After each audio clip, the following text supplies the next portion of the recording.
Sold to the billionaire Alpha. Chapter 32. Uninvited Guests. Truth be told, I was not enamored with Tallis. He was pretty crass and probably a full-blown alcoholic. However, his interest in Orchid seemed genuine. I was certain he hoped he was her father. My wolf certainly seemed convinced that he was our mate's father. I was not so sure. I needed those paternity test results back as quickly as possible. Orchid's birthday party was no longer a surprise, but she was thrilled nonetheless. We hosted it the very same night after some much-needed alone time. Her really peculiar friends were there along with Orchid's mother, who seemed riddled with guilt. I watched closely to see if Tallis and Orchid's mother interacted at all. I saw some recognition in their expressions when their eyes met, but no intense fireworks, or even a spoken word between them. Orchid's human father agreed to pass through the portal to make an appearance. Orchid hugged him lightly. I knew the relationship was heavily strained by what he had done. I felt like I was to blame. Orchid's dog, Mighty, was there. Those 3 cats who did not want to play with me were also there, sort of. They disappeared, and I sent highly trained guards after them. The cats thwarted the guards easily and came strutting back when they were ready. My mother and father were also present. My mother's mouth was pressed into a thin line. She made no real effort to hide her displeasure. My father was a bit more on the jovial side. Perseus and Rose were all smiles and were very helpful. Orchid herself was radiant beyond compare. She looked so beautiful in her gold cocktail dress. She even obliged Cat and put a tiara on. She kept trying to take it off for pictures, but Cat kept snatching it back and re-crowning her. Soon I would put a real crown on Orchid's head. I smiled to myself at the thought. Many high-ranking pack members were there, but I had deliberately neglected to invite the Marys as a peace offering to my mate. She had been through enough, and she had found them so annoying. To be perfectly honest, I found them somewhat annoying. They were the universally annoying type. Bisa and Magnus were present. I had grown to trust both of them, especially where Orchid was concerned. I had wanted to extend an invitation to Thaddeus, Timber, and their mates, but it had been on short notice, and we had not confirmed that Tallis was Orchid's dad yet. I did not want Orchid to get her hopes up too much and then have them dashed. I knew she would take to Thaddeus and his associates. Thank you, said Orchid softly, hugging me and snapping me out of my thoughts. I held her tightly to me. You're welcome, baby. It's no trouble. The party was being held in the same ballroom we had for my brother's engagement party. I had made sure there were orchids and roses everywhere. Those flowers had become fast favorites in the mansion ever since Perseus and I brought home our mates. I spotted Orchid's friends removing 2 of the centerpieces. Cat jumped when she turned around and saw me. The flower arrangements are so beautiful. We just wanted 1 each to remember Orchid by, said Cat nervously. You'll see her again.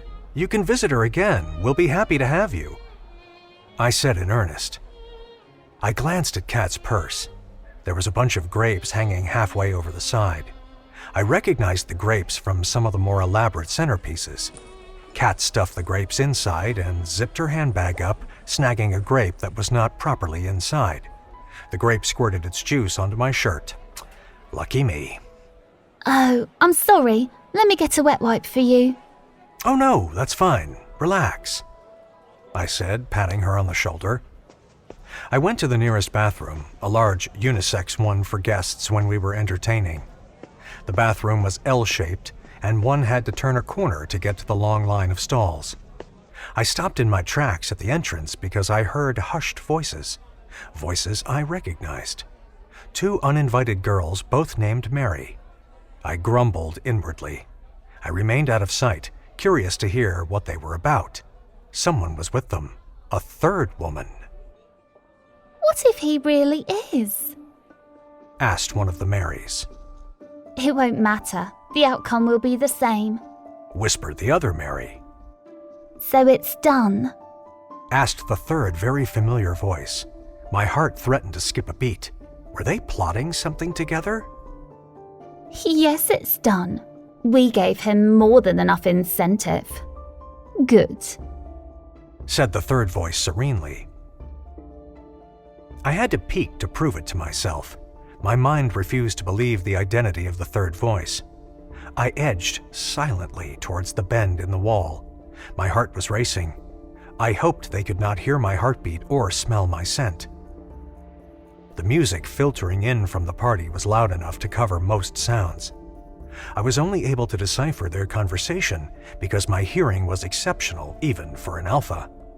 I peeked at the long line of stalls, sinks, and mirrors.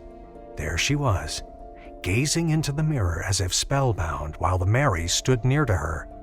I did not want it to be true. I had hoped I was mistaken. The third voice belonged to none other than my mother. Orchid's point of view. Talus asked me to dance. I gladly accepted. I usually hated dancing. I was self-conscious about it, but he was a surprisingly good leader and a patient teacher. He guided me gracefully across the dance floor, and a crowd of simpering pack members gathered around us. I knew word must have gotten out somehow. People must have put two and two together. They were probably suspecting that Talus was my father. The story of the Alpha's human mate going into heat had spread through the mansion, and all the staff here would have phoned home with the gossip. I did not even mind. I grinned at Talus.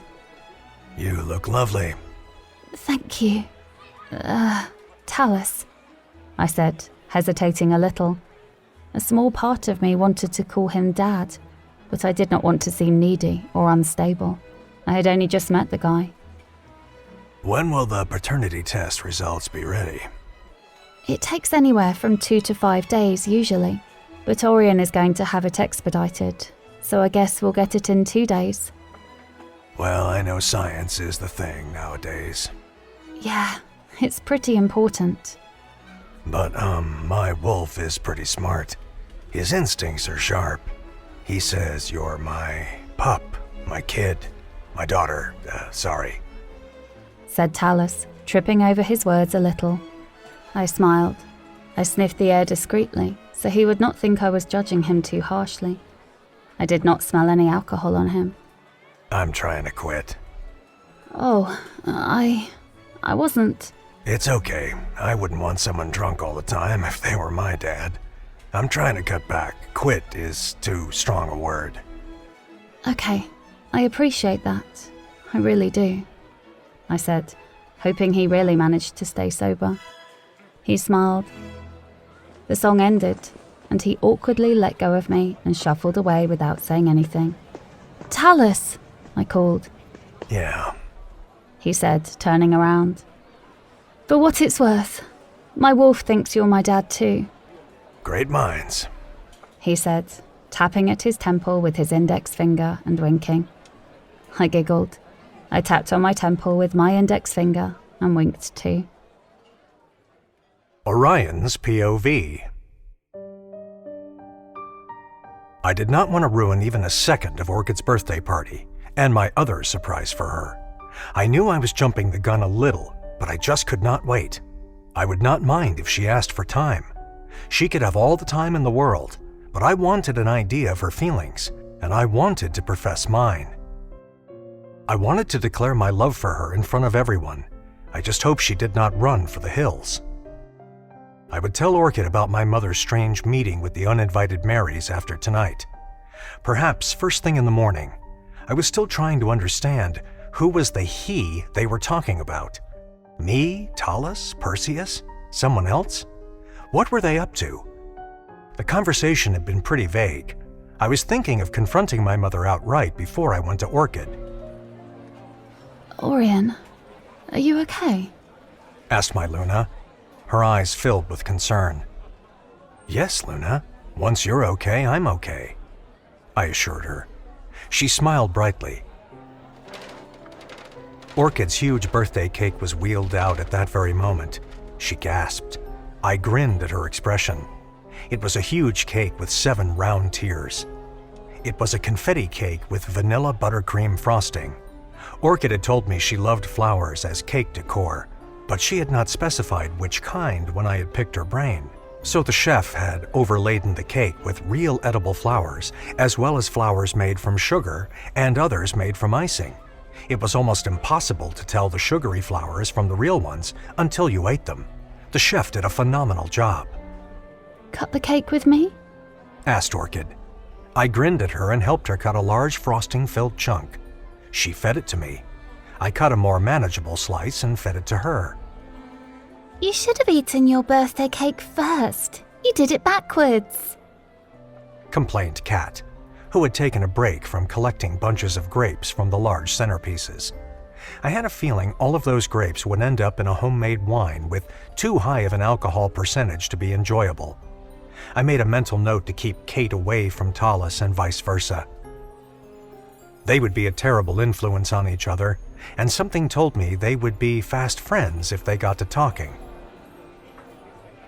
I spotted Daisy, busy explaining disaster preparedness to some of my pack warriors. Daisy and Kat had still not had the werewolves exist talk with Orchid or me, and I was not sure if we were going to have it anytime soon. It was not as though we went around bursting into our wolf forms in the middle of dinner, so they had not seen anyone shift. Kat found it suspicious how buff all of my staff members were. She asked me if they took steroids and what kind of pre-workout they used. I told her I had no idea what she was talking about. The girls would be leaving tomorrow morning anyway. If I could just get them back through the portal in one piece, all would be fine. I had hired a professional to assist me with Kat and Daisy. The moment I had realized Orchid was in heat, I had known the party would be postponed, and I would need help keeping Kat and Daisy calm without Orchid to explain anything to them. While Orchid and I had spent the days of her heat together in our room, a very skilled wizard had been brought in to tweak the memories and dispositions of Kat and Daisy, keeping them patient and relaxed until the party. He would help get them home in a cooperative manner. He was here at the party, keeping an eye on things as well. A thought occurred to me. He would be the perfect person to discover what my mother and the Marys were up to, without alarming Orchid or confronting my mother directly. I marched right up to the wizard. "Alpha?" said the wizard respectfully with a bright grin. He had such peculiar eyes, two different colors, one blue and one green, and though they seemed to change colors at times, they both changed colors so that they never matched each other. I ushered him away from the other guests and lowered my voice so that we might be discreet. "Fox, I have another important job for you."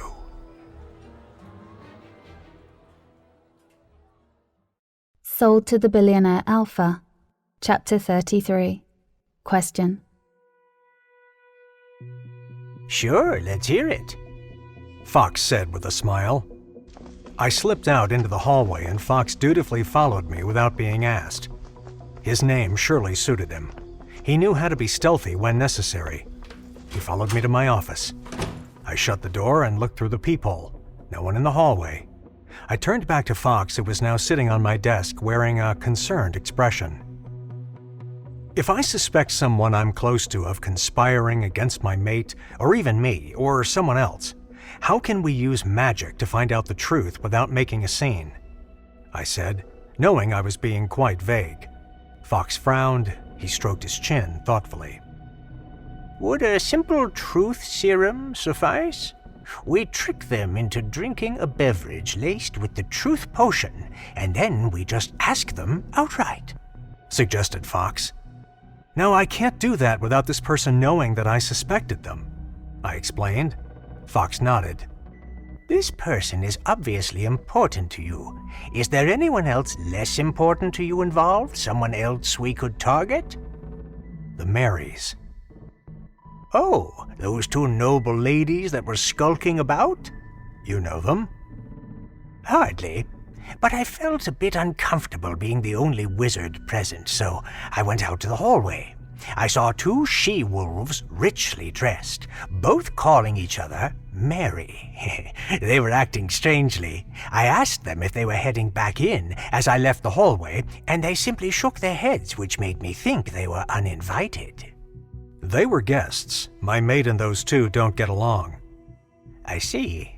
Perhaps I could spy on them for you right after I deliver Cat and Daisy back to their realm, offered Fox. I paused, thinking it over carefully.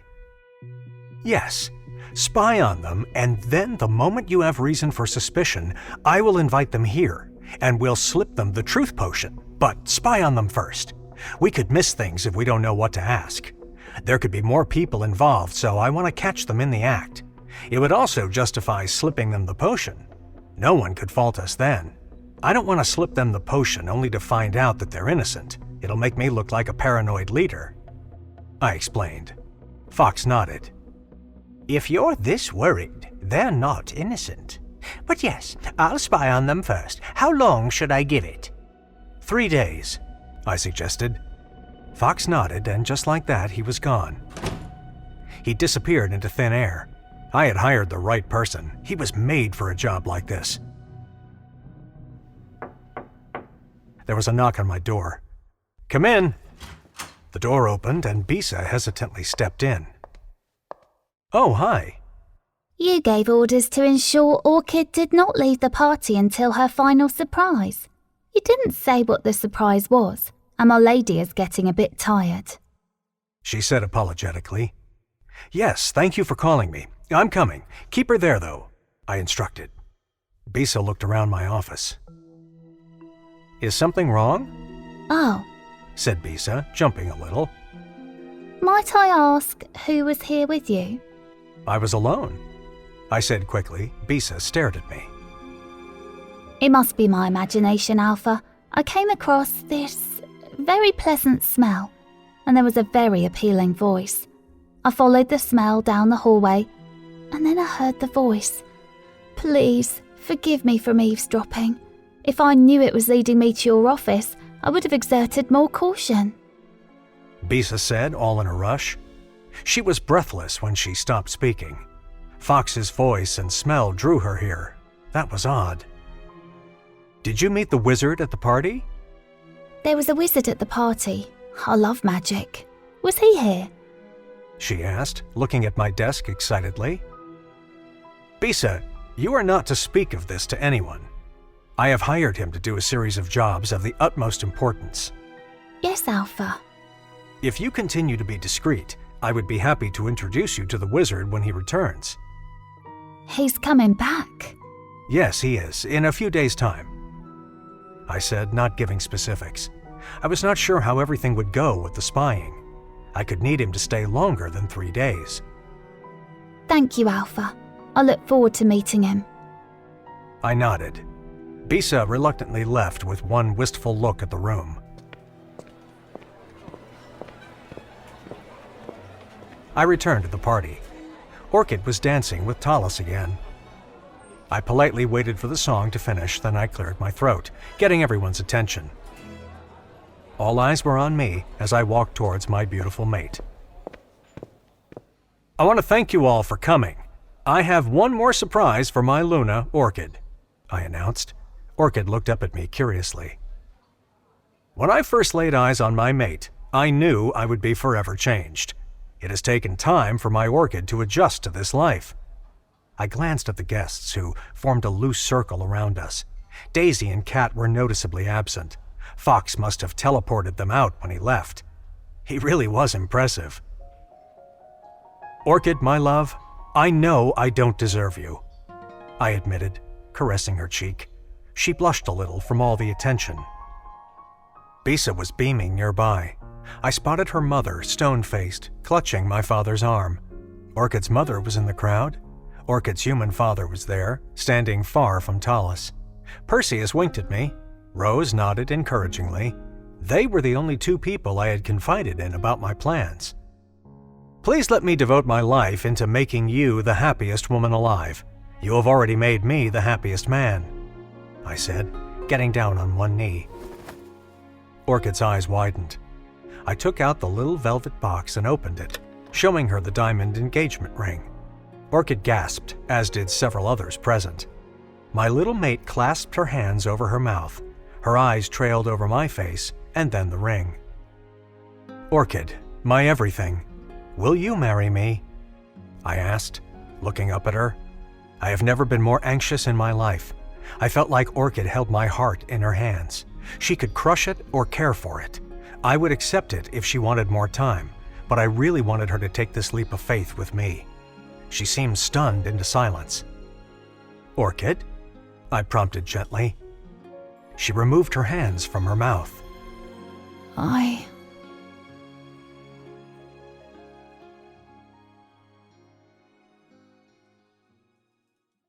Sold to the Billionaire Alpha, Chapter 34. An Irate In-Law. Orchid's Point of View. Orion had stunned me into silence. A proposal? So soon? I loved him so much already, but I had not been expecting this at all. I knew werewolves moved a lot faster than humans. Some of the girls I knew in the human realm were still waiting on their boyfriends of more than a decade to propose. It was funny how in my last relationship, I had hoped my human ex would propose, even though our relationship was toxic. He used to dangle marriage in front of my face like a carrot.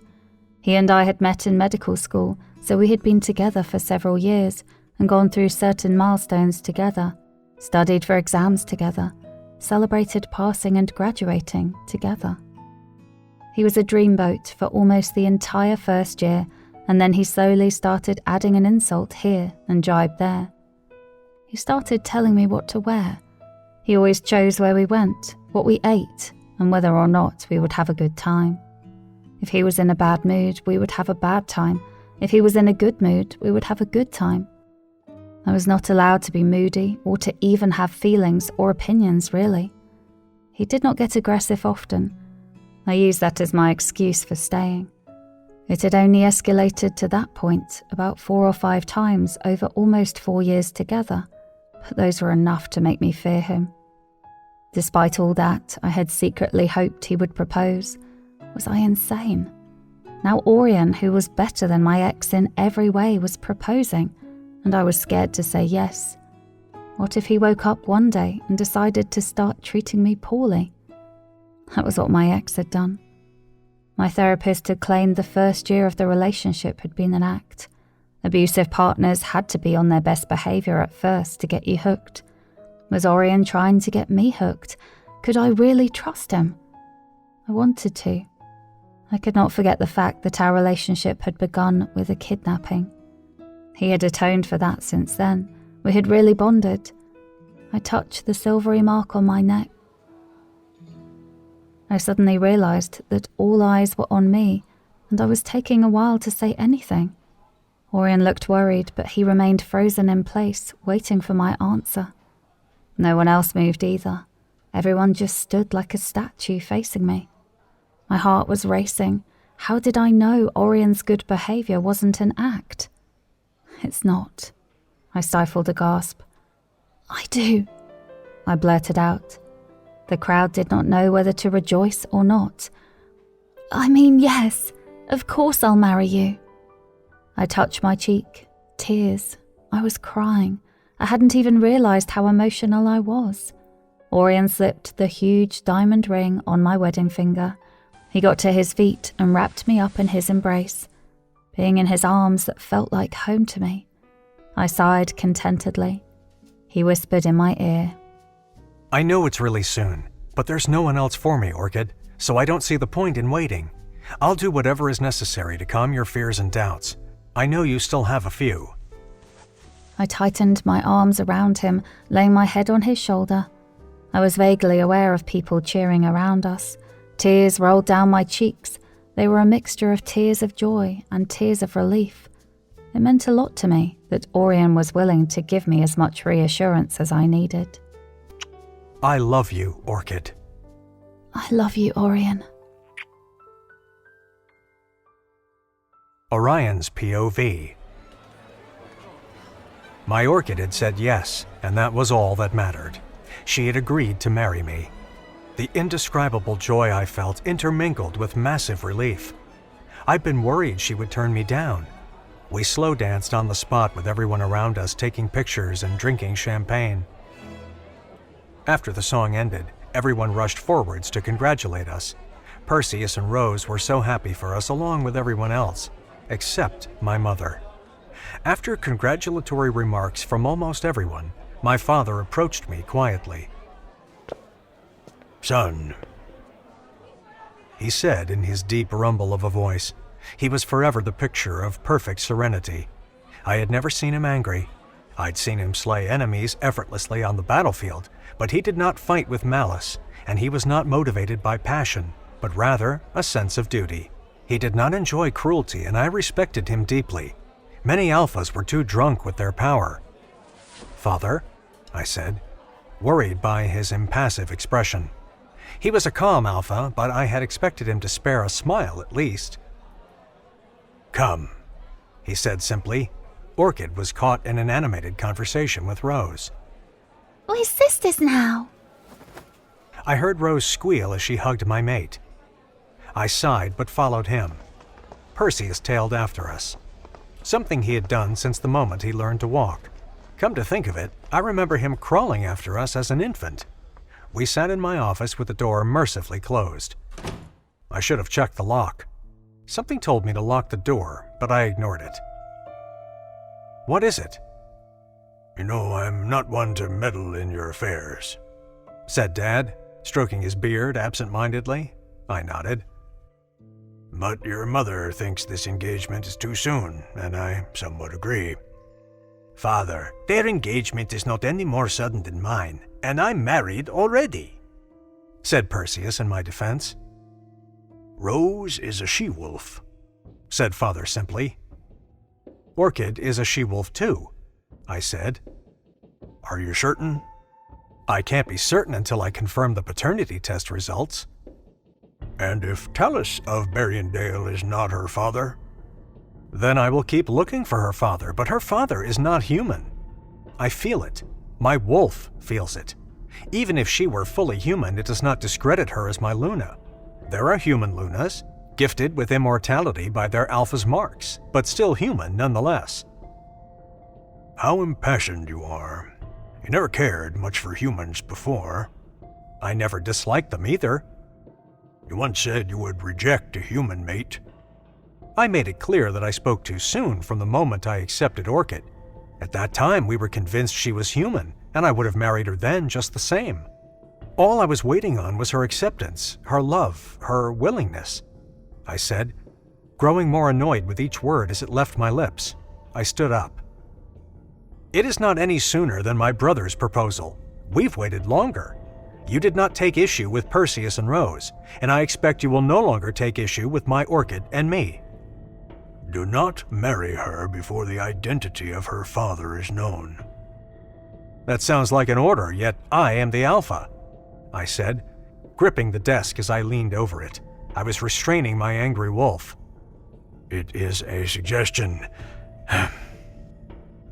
said Father, putting his palms up and then slapping them down into his lap with a heavy sigh. "Am I to believe that Mother did not send you on her behalf?" I asked. The door opened and Mother stood in the doorway. "So what if I did?" she said, folding her arms. Orchid's point of view. Rose was gushing about wedding plans. She wanted to know my thoughts on everything. What wedding dress silhouette I had in mind, the cake I wanted, the flowers, the guest list, and the dinner we would serve. Orchids, of course, as your name is Orchid, and maybe we could throw some roses in there, she said with a wink. I looked around. Have you seen Orion? He went with his dad somewhere. Perseus went with them. They're probably having a father-son's talk, said Rose dismissively. I walked quickly into the hallway. I could smell Orion. He always smelled good, masculine, clean. He smelled like clean linen and crisp, clear waters, if that made any sense. Perhaps I was just remembering the name of candle scents. I sighed and closed my eyes. I knew which way he had went, based on his smell. I know where he is, I said, opening my eyes. Are you okay? Mumbled Bissa, her eyes wide and filled with concern. I ran down the hallway and all three of them followed me. I burst into his office. "If you marry that girl, there will be hell to pay," roared 𝘞𝑰𝑗.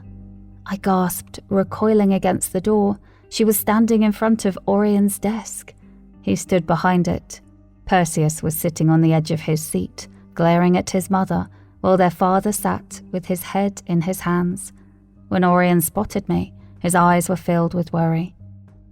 Baby, I'll be with you in just a moment. No, she can stay," said 𝘞𝑰𝑗, laughing humorlessly. "I'll go," she hissed, walking past me. Yeah, good riddance, muttered Talus. She threw a dirty look at him over her shoulder, but stormed off. Orion's father got up and held my hand. Talus almost moved between us, nervous about what the former alpha would do. We had never spoken before, but Orion's father looked me directly in the eyes. Congratulations. You seem like a gentle lass. Please, be careful, was all he said before he released my hand and followed his wife. My heart was racing. Strangely, Orion's calm father had unnerved me more than his explosively angry mother. I was frozen, one hand still clutching the door handle. "It's not fair," I said softly to no one in particular. I was gripping the door handle. In that moment, I hated 𝘞𝑰𝑗 so much. "We hate her so much, so much, so much." Orchid, baby, you're shaking, murmured Orion. I gasped as I looked at my trembling hand on the doorknob. There were claws where my fingernails should be.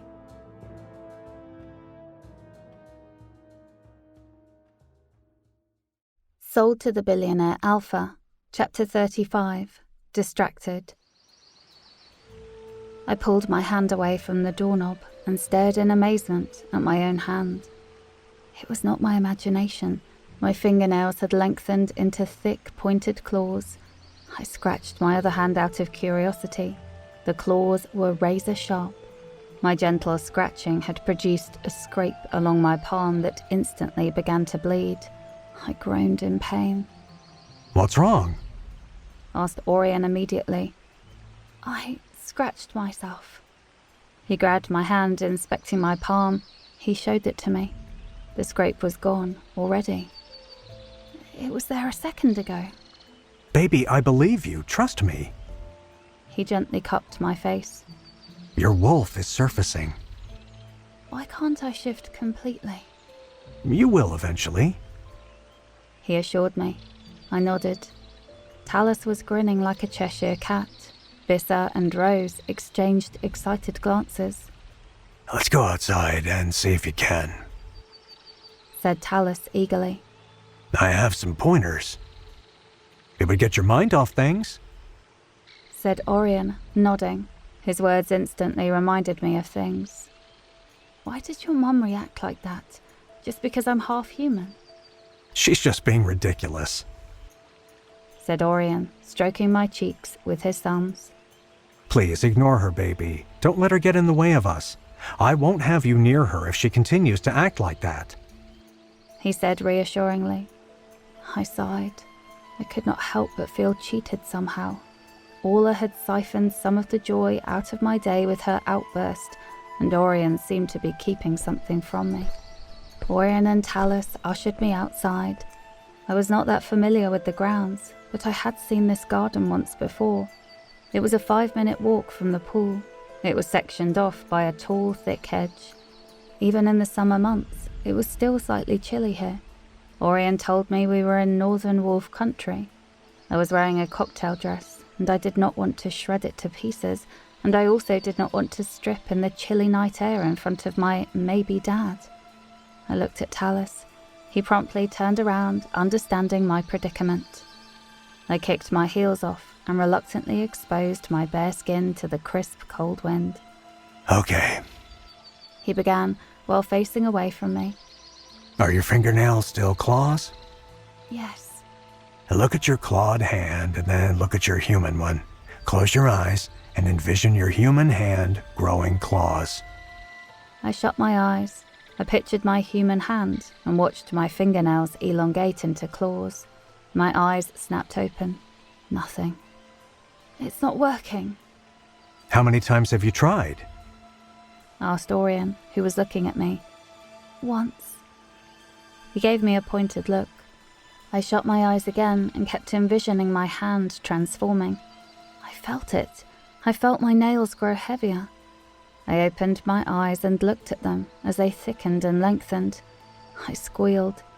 Orion and Talus helped me practice on other features of my wolf, hoping I could shift in parts and eventually my whole wolf would come out. I was not able to change more than my hands and my eyes. I sighed. I focused on changing my hands and eyes back to normal, That's enough for one night. said Orion. You did exceptionally. Said Talus. I did not feel exceptional. I felt remedial. Perhaps I needed to be angry to transform. I stared at myself in my vanity mirror when Orion and I got back to our room. I watched my eyes shift from black to brown and back again, Take a break, baby. said Orion with a sigh. I knew I was being obsessive, but I'd always been such a quick learner. Why is this so easy for everyone and so impossible for me? It's not easy for everyone. Talus's nephew has a mate who did not shift until she was 20, and she grew up with wolves her whole life expecting to shift. You just found out. Said Orion, trying to soothe me. I crawled into bed. Maybe I can provide a distraction. Suggested Orion, spooning me. I smirked. My behind was cradled by his pelvis, and there was something very big and hard pressing against me. I could not help but rub my behind against his growing bulge. Orion growled playfully in my ear, and I giggled. You know, one day in the future, you'll leave a mark on my neck. Hopefully that's in the near future, I said with a sigh. He moved my hair aside and kissed the nape of my neck. He began rocking his hips against my behind. I moaned a little as the bulge in his boxers pressed right against my flower. He hiked my nightgown up and pushed my underwear to one side. He parted my folds and found my clit, caressing it gently. I squealed as he pinched it. Come on, baby. I need you nice and wet for me before I start fucking your pussy. He purred in my ear. His words excited me, and I felt my core getting wetter. He stroked my clit with one hand while the index finger of his other hand slipped inside of me. My pussy clenched his finger as he pumped me with it. Please, Oh, baby, what's wrong? he asked innocently. I huffed impatiently, making him chuckle. I think I have something my baby wants. He wondered aloud. I wiggled about, pressing myself against him, trying to create some friction. Perhaps it was some residual urges from the heat, but I wanted to be filled by him so badly. Ask me nicely. Orion, I grumbled. He removed his finger and stopped caressing me. I cried out in frustration. Orion, please, Please what? he asked, his fingers skimming across my lower torso. Please, fuck me. What was that? I knew for a fact he had exceptional hearing. He just wanted to torment me. Please fuck me, I said a little louder. I felt his smooth, thick, hard length against me as he rubbed it against my vulva. I squealed in delight, sliding myself against it, trying to coax him inside of me. Orion, I moaned impatiently. What? He growled, putting the head of his member at my entrance and pressing into me. He stretched me as he inched in. I groaned in satisfaction as he filled me. Yes, Fuck yes. I giggled. He pushed all the way in, and I squeaked as I felt him brush against my cervix. He cooed, kissing my cheek. He slowly pulled out, almost all the way before he filled me again. He kept one hand on my pelvis, his fingers caressing my clit, while the other slid upwards to cup one of my breasts. I arched my back.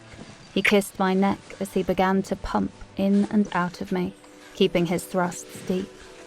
I moved in time with him, rocking my hips against him as he pounded me faster and faster, while his fingers traced circles over my clit. The pressure inside of me was building so fast. Orion, I moaned. He was grinding against me now, keeping himself deep inside and hitting that spot within me that made me clutch the sheets. I could scarcely keep up with his thrusts now, so I just let him fuck me mercilessly until I exploded. I screamed as the pleasure burst through me. He kept pounding me while I orgasmed, prolonging it. He grabbed my hips and rolled from his side onto his back, taking me with him so that I was on top, facing away from him. Lean back. He commanded. I did as I was told, and he thrust upwards into me while I was scarcely finished with my first orgasm. I felt like I was losing my mind. I placed my hands against his as they gripped my hips. Move your hips, baby. He growled softly in my ear. It was a little difficult to move in this position, but I rocked myself back and forth, riding him slowly. He slowed down to match me. I could feel myself building again. He kissed every inch of me he could reach from this position whilst keeping up our rhythm. He slowly increased the pace until I felt myself teeter close to the edge again. I screamed as I came much harder this time. My pussy contracted around his thick, hard length. With a grunt, he joined me, spurting into me. I loved the feeling of him releasing in me this way. He rolled us back onto our sides and kissed the nape of my neck as he continued to spurt into me. I sighed contentedly, my eyes fluttering closed. Orion wrapped his arms around me. I love you, Luna Orchid. I love you, Alpha Orion. Good night, baby. Good night. I whispered, relaxing into him as sleep slowly crept up on me. Sold to the Billionaire Alpha. Chapter 36. Nine-Tailed Fox. Orion's POV. It had been exactly 48 hours since we had done the paternity test. Every guest but Talus had gone back to their respective homes. Talus and I had been coaching Orchid, trying to help her shift. Her attempts thus far had been unsuccessful. I hated seeing her sad. Thus, when she had given me puppy dog eyes earlier this morning, I had been ready to say yes to just about any request. She had wanted to go to the human realm to show Talus where she had grown up.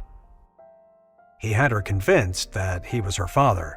I was beginning to particularly regret letting them grow closer before the test results were back, and I fully regretted letting Orchid visit the human realm with Talus. She should have been back by now. Orchid's point of view. I was showing my father my favourite haunts as a child back in the human realm. I was so happy. I could not believe Orion was actually trusting me to go back to my initial realm without him. It made me feel like I was really his queen now, and not his captive, his equal, and not his subordinate.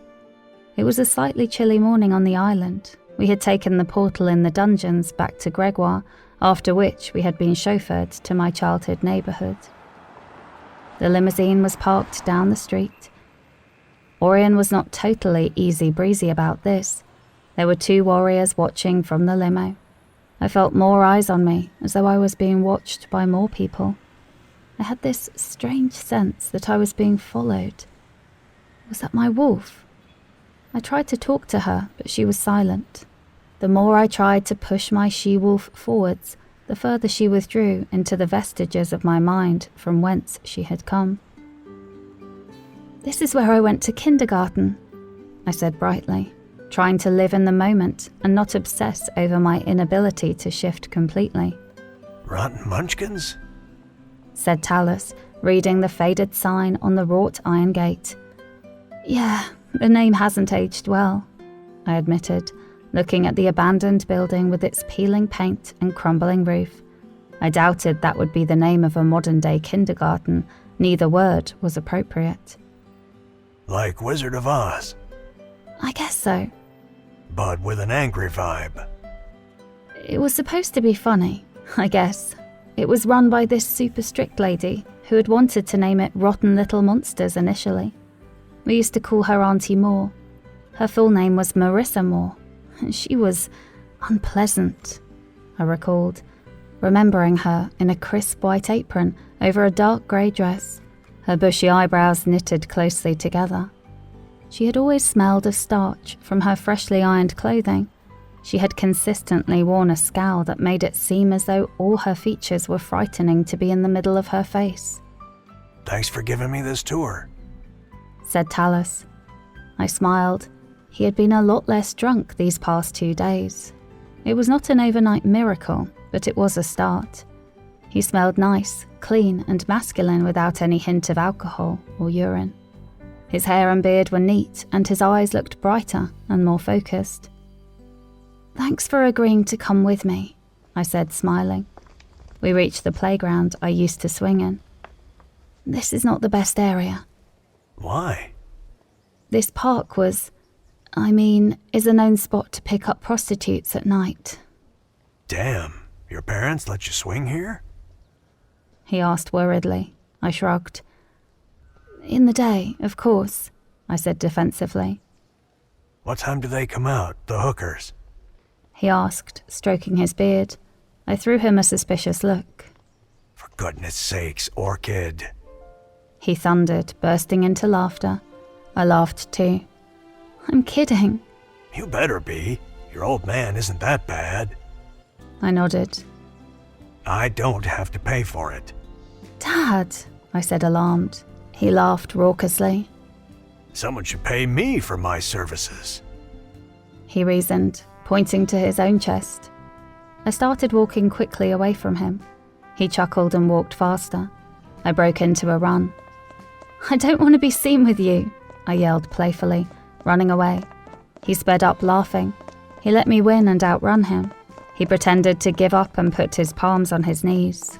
I knew he could run at werewolf speed. He just did not want to remind me of it because of all the difficulty I was having with shifting. We were out of sight of the limo now, but I still had that feeling of being watched. I looked around the empty street. I narrowed my eyes, my brows furrowing. What's wrong? I gasped. What is it? My she-wolf had spoken. She had shown me something. A grey car with a boxy build parked on my street. I did not know the makes of cars very well, but I recognized the license plate. I shook my head. It was far enough away from my house. It was not like I lived at home anymore, and this was a small enough island for it to be a coincidence. Besides, my parents had purchased a new home with their hush money. They still spent time in the old home, though. They were preparing it to be rented out. Orchid, please, say something, demanded Tallis, grasping me by the shoulders.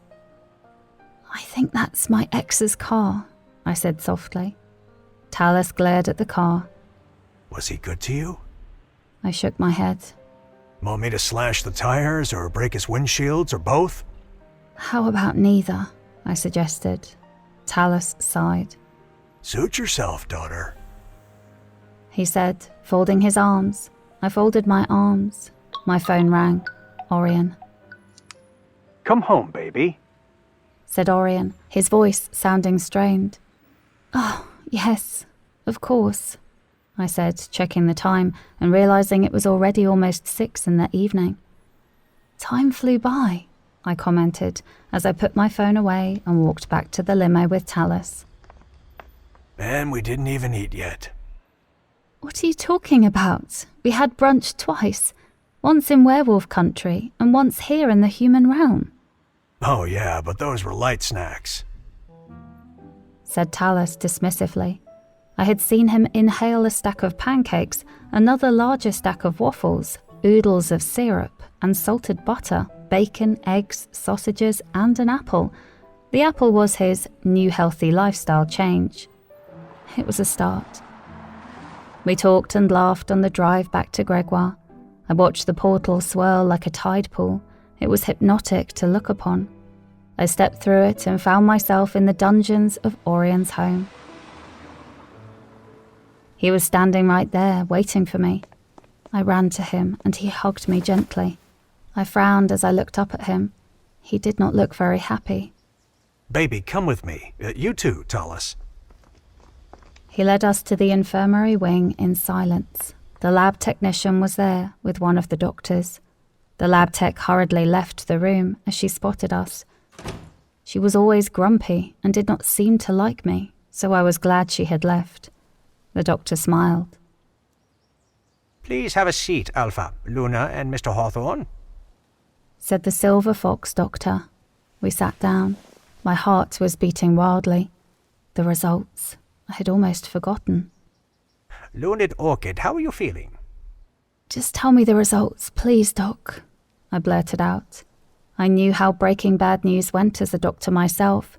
He was asking me how I was doing. He was building rapport. Why would he do that if the results were favourable? I felt like a band was constricting around my heart. In the case of Tallis, Hawthorne, and Luna Orchid, your respective DNA samples... He began. He paused, taking a deep breath.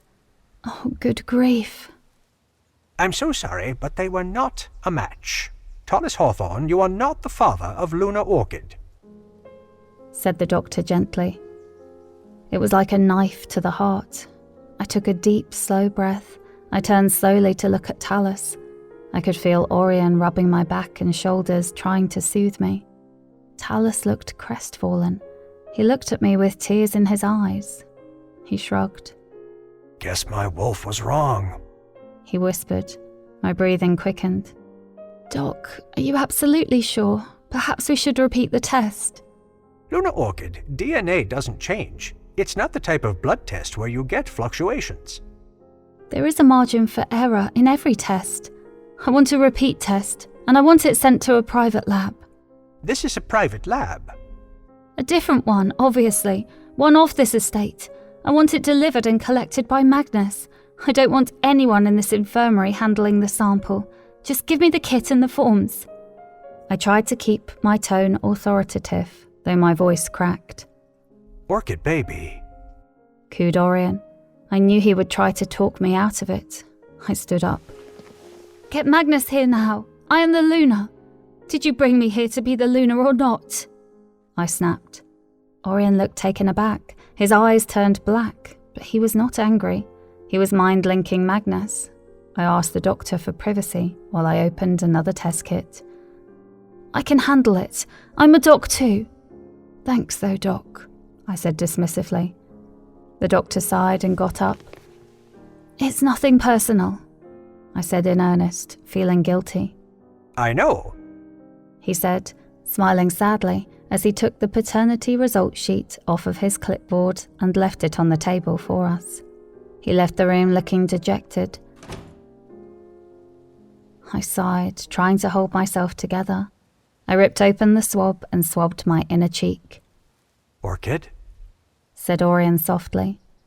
Just let me do this, please, I begged, my bottom lip quivering. Orion nodded. Magnus arrived.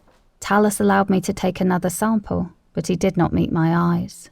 He seemed so far away all of a sudden, like he was trying not to really interact with me. There's no reason why you two can't be friends, said Orion as a last resort, feeling the tension in the room. I sealed the specimen bag and handed it to Magnus. You and only you can handle this sample, coming and going.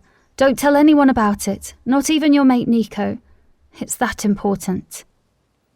Magnus looked honoured to be entrusted with this. He nodded resolutely and left immediately with the sample. I guess I'll go back, said Tallis. What? Wait for the repeat. We're repeating the results. What do we do if the second test says the same thing? Repeat it again, I cried.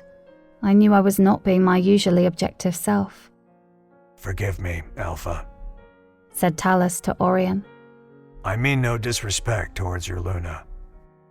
He added as he cupped my face. I met his eyes. Tallis, I mumbled, begging him to wait for the repeat test with my eyes. You win some, you lose some. I lost this one. You're still a winner, trust me. I would have been proud to be your father, but since I'm not, I'm gonna get out of your way. You deserve to have a real relationship with your real father, he said earnestly. I was crying now. Talus wiped my tears with his thumbs and pulled me into a big bear hug. Dad, I cried to myself in my mind. I felt my wolf stir. He let go of me and then walked away. I sank back down into my chair. My heart sank too, right back down into the depths of despair, worse than before. Orion's POV. I had to summon Fox. Maybe it was wishful thinking, but I hoped the test results were wrong somehow. Orchid could not handle it if they were right. I mind-linked Magnus. I know this may sound crazy, but I need you to stay with the sample at that private lab. Don't let it change hands, and impress upon the staff the seriousness of this. Let them know the Alpha himself needs those results to be accurate, untampered with, and available in the shortest time possible. I said. Will do, Alpha, said Magnus, his voice growing more and more faint as he traveled further out of range. Fox had given me a strange item if I ever needed to summon him. It was a small ornament of a white fox with 9 colorful tails. The tails could be turned around and around like a wind-up toy. It had only been 2 days, and we had agreed upon 3 days of spying on the Marys, but I needed him now. I remembered his instructions upon our very first meeting. 1 spin for a casual conversation at his convenience, 2 spins for an urgent meeting, and 3 spins for a drop-everything emergency. Orchid was being tended to by Rose. She was refusing to talk as she lay in our bed. Please, don't let her out of your sight, I said to Rose. Rose nodded. Bisa was standing dutifully at the foot of the bed. Bisa, come with me. I entered my office, shut the door, and locked it behind us. I handed Bisa the 9-tailed fox. I had been using the little totem as a paperweight. This is cute. The fox has 2 different coloured eyes. And 9 different colored tails. Bisa examined it. Spin the tails 3 times, I ordered.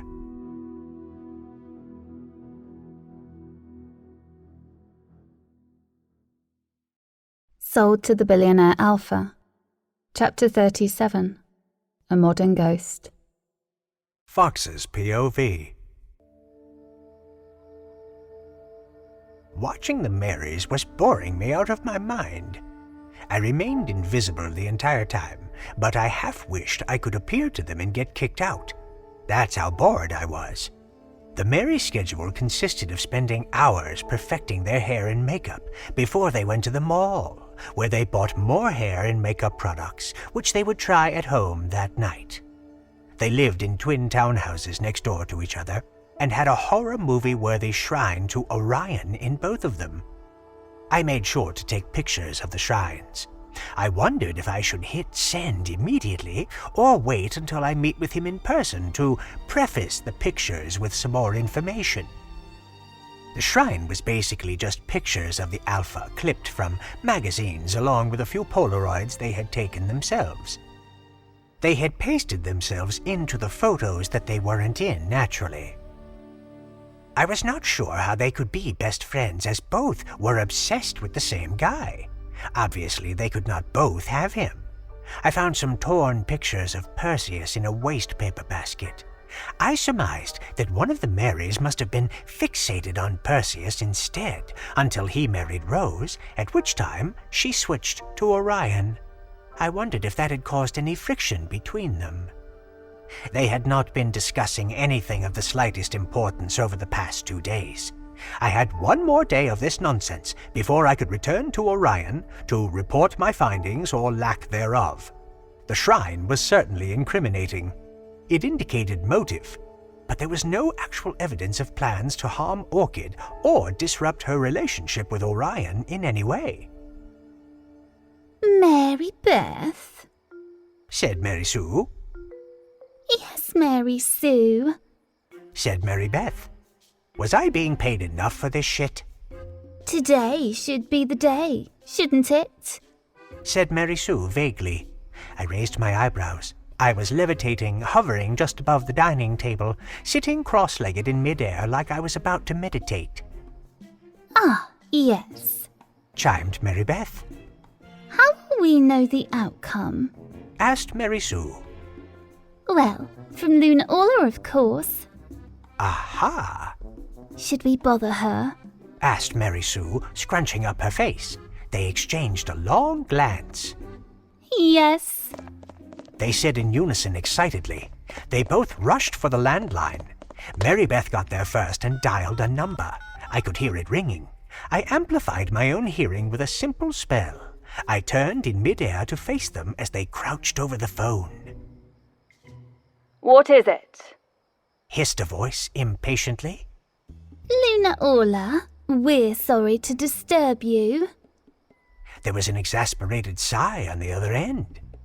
We just want to know how everything went. Said Mary Beth gently. Not well. Said Orla, lowering her voice. But we're sure that we... Began Mary Beth. Hush. Barked Orla. Don't speak of it. What's done is done. So it didn't go according to plan? Asked Mary Sue, furrowing her brow in confusion. It did, but they seemed doubtful. They did not accept it like I thought they would. Said Orla, deliberately trying to be vague in case she was overheard. If they redo... Began Mary Beth. Be quiet. There are eyes and ears everywhere. In the mansion? Asked Mary Sue. Of course in the mansion. Where else? Said Orla, sighing. There could be spies afoot everywhere. Whispered Mary Sue, nodding with a grave expression on her face. Who would want to spy on you? Said Orla condescendingly. The Marys frowned. I'd been under the impression that the Marys and Orla got along, but perhaps they shared a common enemy. They were not a solid group at all. Orla clearly thought them daft, and they seemed a bit afraid of her. What more can we do? Asked Mary Beth anxiously. If you're serious about safeguarding your future, you'll need to do more than just tampering with. Orla stopped suddenly as though listening to something on her end. My son is coming. Whispered Orla fiercely. More like what? Asked Mary Beth desperately. Please tell us. Implored Mary Sue. He's here. He's upset. Grumbled Orla. There was a click as she hung up the phone. That had been the most ambiguous exchange I had witnessed in a while. Nothing seemed to have been said directly or resolved. It was time to do this the Fox way. Tricky, effective, and fun. I smirked. I dropped down lightly onto the table, making a soft thud while still invisible. I hoped the Marys were superstitious. What was that? Exclaimed Mary Sue. Relax, it's nothing. Said Mary Beth impatiently. I walked over to the opposite end of the table and jumped lightly onto the floor, making the floorboards creak. Mary Sue jumped, spilling some of her wine onto Mary Beth. What's the matter? Demanded Mary Beth, annoyed with her spooked friend. Something weird is going on. I feel a presence. I told you not to watch The Conjuring. Human realm movies are surprisingly terrifying, Mary Sue, but they're not real.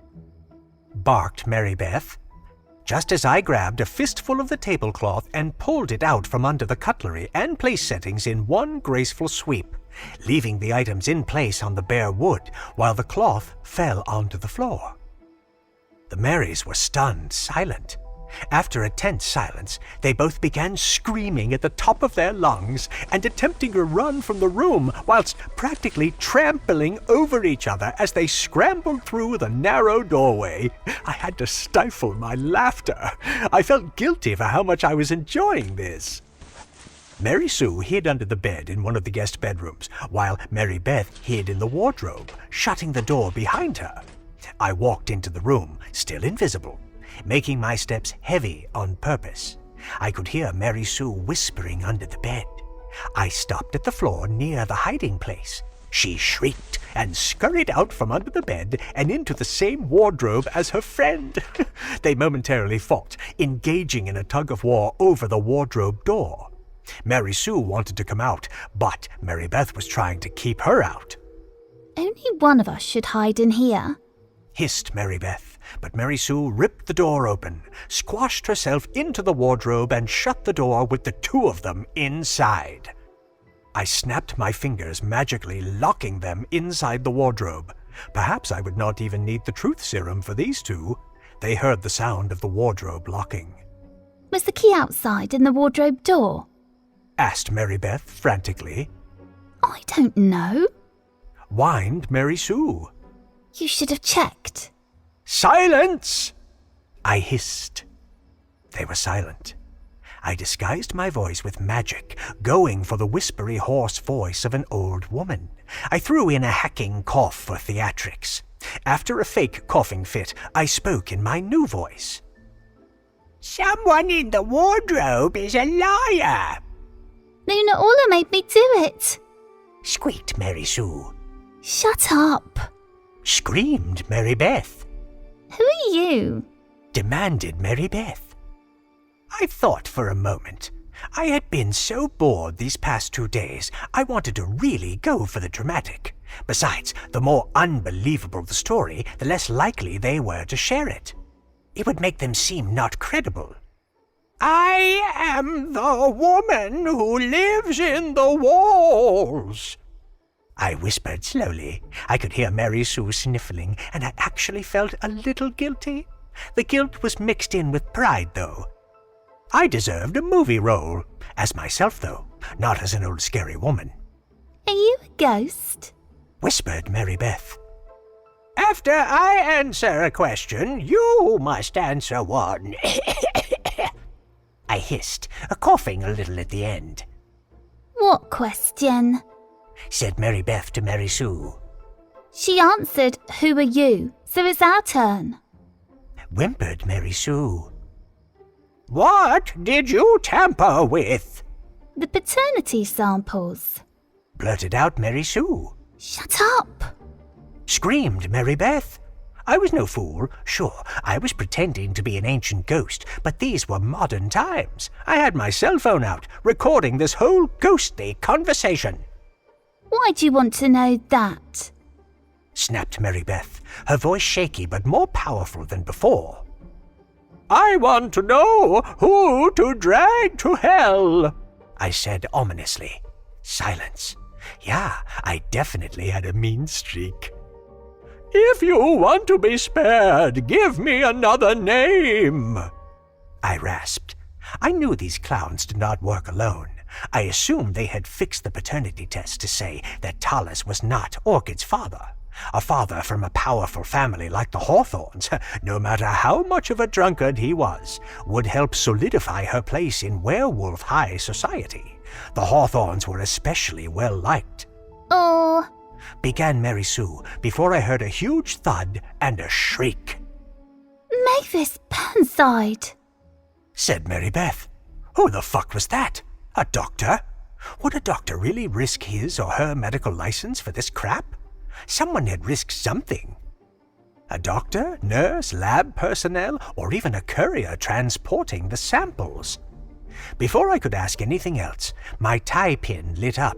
It was a tiny sleeping gold fox. When there was trouble, he opened his eyes. They were green, amber, or red, depending on the situation. My little fox had glowing red eyes today. Shit. I teleported so fast, I forgot to let the Marys out of the wardrobe. Someone would come looking for them. They had a housekeeper who worked alternating days. I appeared in Orion's office, looking at him expectantly. He sniffed the air and turned to my direction with a confused expression. Oh, I was still invisible. Orion had a great nose. I placed a spell on myself to cover my scent, and it had certainly worked on the Marys, though they were not the best examples. I stiffened. I felt strange. I turned around slowly. A young woman with flawless mocha-colored skin was clutching my fox ornament and looking right at me with wide eyes. You can see me? I asked. Oh, hi, Fox. I can smell you, said Orion. No, not you. Sorry, Alpha, I added respectfully. You, I said pointedly, marching towards the young woman. She stared at me. Yeah, of course. She seemed exceedingly nervous. She dropped the fox and it broke. She squeaked in surprise. Oh no, I'm so sorry. I snapped my fingers and the fox reassembled perfectly without any cracks. I levitated it back up into her hands. She looked at me in shock. I grinned. She smiled back. I'm Fox. Bissa. Adorable. I have an emergency, said Orion, moving his hand toward me, still not being able to see me. I let my invisibility spell dissipate. Ah, there you are, sighed Orion in relief. Bissa clapped enthusiastically. Oh, she was cute. I met her gaze and my heart leapt a little. Oh no, I frowned. I turned away from her. I wasn't going through that again. Magic was my only mistress. I had been through enough. Even though I was no longer facing her, I was highly aware of her every movement. It was such a strange but pleasant feeling to be so connected to someone. But she was also a stranger. She was a she-wolf, wasn't she? How could she have such a strange hold on me if she wielded no magic? Fox, are you listening to me? Asked Orion dryly. Had he been talking? Bissa had moved closer to me. She was inches away. I smiled slightly. Fox, snapped Orion. Shit. I have a question, I said. I actually did. Orion stared at me. What did you and your mom talk about just now? I asked. What? Said Orion. I was at one of the Mary's houses and they were on the phone with Orla, checking up on some plan they had cooked up together. Orion looked like that was what he had been afraid of. And then your mom rushed to the end of the conversation because she said her son was coming. I haven't gone to her chambers today, said Orion with a shrug. Strange, I said. No, said Bissa. I turned around. She was cute, but I didn't like being disagreed with. I was the expert wizard here. What do you mean, no? it's not strange. Luna Orla has 2 sons. Maybe it was just Perseus, she said with a shrug.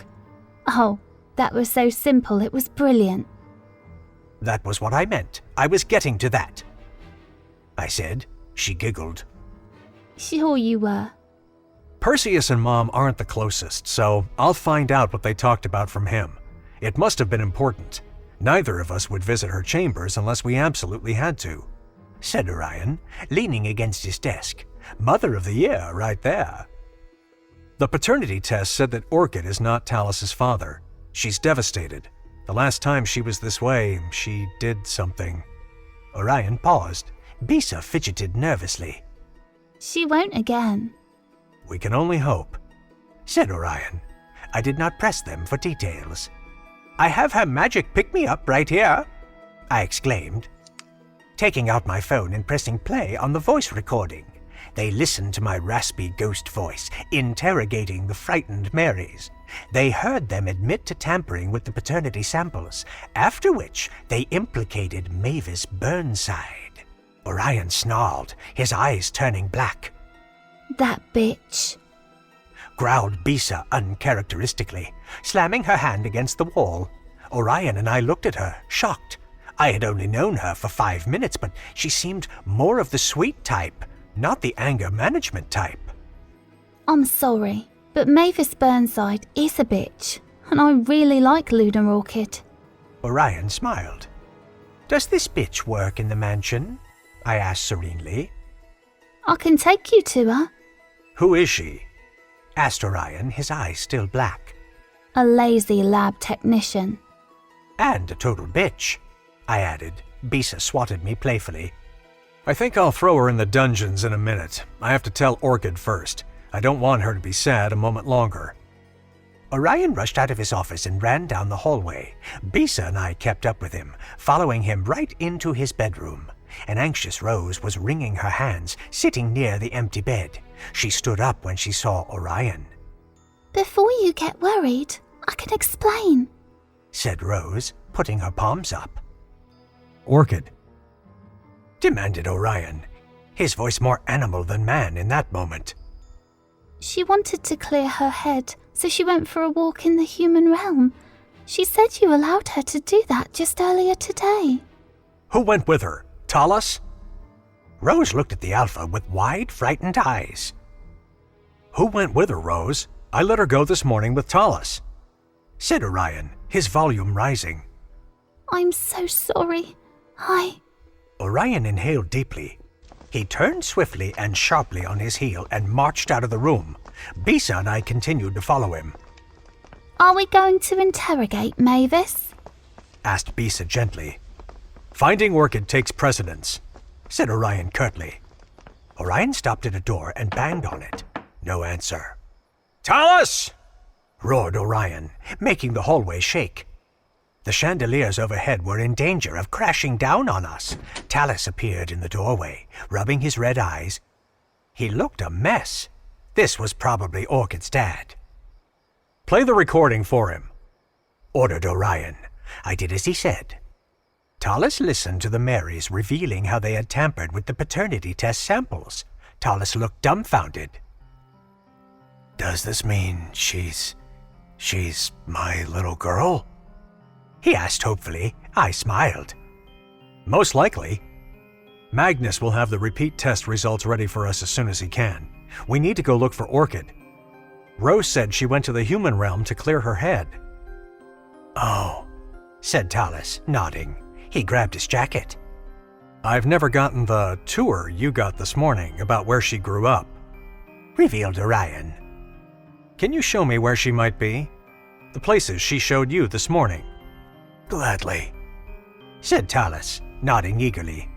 Orion had a squad of warriors combing the mansion looking for Orchid in case she had returned or had not actually left. He took another squad with him and Talos. Bisa and I were still following him as he descended to the dungeons. Fox, go with Bisa and interrogate Mavis Burnside in the meanwhile. Ensure that she does not leave the premises. If my mother is named as truly being involved, do nothing.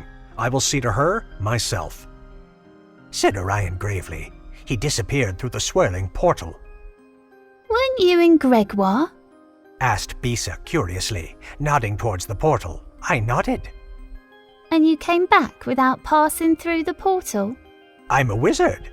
"All wizards can travel to different realms without portals. That can't be. Could you imagine the chaos that would cause?" No, you're right. It's a rare gift, I said. Thinking about the inter-realm portals I was able to make made me sick to my stomach. I recalled the last time I had used an inter-realm portal before this. There had been so much blood. I held on to her, red hair and the dark red blood everywhere. A horned creature growled nearby. I snapped myself out of it. Bisa was holding me by my shoulders. I had stumbled a little. She was helping to hold me up. We locked eyes. "It's okay. Let's go talk to Mavis Burnside."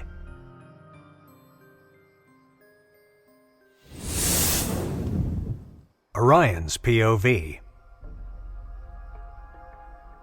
I was livid. The Marys were plotting against my sweet Orchid.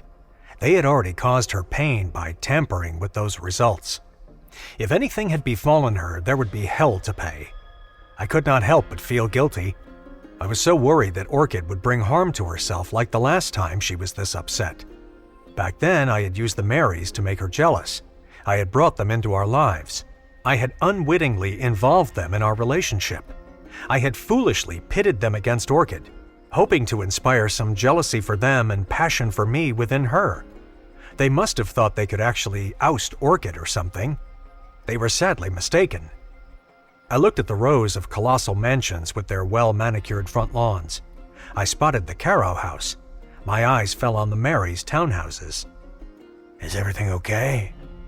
asked Talos anxiously. You and I will go looking for Orchid, I decided. It was an Alpha's job to delegate tasks. I had the feeling the culprits behind falsifying the DNA tests would also slip away as soon as possible. I hoped Fox and Bisa would tie up Mavis Burnside.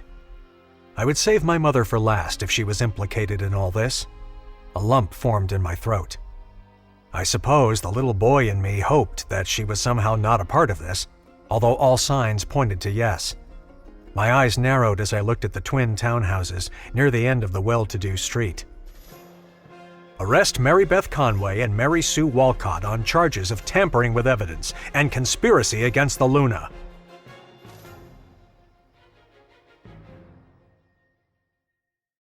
Sold to the billionaire Alpha. Chapter 38. Orchid's point of view. Earlier that day, I could not stand to wait around for Orion to find something with which to placate me. I wasn't used to this, to being a kept woman. It sounded glamorous on paper, but in reality I was like some exotic caged bird. Does it matter to a bird if her cage is made of gold or iron, and if the hand that feeds her belongs to a haggard beggar or a handsome billionaire? A cage is a cage. I was having a panic attack over these disappointing results, and I needed to know my cage door was open to stay. Suddenly, I felt alone again, so I wanted to be alone and feel self-reliant instead of just lonely. I'm going out, I decided, getting out of bed. What? Squeaked Rose, jumping up. She'd been sitting at my bedside with her head and arms resting on the bed. Sorry, I didn't mean to alarm you, but I just need to get some air, that's all. I'm just going for a walk. Around the house? In the human realm. What? Orion let me go this morning. Didn't Perseus tell you? I reasoned. She stared at me. He might have mentioned it, but then Orion wanted you back right away. And I came back, didn't I? Well, yeah. So what's the problem? I arrived here in a cage. No, you didn't. The Caro family did that.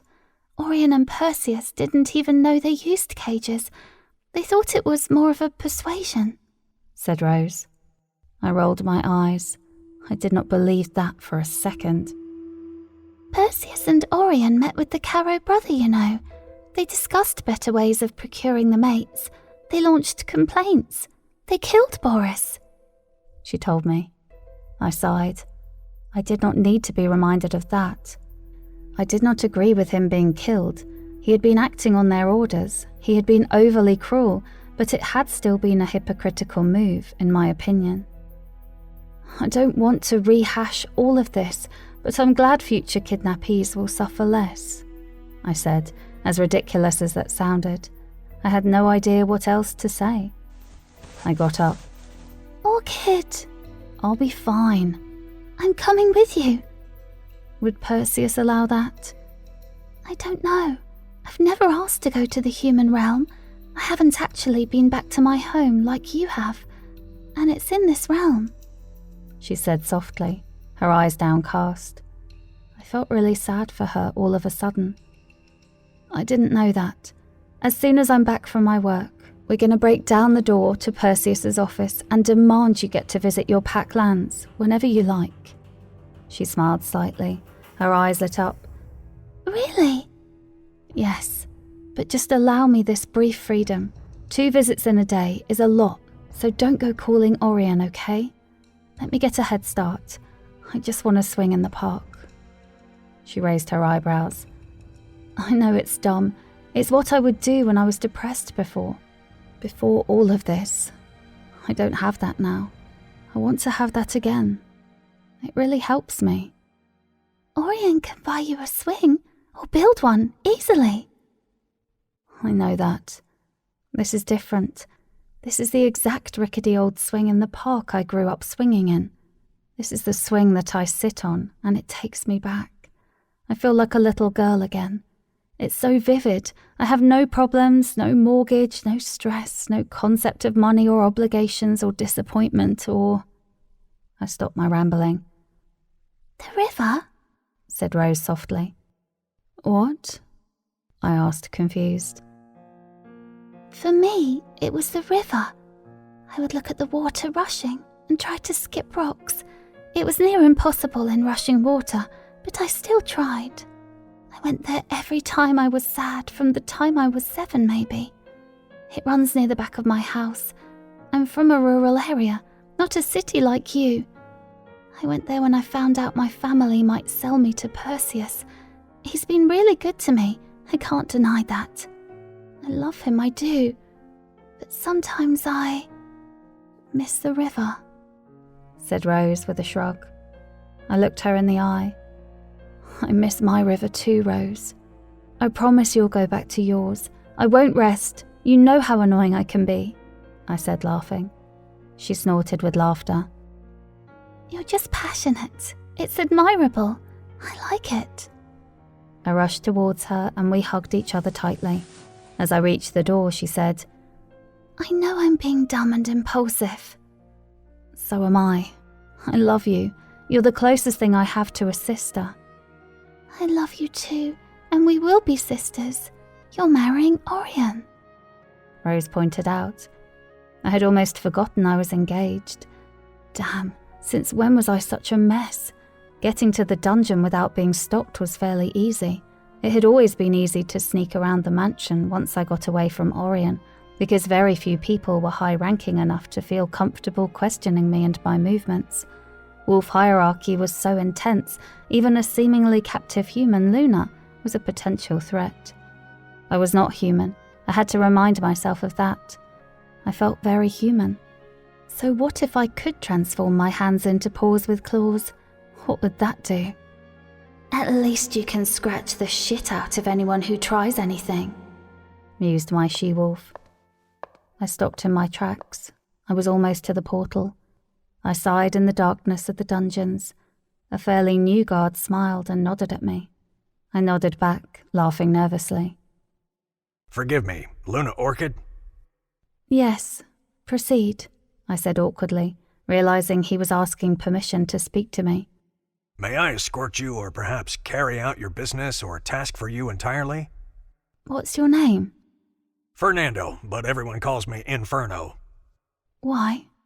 When I was a baby, the house I lived in with my parents caught on fire. It was burnt to the ground. My parents had not been home, thank goodness. They left me with the nanny. When they saw the charred ruins, they panicked. They were hysterical.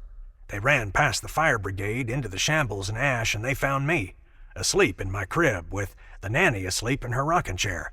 The crib, the rocking chair, the nanny, me, all intact, perfect. No sign of harm, no burns, no sign of damage from smoke inhalation in the tests and x-rays that they did afterwards, said Inferno with a shrug. I had almost managed to forget my own troubles for a bit. That's amazing. Was it you, shielding yourself and your aunt? He grinned. There was fluorescent lighting overhead, but there were also old-fashioned torches lining the wall, remnants of the olden days. Inferno snapped his fingers and the torches all lit up, their flames bursting to life one by one. I marveled at his handiwork. You're a wizard? I'm a werewolf. I just have a little something extra. That happens sometimes. That's amazing. I wish I had a little something extra. I bet you do. Now, may I accompany you? I'm sorry, but I'm just going for a quick walk, that's all. I don't need any accompaniment, I said quickly, turning to leave. I paused and turned back to him. Could we keep this between us? I asked hesitantly. He looked stunned. Suddenly he seemed worried. Please, I'll be back in an hour, if so much. Okay, you are the Luna. I will do what you say. Thanks. I rushed through the portal and found myself in the affluent gated community of Gregoire. Shit, I would not have a limo this time. I would have to walk. I sighed. Luna Orchid, said a voice. I looked around. I was standing on a patch of impossibly green grass just off the pristine sidewalk. Gorgeous homes with stunning gardens dominated the street. A woman in an elegant powder blue dress and matching stilettos was walking towards me. She was supermodel material. I gasped. Sylvia! Salvia! Oh, I'm sorry. That's quite all right. Sylvia is my sister. People confuse us all the time. You don't look alike, but you're just so similar. Your name's and flair for fashion, I said, smiling. I felt a little uneasy seeing her. She was nice enough, but she had been involved in my kidnapping, even if only to put makeup and a designer dress on me. You're out walking? She asked, confused. I nodded. A Luna walking? With an alpha as rich as yours? She was suspicious. She nodded towards her car, a BMW. How about a lift? Okay, I said somewhat reluctantly. I did not particularly want to walk. She could not harm me. Everyone was afraid of Orion except me. I sat in the passenger seat and she drove me towards the side of the island I had grown up on. How are things with your alpha? You warming up to him? The memory flashed through my mind of my heat. Orion had put me on his shoulders and trapped me between his tongue and the wall. I shivered and my face got hot just from the recollection. Yes, we're getting along. Great, chimed Sylvia as he dropped me off at the park. I feel a little unorthodox leaving you here, she said, worried. So kidnapping me was orthodox and giving me a ride to the park was not. I'll be fine, she sighed. Okay, you're the Luna now. Do take care. She admonished, waggling her finger at me. I chuckled and she smiled. She drove away after a graceful beauty queen wave. I got on the swing. Finally, I shut my eyes and began to swing. I heard the creaking of the rusty metal chains. I drowned out the sound, flooding myself in memories. This always calmed me down. I swung higher and higher, creating my own wind and momentum. I laughed to myself. I probably seemed like a crazy person, but this was exhilarating. I felt so happy and free, even if just for a moment. I would close my eyes when I reached the highest point because the sun was in them. When I swung backwards and was angled towards the ground, I would open them. I could no longer drown out the squeaking and creaking of the metal. Eyes closed, creak. Eyes open, squeak. Eyes closed, creak. Eyes open, squeak. Eyes closed, creak. Eyes open. I saw it just as I heard the squeak of the swing. I was so panicked, I tried to hop off the swing in midair. It was almost involuntary, an instinctual reaction. My limbs just jerked, wanting to escape, and then my brain reminded me I was in the air on a swing. That momentary indecision made me lose my balance. I fell. I hit the ground with a thud. Pain burst through me, but I did not let it hamper me from scrambling back to my feet as quickly as possible. I had seen it, his car. My eyes found it. It was there, the grey car. I was frightened, but I was also furious. Why was he following me? Orchid, said a voice I would unfortunately know anywhere. Her grating nasal voice was so distinctive. Mary Sue? Yeah, she chuckled. She looked horrible, like she had just been through the ringer. What happened? I locked myself in. Never mind, she said with an airy laugh and a wave of her hand. How'd you find me? Luckily for me and Mary Beth, we ordered makeup from that Currow sister. She came by just at the right time and let me out, and brought my makeup. She told me she ran into you. That was why she was late to come to my house. She took a detour to drop you here. Okay, I said dryly. Orchid, I want to apologise. You're not a bad sort, you know. Thank you, I said, assuming she was apologising for lusting after my mate. Truce, she said, extending her hand. I stared at her warily. Truce, I said softly, shaking her hand. I heard a click. I looked down. She had put a bracelet on me, silver. It was not burning, but there was no clasp to take it off either. I turned my hands into paws to try to pry it off. That was a big mistake. I let out a blood-curdling scream as the silver seared my lupin hands. "What did you do? Why did you do this?" Mary Sue looked at me blankly. "I'm sorry," she said simply. Someone was running towards us. It was my ex. My heart plummeted into my stomach. I saw red. That bitch, she set me up. How did she plan this so quickly? Had she just been waiting for a weak moment? She was not going to get away with this. I used the snug, thick silver bangle to my advantage. Before my ex reached me, I grabbed Mary Sue by the shoulder with my claws and dragged my silver bangle across her face as roughly as I could. It grazed her, leaving red marks that would not fade quickly because they'd been made by silver. "You bitch!" screeched Mary Sue, grabbing me by the shoulders and trying to subdue me. "Go fuck yourself," I roared in her face, making the grassy playground we were on tremble a little. She let me go in astonishment. I had never been angrier in my life. I shoved her towards my ex so that she knocked into him and they both stumbled. I ran as fast as I could. "Help! Help!" I screamed. It could not hurt to call for help. It would attract others to the situation. Even if they could not help, maybe they could alert Orion or Talus. Someone would come looking for me. I tried to bring my wolf forwards despite the silver bangle, and I felt my wrist searing. I winced, but I did not shift. I slowed down a little due to my burning wrist. I felt something collide with me, knocking me over. The last thing I saw was his face, all sharp angles with high cheekbones and a pointed chin, and that smile, that wicked, spiteful smile.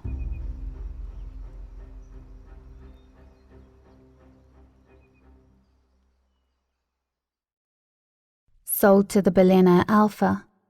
Chapter 39. Inquisition. Orion's POV. I did not hang around to see the Marys arrested. I entrusted half of my squad of warriors with that task. The other half of my squad were to search as far and wide as they could. They knew her scent, and they were trying to pick it up. In the meanwhile, Talus showed me Orchid's childhood haunts. If she really just needed to clear her head, wouldn't she let someone know where she was? Grumbled Talus, as we searched the park in which Orchid used to swing as a child. Her scent was nowhere to be found there. We had already been to her childhood home and kindergarten. I would think so, but what if she's not in her right mind? What do you mean? She was sad, and so was I, but I never took her for much of a drinker, said Talus, taking a swig of his flask. I frowned at him. It's just to keep the tremors at bay, he said defensively, holding up the flask.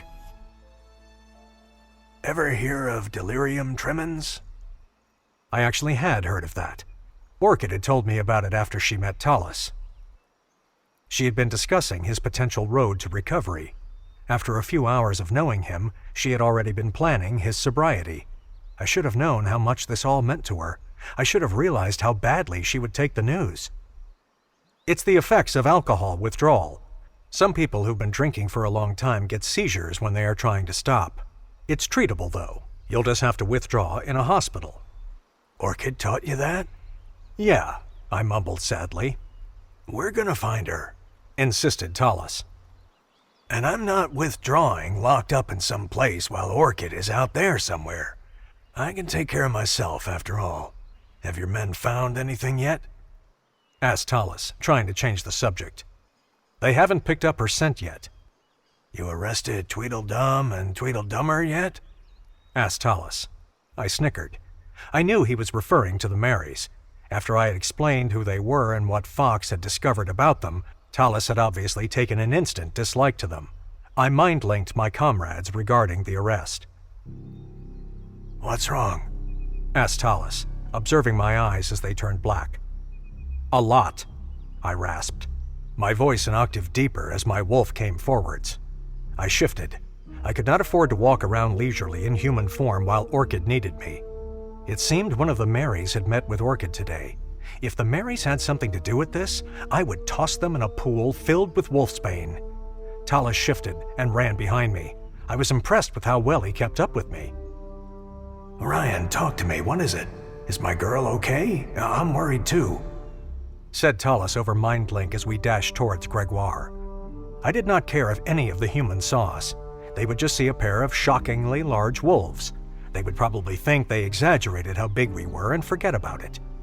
The sun had begun to make its descent towards the horizon, so darkness was upon us. Darkness was encroaching upon my life in more ways than one. "Orchid! Orchid! Orchid!" I called out to her. I'd been calling out to her over MindLink, yelling progressively louder and louder. Where was she? How could she do this to me? She was a victim in this, I reminded myself. But she knew to stay with us, always stay safe with us, whispered my alpha wolf. He hardly ever spoke like this. He communicated through instinct. He was an alpha of actions, not words. "It'll be okay," I said, self-soothing. I had to keep going to get Orchid back, and to punish everyone who had tried to take her away from me. I reached the Mary's duplex and burst through the front door, breaking it down on my way in. The squad had the Marys in custody. They were being cooperative, sitting with their cuffed hands in their laps. My warriors greeted me respectfully. I shifted, not caring any more about etiquette. The Mary's jaws literally dropped. I glared at them until they averted their eyes. A warrior rushed to hand me a cloak. I had ripped my clothing shifting. Tallis shifted in the next room and came out in another cloak. "Tell Alpha what you told us," said Cerberus gruffly. He was glaring, stone-faced at the Marys. It seemed that he did not believe them for 1 second. It all started with our own foolishness, admitted Mary Beth. "You can say that again," muttered Tallis. I grimaced. We were having, what was it, fish with? Began Mary Beth in her usual conversational manner, but I cut her off. "Hurry it along. Get to the part about Orchid," Orion, darling, whimpered Mary Beth. "I'm not your darling," I snarled, my eyes turning black as I made the townhouse quake. Dust fell from the ceiling and paintings clattered to the ground. Okay, said Mary Beth, clearly motivated to protect her precious priceless paintings. We both got locked in the warehouse. Thankfully, 𝘓𝑉𝑖𝑎 came by to sell us makeup, and she let us out. She said she had seen Orchid in Gregoire, and even given her a ride to the human park she used to frequent as a child, apparently. "Where's 𝘓𝑉𝑖𝑎? Held for questioning at the 𝘞𝑩 house by several warriors, but not formally arrested. More of a witness than a suspect at this point," explained Magnus. "If she's not a suspect, then you're saying she wasn't the last person to see Orchid?" I was. I saw her last, said Mary Sue, raising a shaking hand covered in gold bangles and tennis bracelets, like she was nervous to answer a question at school. Orion, Alpha, we've been friends for so long. Your testimony, complete it. Because of our dear friendship, we were concerned when we heard from Salvia that Orchid was in a human park, alone, roaming about. You must remember we were your dates that night when she threw herself off the... "Continue with the story of today's events," said Cerberus. I told Mary Sue to go check on dear Orchid, and like the saint she is, she rushed to the park following Salvia's directions, said Mary Beth. "Does Mary Sue care to talk?" asked Cerberus. I rushed to the park following Salvia's directions, repeated Mary Sue. I sighed exasperatedly. "And did you find Orchid?" Yes. "And?" I'm so sorry to have to tell you this, Alpha. What? What is it? I demanded frantically. My heart was beating erratically. I momentarily felt like I was suffocating. Mary Sue sighed theatrically. "Tell me!" I roared in my alpha voice. Mary Sue jumped. She saw Orchid there with her ex, blurted out Mary Beth. Yes, Orchid was there with her ex. He's stalking her. No. What do you mean, no? Be careful. Alpha, we want you to be happy more than anyone, said Mary Beth. "Cut the crap," snarled Talus, who had remained mostly silent until now. She went with him, her ex. They left together. You mean he kidnapped her? I growled. No, she's cheating on you. Can't you see? She doesn't care about you. She thinks you're a monster who kidnapped her. You're the kidnapper in her eyes. Screamed Mary Beth at the top of her lungs. I felt like I was gasping for air. Orchid had once said something like that right before I put her in the dungeon, but she had never alluded to wanting her ex back. She had called him a monster. He was abusive. You're a liar. No, you're in denial. You weren't even fucking there. You both said it was Mary Sue there. How could you possibly corroborate that so vehemently? I bellowed, shattering the windows. My wolf was ready to bring down the house. Mary Beth took a deep breath. Because I believe Mary Sue. You two are lying traitors, guilty of conspiracy against the Luna. I have proof you tampered with the paternity test results. I was seething. It took everything in me not to snap their necks. I did not want to harm a woman. I wanted to carry out due justice through the correct channels. I had promised Orchid I would not repeat the Boris situation. We did what your mother, the current acting Luna, asked us to do. We can't be tried for following the orders of an Alpha or a Luna, said Mary Beth defiantly. She had always been the slightly more savvy one. I shook my head, hoping perhaps it was not true, but knowing that it probably was. Show me the proof of that. Ask your mother, said Mary Beth. I slammed my hand down on the table and it cracked in half. I'm giving you one last chance to tell me what happened at the park. Orchid left you for her ex. That's what happened. I'm so sorry, Alpha Orion. You deserve better. I know you're a lying harpy. Where did they go? Will you tell the truth to that? I don't know. They would go somewhere difficult to find. How about this? If I don't find them within the first 24 hours, I sentence you to life imprisonment for high treason. Mary Sue, since you were the last person to see Orchid before she got kidnapped. And if I don't find them within 48 hours, then you'll join Mary Sue, Mary Beth. I'll make sure you're together forever. How dare you? Snapped a voice I'd know anywhere. I turned around. She was standing in the doorway. Mother, what are you doing here? Bearing witness to you making threats on the lives of 2 girls you grew up with. 2 girls who conspired against my mate who is now missing without a trace. Lower your voice. We have known their families for decades. Son, your mate left you for her ex. You have to accept that. She's been manipulating you. Everything she did was to gain your trust, so you would lower your defenses and give her the freedom to finally leave. She talked about running away and her ex all the time. I can't believe this, I said, laughing humorlessly. These 3 thought they could gaslight me. I'm protecting you from her. Who will protect her from you? Where is she? I don't know, but I'm telling you she left on her own free will. Why is that so hard for you to believe? I almost doubted myself and Orchid for a second. I pictured her face. No, she had forgiven me. She had fallen for me. I felt it. My associate has proof of your paternity test schemes. You were implicated in that before Orchid went missing. Before Orchid walked out on you. Do you deny it? I didn't touch the paternity test results, and what proof is there that I did? I heard you talking with them in the bathroom at Orchid's birthday party. My associate then procured a recording of the girls admitting to tampering with the test, and then trying to give your name as the orchestrator. They were scared by your associate, who pretended to be some supernatural force.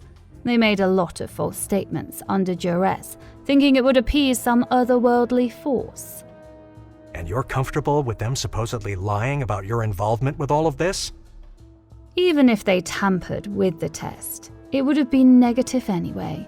You have to give up this fantasy, this delusion that Orchid is a werewolf.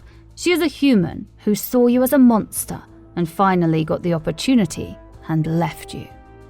Talus growled. I put my hand on his chest. Okay, Mother. Okay, son. We can finally move on with our lives. she said, throwing up her hands like she was thanking the heavens. "It's their word against yours, and they could have very well thrown your name in to get a lighter sentence." I ask for leniency for these two. These misguided actions were an attempt to protect their childhood friend, you, from being hurt. Mom, I'll think over your request for leniency, but you're obstructing justice right now. I need you to leave. How do I know you won't have them killed the moment I walk out of here? I'm not a monster, Mother. Mother snorted with laughter. Ask your fiancée about that. That's exactly what she thought of you. That's why she left. That's enough, said Tallis.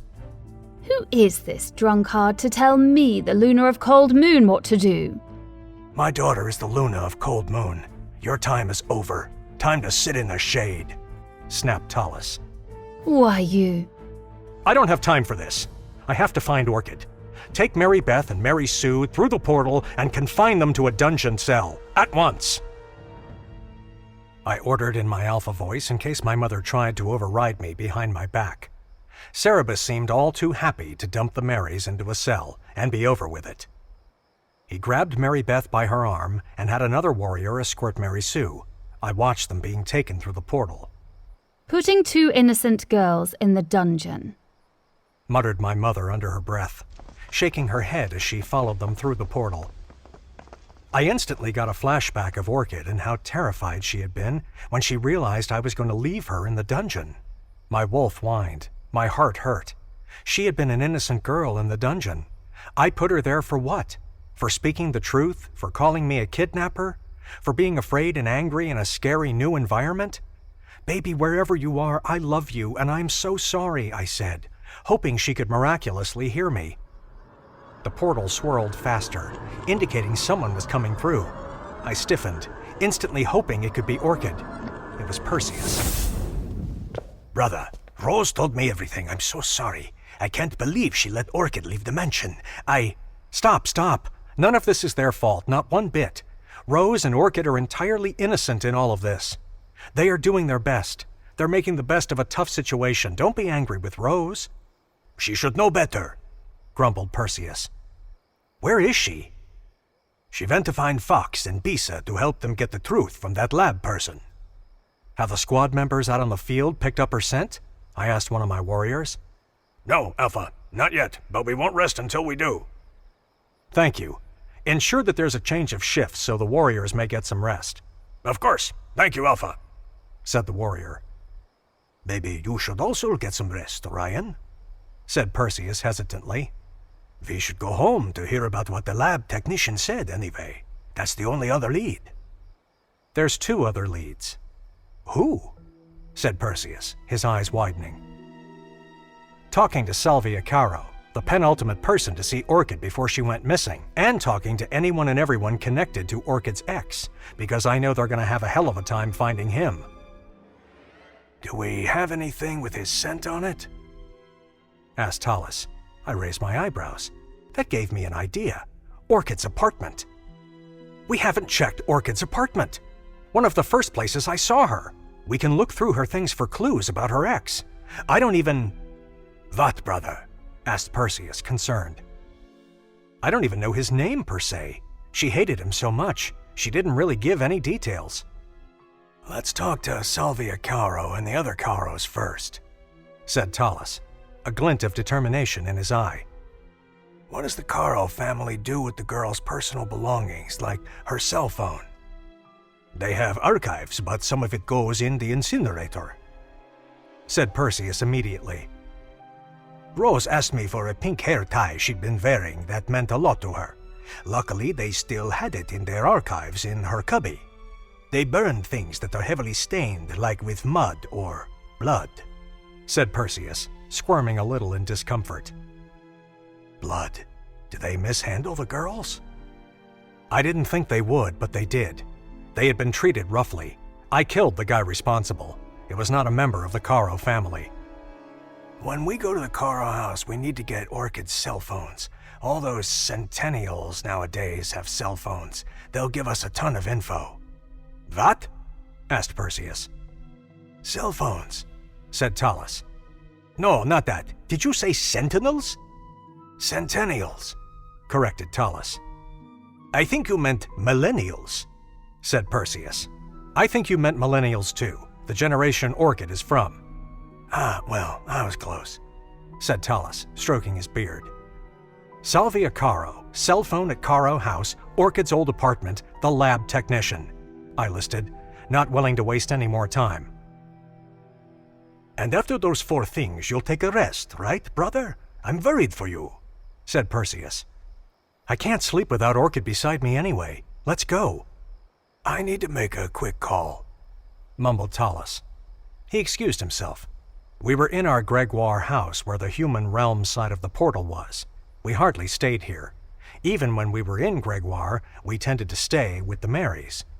They had been family friends, but that was over and done with. I did not trust anyone anymore. I immediately went to eavesdrop, pressing my ear to the door because Talus was whispering on the phone. Perseus was almost nose to nose with me, his ear also pressed to the door, reminding me of how we would behave as nosy children growing up in the mansion. Thanks for picking up. To make a long story short, Orchid's my daughter. I know that this child is mine, I just know it. She's a Hawthorne and she's missing. Something crazy is going on here in Cold Moon, and in 𝘓𝑰𝑗 and on the island. She needs her family. I need my family. I know you hate me, Timber, but my baby girl is in trouble, said Talus, his voice cracking as he became emotional. I could recognize Timber's voice anywhere. He had the deepest voice in existence. His reply was short but reassuring. I'm on my way, brother. We all are.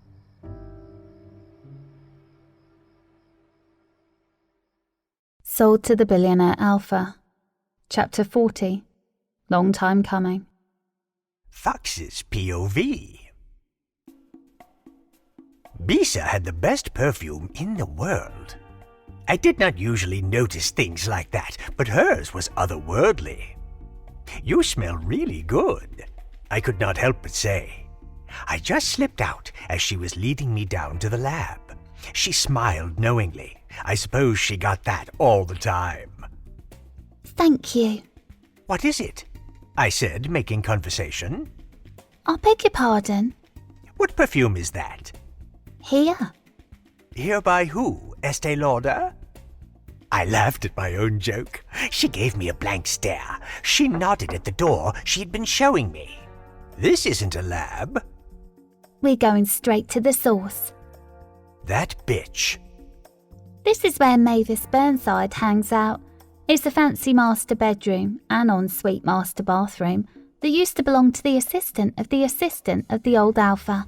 Lazy staff members made it their unofficial staff room where they avoid work. The old Alpha's assistant had an assistant? Being Alpha is a tough job. It's too much for one assistant, unless they're just excellent. You'd make a great assistant to Alpha Orion with your magic and all. It's prestigious, and it pays loads and wizards as shoo-ins for positions like that. You trying to recruit me? I asked, smirking. She banged on the door. Mavis, I know you're in there, and if you don't talk to us, the next person you'll have to face is Alpha Orion himself. Don't make me tell him and send him down here. This was the loudest I had heard her speak. She was usually soft-spoken. I chuckled. The door swung wide open, and a girl with a mop of salt and pepper hair and cat-eye glasses stood there, swaying lightly in the doorway. I smelled alcohol. She'd been drinking during office hours? Woo, good grief. Oh, please, Lisa. You can't send the Alpha anywhere. You're a fucking kitchen servant. I inhaled sharply. I snapped her glasses in half at the nose bridge. She yelled, taking both halves of her glasses off. What the fuck? Shit. Cheap piece of crap. That human bitch from the eye store swindled me. I bought these off her. They're days old. Con artist. She muttered. Walking into the room, we followed her in. There was a chandelier overhead that was on and casting a dim light on a truly splendid bedroom fit for royalty. There were about a dozen staff members hanging out in the old bedroom. One sat at the vanity, 3 sat on the edge of the bed. 2 sat on a love seat. Some were cross-legged on the floor. I smelled cigarette smoke, alcohol, and sweat. Classy. What do you want, Lisa? Barked Mavis, sitting down in a chair near a huge chess set and trying to tape her glasses back together. Speaking of cons, we know you tampered with Orchid's paternity test results, said Bisa. Mavis laughed coldly. Prove it. You're playing detective to earn extra points with the new Luna. Get a grip, Lisa. I rolled my eyes. I had enough of this loser being rude to Bisa. I wanted to let her be assertive, but I would handle this from here. Mary Sue and Mary Beth implicated you. I have this recorded, and Alpha Orion has already heard the recording. He specifically hired me to crack this case. I've faced demons, okay? I don't have time for your bullshit. Admit it, and give us details so we can right the situation. You're guilty, that's done. Signed, sealed, delivered, but you can lighten your sentence by cooperating. Mavis stiffened. She put her glasses on shakily. The other staff members all froze. She got up and ran.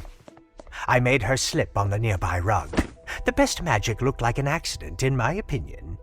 It was better if people didn't realize how many spells you had actually cast. She hit her huge forehead on the wood. Splat! I actually felt bad. Bisa rolled her over. The other staff members ran. Do we need them? Everyone was about to have an accident if Bisa said yes. No. I let them leave and slammed the door shut. You're doing that? All of it? Realized Bisa, looking at me in awe. We stared at each other. You really know how to clear a room. I smirked. I snapped my fingers and Mavis woke up. Don't run. Okay.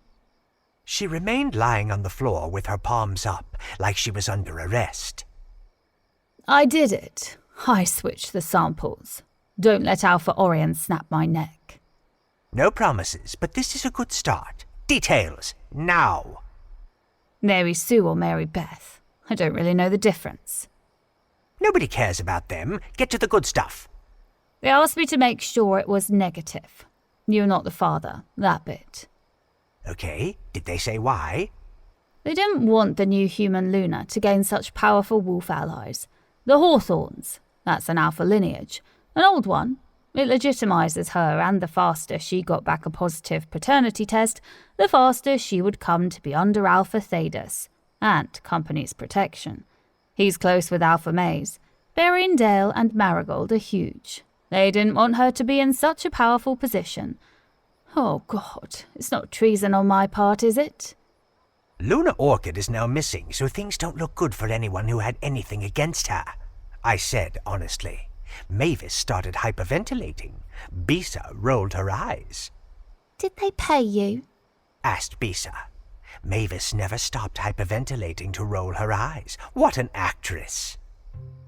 Do you think I'd put my job on the line for free? How much? Silence. I'm tired. Baby Orion should take over from here. $500,000. Half as an incentive, and the other half after the job is done. I already gave my 2 weeks' notice. I was so close, I was almost home free. Got my money and was about to dip. I should have just left with no explanation immediately, but that would have been suspicious. Well, at least you have money for a good lawyer, I said, looking on the bright but dim side. Bisa chuckled. Lawyer? This is Alpha Orion. Most things don't go to trial. He just handles it. He's like Alpha Felix. You get trials with alphas like Alpha Alex. He's by the rule book. And Alpha Calyx. Oh, he's the sweetheart. Alpha Maze would probably let you go to trial. You have an extensive knowledge of alphas. I know who you are. I've realised it now. I raised my eyebrows. The Great Wizard, who helped Alpha Jesse and Luna Jamie. Those are my good friends. And I only became Great Wizard on the Witching Council recently, when the previous one retired a few years after he was Jamie's examiner. Examiner? For the mother title of her coven. She had a contender. You can challenge for the Mother and Great Wizard titles. It stays in the families if there are no serious challengers, not like Alphas where it's lineage all the way. I explained, getting sidetracked by Bisa's curiosity. Her ability to distract me was easily reminding me of someone else. Who was a contender? It's not important, we have a job to do, I said sternly. Bisa frowned. I wanted to say something nice or funny to lighten the mood again, but it took everything I had just to keep the memories at bay. Mavis, what did you actually do? Mavis stared at me, still lying on the floor. With the samples? Oh, I replaced Talus's sample with the DNA Orchid could never be biologically related to. Oh, Asked Bisa. Mavis smirked, pleased with herself. Alpha Orion. I got a strand of his hair from the brush in his mother's quarters. Those fated can't be biological relatives, so I knew the test would now be negative. What were you doing in his mother's room? I just snuck in. It's that easy, huh? To sneak into a former Luna's heavily guarded room? You just walked right in? Yeah. She said, sitting up. She was sweating, beads of perspiration forming at her temples. Tell the truth. Did the former Luna have a part to play in this? How dare you? Spare us the melodrama, I hissed, getting impatient. I gripped her shoulder and looked inside of her mind. I saw flashes of the former Luna upping the ante, providing an extra $1 million to mess up the paternity test like the Marys had asked, but to never implicate her name. Mavis could sell out the Marys if necessary, and the former Luna promised to have her people break Mavis out of the dungeon if things went south, but she was never to reveal the real orchestrator. The former Luna paid you $1 million extra to do this, and never sell her out, even if the test was shown to be incorrect. She even brushed Orion's hair for you when she went to visit his office. She supplied you with foolproof negative match DNA. That's more than enough, said a voice. I looked up, and the former Luna was standing there.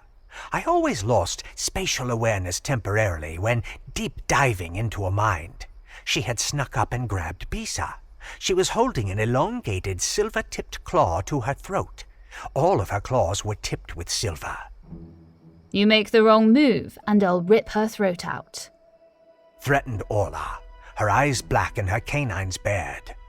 Don't be scared, okay? I said to Bisa telepathically. She gave a fraction of a nod.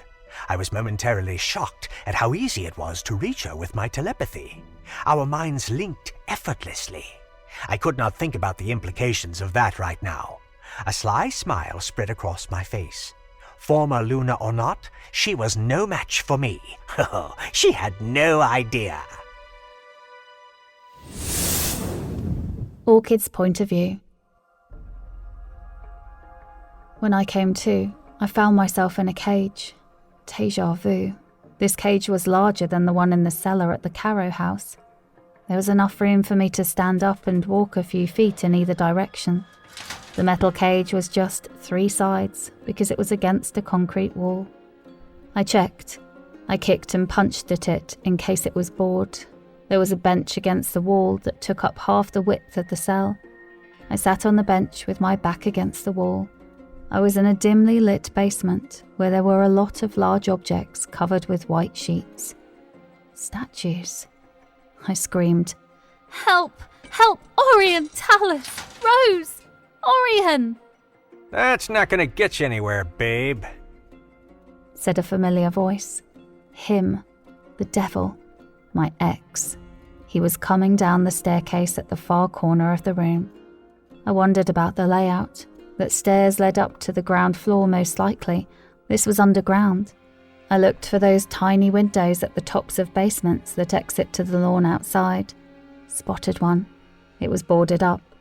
It should be easy enough to remove the boards and smash through once I mangled this cage somehow. I looked at the bracelet. It had left a pink ring around my wrist. My other hand was free. One super strong wolf hand was all I needed. I could make do. Don't even think about it, babe, he said, reaching the foot of the stairs. I sighed. I refused to even entertain him. I was not going to speak to him. Conversations with him were a dead end. He was useless then, and he was obstructing my almost happy new life now. He came closer. I kept my eyes on him in case he had a weapon. He was about 6'0". He was technically 5'11.5". That day he had asked me to measure him. He had been obsessed with his body. He had been into bodybuilding, but all the recreational drug used had stopped him from reaching peak fitness. He had olive skin, brown eyes, jet black, shiny, straight, thick hair. When he was angry, he narrowed his eyes and set his jaw. He was not doing that now. He seemed buff right now, which meant he was not doing drugs heavily for the time being. He would get skinny if the drug use got out of control. His face would get puffy if the drinking got out of control, but it was chiseled. That was good. He would be less aggressive if he was almost clean. He was never completely clean, but he was decent enough when he stayed away from the hard stuff.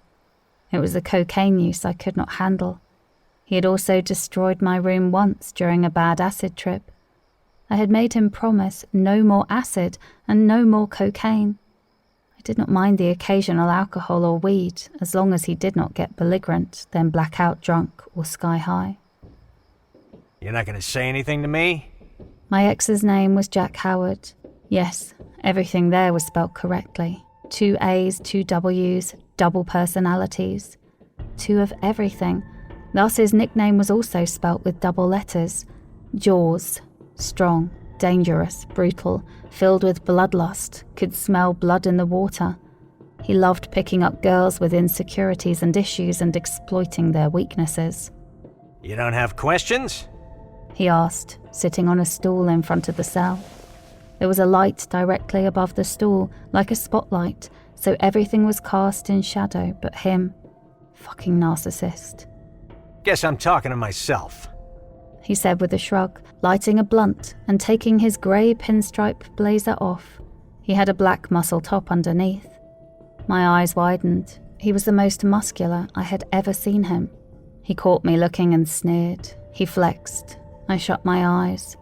I wouldn't even look at him. I heard his hyena-like laugh. His laugh was so much higher pitched than his voice. He was a hyena masquerading as a lion. I slowly opened my eyes and he offered me the blunt. I shook my head. He raised his top to show off his rock-hard abs. I rolled my eyes. Orion was way hotter. He started doing something on a glass table nearby. He was cutting a line. He rolled a bill tightly and used it like a straw. He snorted a line.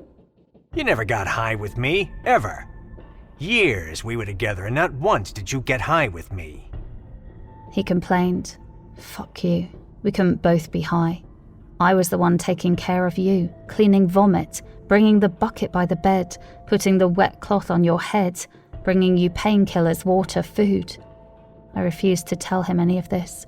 I just answered him in my head. There was nothing that irked him more than being ignored and feeling unimportant. You're trying me, Orchid, but it's not going to work. I have big plans, big plans. You want to know something? I rolled my eyes yet again. I could not help it. He chuckled. At least he was not being aggressive, and he was keeping his distance. Despite the line he ingested, he seemed in control of his temper. I spoke too soon. He came closer. He literally crawled up to the bars and held them, putting his face between the 2 he was holding. He laughed at me. I just stared at him. I knew him too well to be baited. He would spill more if I seemed disinterested. His ego had to win me over. He needed a captive audience, pun intended. I knew before you did, he whispered conspiratorially. I furrowed my brow. I knew that you weren't human, he said, grinning. Sold to the Billionaire Alpha. Chapter 41. Double Crosses. Orchid's point of view. Well, not completely anyway. I knew you were half werewolf. Jaws leant back on his stool, tossing his head back slightly as he cackled. He would not stop cackling. He laughed and laughed like a villain in a high school theatre play. So overdone. I wished he would lose his balance on that stool. My heart raced a little. The gears in my mind were turning. What did this mean? Had our whole relationship been a sham? Had he done something to me, to bury my wolf? My wolf stirred. I saw red. There was a strange cracking noise. He turned sharply. Gotta check on my hydroponic garden, he muttered. He went through a door of the basement that led to another part of it. A large basement belonged to a large house, usually. Were we in a mansion in 𝘤𝘬𝘤? Were we at the Mary's house? He returned, sniffling, as if he had snorted another line. I grow my own stash, he said casually. I did not know which drug he meant specifically, and I did not care. Are you really not going to talk, babe? He asked incredulously. I refused to give him the satisfaction. I knew my lack of a response was killing him. You don't want to know about how I knew you were half wolf? He asked, stretching out his arms wide. I closed my eyes and leant my head back against the wall. He chuckled. You're boring me, he said with a dramatic sigh. Here, he said, unveiling one of the tall objects underneath the white sheets. I opened my eyes to see a large potted plant. The pot was sitting on an end table, which accounted for why it had seemed so tall when covered. I recognized the shape of the flowers. I inhaled sharply. They were orchids. Orchids reminded me of Orion, and the pain of separation was sharper than ever. Orion would always fill the mansion with orchids, and Perseus would fill it with roses, so every single room had a floral scent. I looked around the dimly lit basement. The flowers would wither, not that Jaws actually cared. These are moth orchids. They can bloom in the dark. Isn't that wonderful? He said as if responding to my unasked question. They were beautiful, a deep purple shade with white centers, the colors merging together like a watercolor painting. I had not known there were orchids that blossomed without sunlight. You're wondering why I'm being nice to you, huh, babe? I resisted the urge to roll my eyes again. Being nice to me? I was locked up in a basement. I know I never got you flowers while we were together, but that was your fault. You never made an effort, so I didn't want to make one either. Anyway, here they are, flowers. I leant forwards a little, actually curious about the orchid plant. Do you like them? He asked, staring at me. I nodded without making eye contact. I have someone new now, just so you know. So don't think anything of it. The flowers, I mean. They're not meant to be romantic. Okay then. I knew he had someone. Did he not realize I was engaged to Orion? I looked at the ring on my finger. Surely Jaws was working with the Marys. They must have told him. I wondered if he was referring to the girl whose picture he had posted just 6 weeks after I had finally built up the courage to leave him. My silent question was answered immediately. I heard a door swing open and footsteps on the stairs. Someone else was coming down to the basement. It was her, his new victim. She was heavily made up in a way that suggested there might be bruises under the layers of concealer and foundation. She had long, glossy, dark hair and a very round face. She was wearing an extremely tight green dress. I immediately remembered a time when all of my clothes stopped fitting during my last relationship because I was eating my feelings and extremely stressed out. This is Ellie. His girlfriend, she added pointedly. I wanted to feel sorry for her, but I couldn't. I would have never stooped this low, helping a low-life boyfriend kidnap his ex. The reason behind it really didn't matter.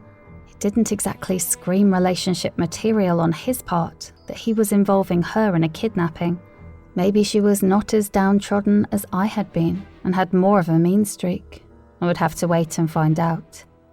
And my fiancé, once we get this money and bounce, said Jack, eliciting a huge smile from Ellie, as though he were a catch or something. Money, a popular motive. Orion was rich beyond reason, so maybe this was a ransom situation. I could not see that going well. Even if they told him not to bring the pack police and to come alone, he could still rip them in half. He wasn't human.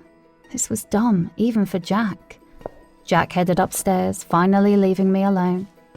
I breathed a sigh of relief until I realized Ellie had not gone with him. I did not know if the silent treatment would work on her, and I did not much care. I decided to question her instead. "Why are you doing this?" She was fetching something from a mini fridge in the corner. She tossed it into my cell. It was a sandwich wrapped up in plastic and a bottle of water. "Are you working for the Marys?" She snorted. That's what they think. What's that supposed to mean? Jack says I'm not supposed to talk to you while he isn't here. Jack has a lot of rules for you already, doesn't he? She ignored me, picking up a magazine and sitting down to flip through it. It seemed like they wouldn't be leaving me unattended. "You'll end up dead if you don't help me," I said bluntly. You're threatening me? "I'm informing you. Do you know who I am?" I asked, feeling like a stuck-up celebrity with that line, but genuinely wondering if she knew who I was in the werewolf world. Jack's ex-girlfriend. "Do you know what I am?" Half monster. "I'm a Luna." A what? It's like a queen. My fiancé is the alpha, or king of his pack or kingdom, and this is treason. He'll kill you, or one of his warriors will, I said, trying to impress the severity of the situation upon her. She stared at me blankly. "Did Jack tell you that?" He told me you had delusions of grandeur. He's confusing me with himself. Shut up. Don't be daft. Let me go and I can get them to spare your life. Okay, Queen. I'll only be tried with treason if they live to tell the tale. What? You don't get it, do you? Enlighten me. He never loved you. He loves me. No, I want to hear the plan. I don't care. You can have him. He's trash. She was so annoying. I could not even find the will to be afraid of this idiot despite the circumstances. Fuck you. You're just jealous he treats me so much better than he ever treated you. Why are you wearing so much damn makeup to sit in a dark basement and pretend to read magazines with only your boyfriend's ex for company? What are you hiding? A black eye? 2 black eyes? Shut up! She shrieked. I sighed and leant my head back against the wall and fell silent. After a long silence, she spoke again. It'll all be over soon. What do you mean? You brought makeup wipes with you? No, but we have wolfsbane and silver weapons. You actually think you can fight Orion and his men? That's the point. Why would the Marys ever want to hurt Orion? They're head over heels for him. Jack does this for a living. What do you mean? He picks up stray, she said snidely, with an annoyingly smug smile on her face. Excuse you? Strays? That's what werewolf hunters call wolves who've grown up away from their pack and are unaware of their wolf blood. My blood ran cold. Wolf and human blood alike. All of me was tense. Then why hasn't he killed me yet? He had years of opportunities while we were together. He was hoping you would lead him to more werewolves. He had a hunch about you. A good feeling. Wanna know why? She asked with a wicked glint in her eye. Not really, I shrugged, not giving her the satisfaction anymore by acting interested in this worrying turn of events. Orion is strong, I kept telling myself. Because he said he had never had to use so much suppressing agent before on a single stray. That meant you were something, some kind of rank. He figured if he held out, they'd come looking for you, or you would find them. I felt sick. I had wondered about this. If he had suppressed my wolf, now that I had the answer, It painted an even uglier picture than I had imagined. You were always his girlfriend, even while we were together. I wasn't asking, I was putting two and two together. She clapped for me. Bitch. So why did he let me leave him? Because he was getting impatient, and he thought maybe you would hurry up and find your wolf people faster if you were single. He would purposefully take you to places where werewolves hang out, masquerading as humans in the human realm, hoping you would, I don't know, meet whoever you were meant to meet. I don't know how it works. Jack knows all about it though. He comes from a long line of werewolf hunters, and now that you're bringing us an alpha, we're gonna be rich. You get paid for every werewolf you kill in our community, and an alpha is worth $1 million at the very least. You dumb bitch. Orion is a billionaire. Why don't you just ask for $1 million ransom, and then fuck off if all you care about is money? All I care about isn't just money. I want to rid the world of monsters like you. There's an immoral monster in this basement, but it isn't me, I said bluntly. She snickered. The Marys couldn't have known all of this. They're idiots. So you double-crossed them? Yeah, she said, flipping a page of her magazine. How? We approached them with an offer to make you go away so they could have their Orion back. You know he used to sleep with them before you came in the picture, right? She said, sneering at me. I was quiet. This was a sore spot for me. He had never explicitly admitted to that, but I had had a feeling. They wanted you gone, but they didn't realise we were getting a 2-for-1 special. They're going to feel like fools when they realise they helped us lure their precious Orion here. You're no match for him. Neither of you even deserve to speak his name. Even though I was suddenly furious at Orion because of his lying by omission when it came to the Marys, I was still madly in love with him and somewhat confident that he would rescue me. Is his mother in on this? I think she's the one pushing the Marys, but we've never done any interactions with her. She's pretty stealthy, I'll give her that. If she is involved with the plan to get rid of you, she surely doesn't like to get her hands dirty. I stared blankly at her. Jack followed you, you know, back when you got kidnapped. He knew about the Caro house and the auction. He even had a man on the inside, but your monster boyfriend killed him. Boris, I gasped. She nodded. I regretted ever feeling sorry for Boris. So what? You're just waiting for Orion to show up. What makes you think he'll show up alone? He'll do what we tell him to keep you alive, or he'll get your ring finger in the mail with that engagement ring on it.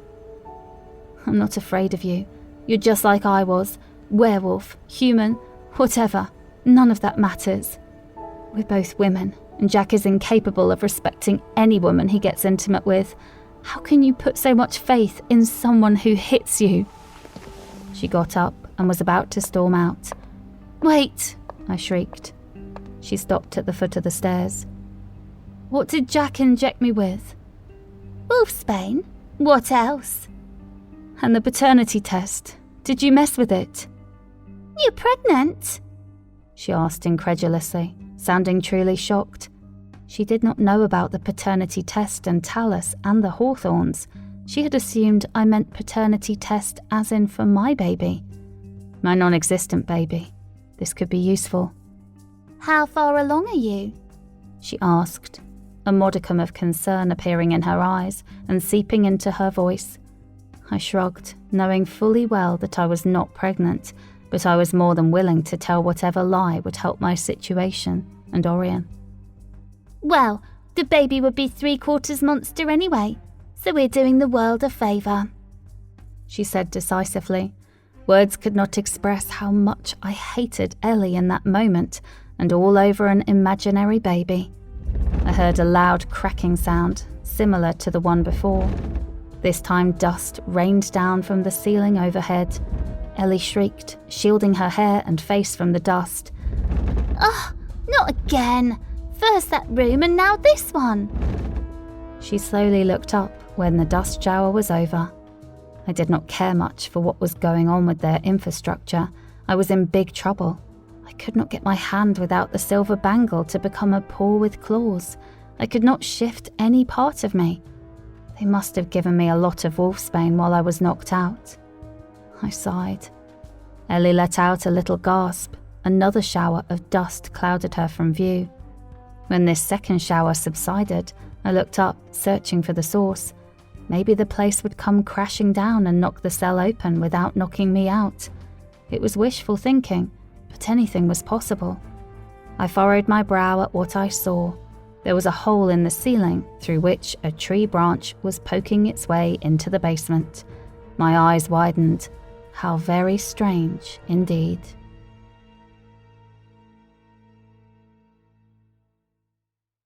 Sold to the Billionaire Alpha. Chapter 42. Misleading.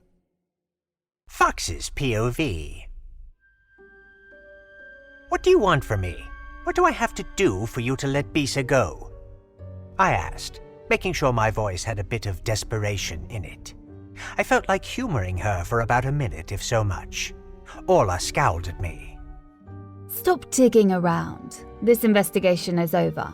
You won't be reporting any of this to Orion or anyone else for that matter. You and Bisa, if you're smart, will get to escape with your lives. I'll give you some starting over money, and the two of you can get the hell out of here, like Mavis was supposed to. Hissed Orla with a pointed glance at Mavis, who had gotten to her feet. She was standing there, looking terrified of the former Luna, rather than relieved to have her inquisition interrupted. I was going to, Luna Orla. This is my last week, I swear. Cried Mavis. I told you to leave immediately after you did your job. Barked Orla. That would have been so suspicious. So what? You'd be gone. I didn't want to make myself a suspect, even though... Shut up! If I can't trust you to do what I say, then I'll have to get rid of you too. Mavis was trembling. I did not feel sorry for her. My eyes were on Bisa. So what's it gonna be, wizard? Asked Orla gruffly. I can't do that. I have to tell Orion the truth. You think I'm bluffing, don't you? You should know. I never bluff. She used her silver-tipped talon of a nail to slit Bisa's throat in one quick, deep swipe. Blood spilled onto Orla's hands and drenched Bisa's clothes. She fell onto her knees, looking at me with wide eyes, before she fell over in a growing pool of blood. I was in shock.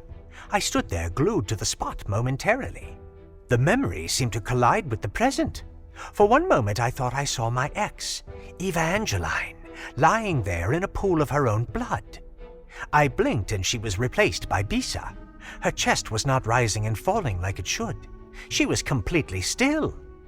You're next, said Orla to Mavis. The former Luna had gone off the rails. She pulled out a gun and shot Mavis square in the chest with a silver bullet. Mavis's face was frozen on that final look of astonishment. She fell the same way Bisa had, onto her knees first, then the rest of her slid to the ground. My breathing came in gasps. It was like a strangely vivid nightmare. I don't even need a silver bullet for you, wizard. I could use a normal one. I could heal myself, I said quickly, finally finding my voice again. Orla scoffed at that. I won't tell Orion, I promised as a last resort. She stared at me. She was panting, her eyes wild. There was a long, tense moment of silence. She seemed to be considering what I had said. Don't make me regret this, she said finally. I nodded eagerly. Get out of here and never come back. She threw something at me and I caught it. I looked at it. It was a phone. It's a burner phone. I will contact you when I'm ready, and you'll give me the details for how you'll be accepting payment. How much will I get? Beggars can't be choosers. Fair enough, I said, keeping my palms up in surrender. Now get lost, she shrieked. Without further ado, I teleported myself out of there. Orion's POV. Your family is on their way? I confirmed as Talus rejoined Perseus and myself. He raised his eyebrows in surprise. "We were eavesdropping," said Perseus bluntly. I nudged my younger brother's arm. "What? We were," Perseus said simply with a shrug. We just happened to overhear you, I said apologetically. It sounded like you were talking to your brother. "Yeah, my elder brother." Talus seemed lost in thought as we left the site of the portal and quickly made our way to the 𝘁 house. When I banged on the door, they took an extraordinarily long time to answer, and I knew why. Salvia had probably been advised to hide by her brother. "Wind of the investigation into Orchid's disappearance must have traveled like wildfire," muttered Perseus. "They're scared to be questioned as suspects." "They're suspects?" asked Talus. "They kidnapped her once before," said Perseus. I widened my eyes pointedly at Perseus. "What?" asked Talus sharply. "Nothing," said Perseus. I sighed. Bride napping was not practiced in the more modern pack of Berriendale. Ever since my own experiences with my orchid, I had been considering having it outlawed in my pack too. I wanted to move my pack's thinking into the light and out of the Dark Ages, but I could not even focus on that now. My mind was alternating between desperately trying to mind-link Orchid for the umpteenth time and hypothesizing what had happened to her exactly. "Are they seriously not going to answer this fucking door?" I roared, making Perseus and Talus jump. I rang the doorbell about a dozen more times. "Perhaps they're actually out," wondered Talus, who had thankfully forgotten what he had thought he heard Perseus say. "They're pretending to be out, I can feel it." I ripped the door off its hinges. I marched into the house, scaring the maid half to death. She sent a tray of tea and biscuits flying as she dropped to the floor like she was in the middle of a bank holdup. Perseus helped her up. "Salvia 𝘁, come out at once!" I commanded, using my alpha voice to compel her. She came scurrying down the stairs, tripped, fell on her behind, and slipped down the last few steps. She landed right side up on the carpet at the foot of the sweeping staircase. "Salvia, I'm going to ask you a few questions, and you're going to answer them honestly." She stood and nodded her head. "Do you have anything to do with Orchid's disappearance?" No, I spotted her looking confused outside on the streets of Gregoire. I spoke to her and she said she was headed to a park. I gave her a lift there to the park. I can show you exactly where. I spotted her swinging right as I pulled away. I really didn't see anyone else around. And I wouldn't lie to you, Alpha. I wish I knew what happened. I like Orchid. I sighed. None of that was helpful. You saw nothing? Well, there was a car parked nearby. I only remember it because it was the only other car near to the park. License plate? I wish. I'm so sorry. It was grey. Or silver, I guess. What did the driver look like? He was bronzed, you know, like a lifeguard. He had dark hair. I did not notice any facial hair. He might have been clean-shaven. I don't recall much else. I did not really take note of him. She said apologetically. I sighed. "Would you be able to pick him out of a lineup?" asked Talus, getting straight to the point. Yes. What made me look at him in the first place? What made me even notice there was someone in the car was his smell. Elaborate. He smelled like a garden. "Are you sure? You don't sound sure." No, I'm sure he smelled like a garden, but he also smelled musty like a basement, a cellar, that musty old room smell but with plants. Earthy, musty and fresh greenery all in one. A weird mix. She said more confidently. I could not say if that was any help or not, but I was a desperate alpha at this point. I would chase any lead that might reunite me with my orchid. "It was obviously her ex, right? The kidnapper?" said Talus. "We saw his car earlier today by that same park." Did he smell and look like what Salvia said? I asked. Talus frowned. "I only saw his car. That bastard wasn't in it. The car was just parked there. I offered to handle it, smash the windows, smash the tires. She said no. I should have done it anyway. Maybe that would have scared him off. So, the Marys and this clown are our only suspects?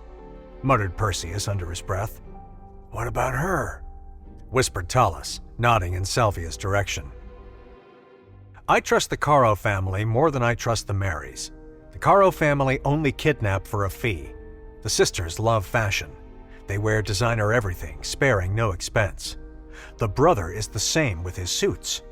Their whole lifestyle is funded by these high-profile kidnappings. The Marys could not have outbid me. Also, they saw firsthand how I react when Orchid is threatened. I doubt they would be that stupid.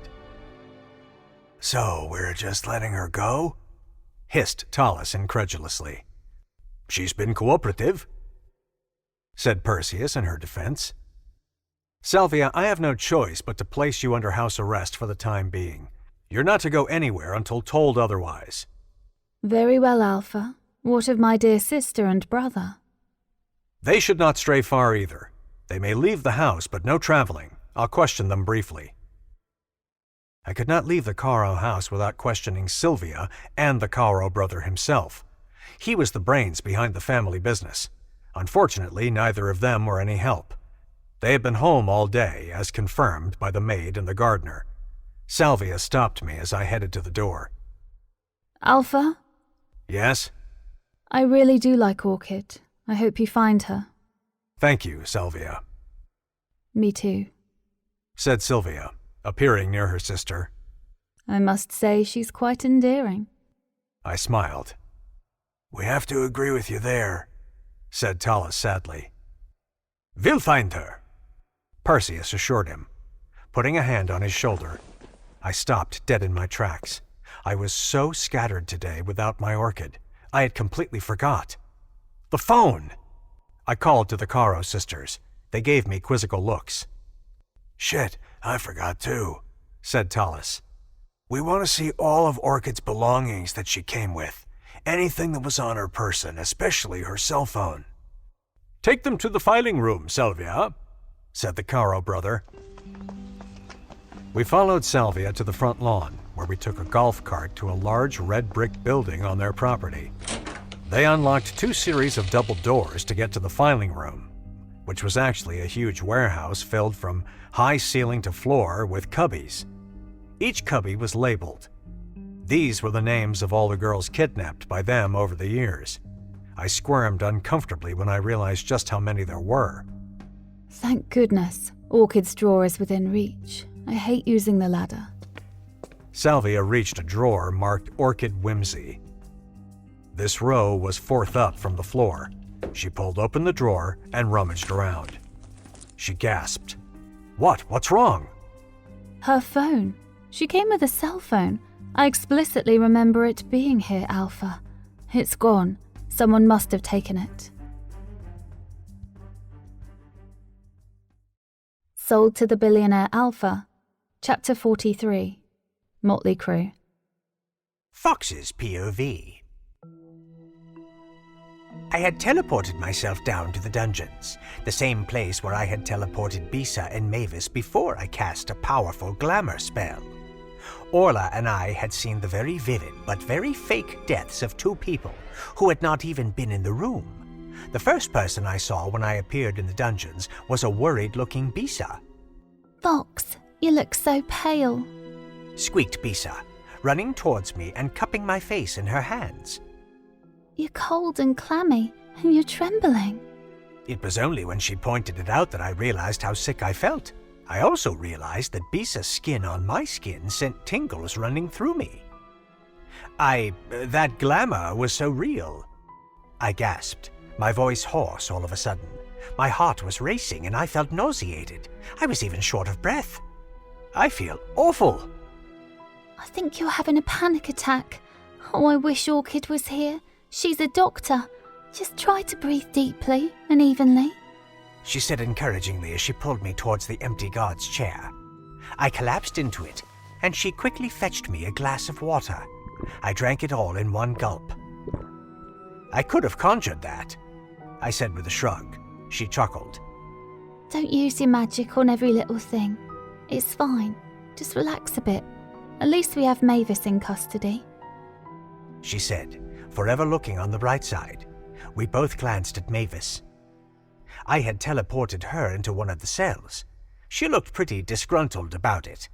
She scowled at us while sitting slumped against the wall with her arms folded. What happened? Asked Bisa, standing near to my chair, close enough for me to smell her amazing perfume. I looked up at her, my exasperation pained. She's completely deranged. I'm so glad I had the foresight to teleport you out of there. I had done a mental spread on everyone involved in this case. It was weird, but I had read tarot so many times since childhood I could envision the deck and pull the cards in my head when I met someone or encountered a problem. Tarot cards were always an easy guide for me in every problem. Jamie had taught me that trick, mental tarot reading. I smiled thinking about my clever friend. I would not call Jamie and Jessie. I was doing this on my own. I'd been relying on them for company way too much ever since. I pushed that memory away. I sighed. I had drawn the death card when I pulled Orla's cards in my mind. I glanced up at Bisa. I needed to stay away from her. I had tried to pull her cards, and I had pulled the Two of Cups, a soulmate's card. Then the Lovers had come up out of the deck. That card was self-explanatory. I had pulled the Ten of Cups, which represents bliss and completion, and the Six of Cups, the happiness card. I had stopped pulling cards after that. I needed to pull her cards in real, not mentally. I needed my deck.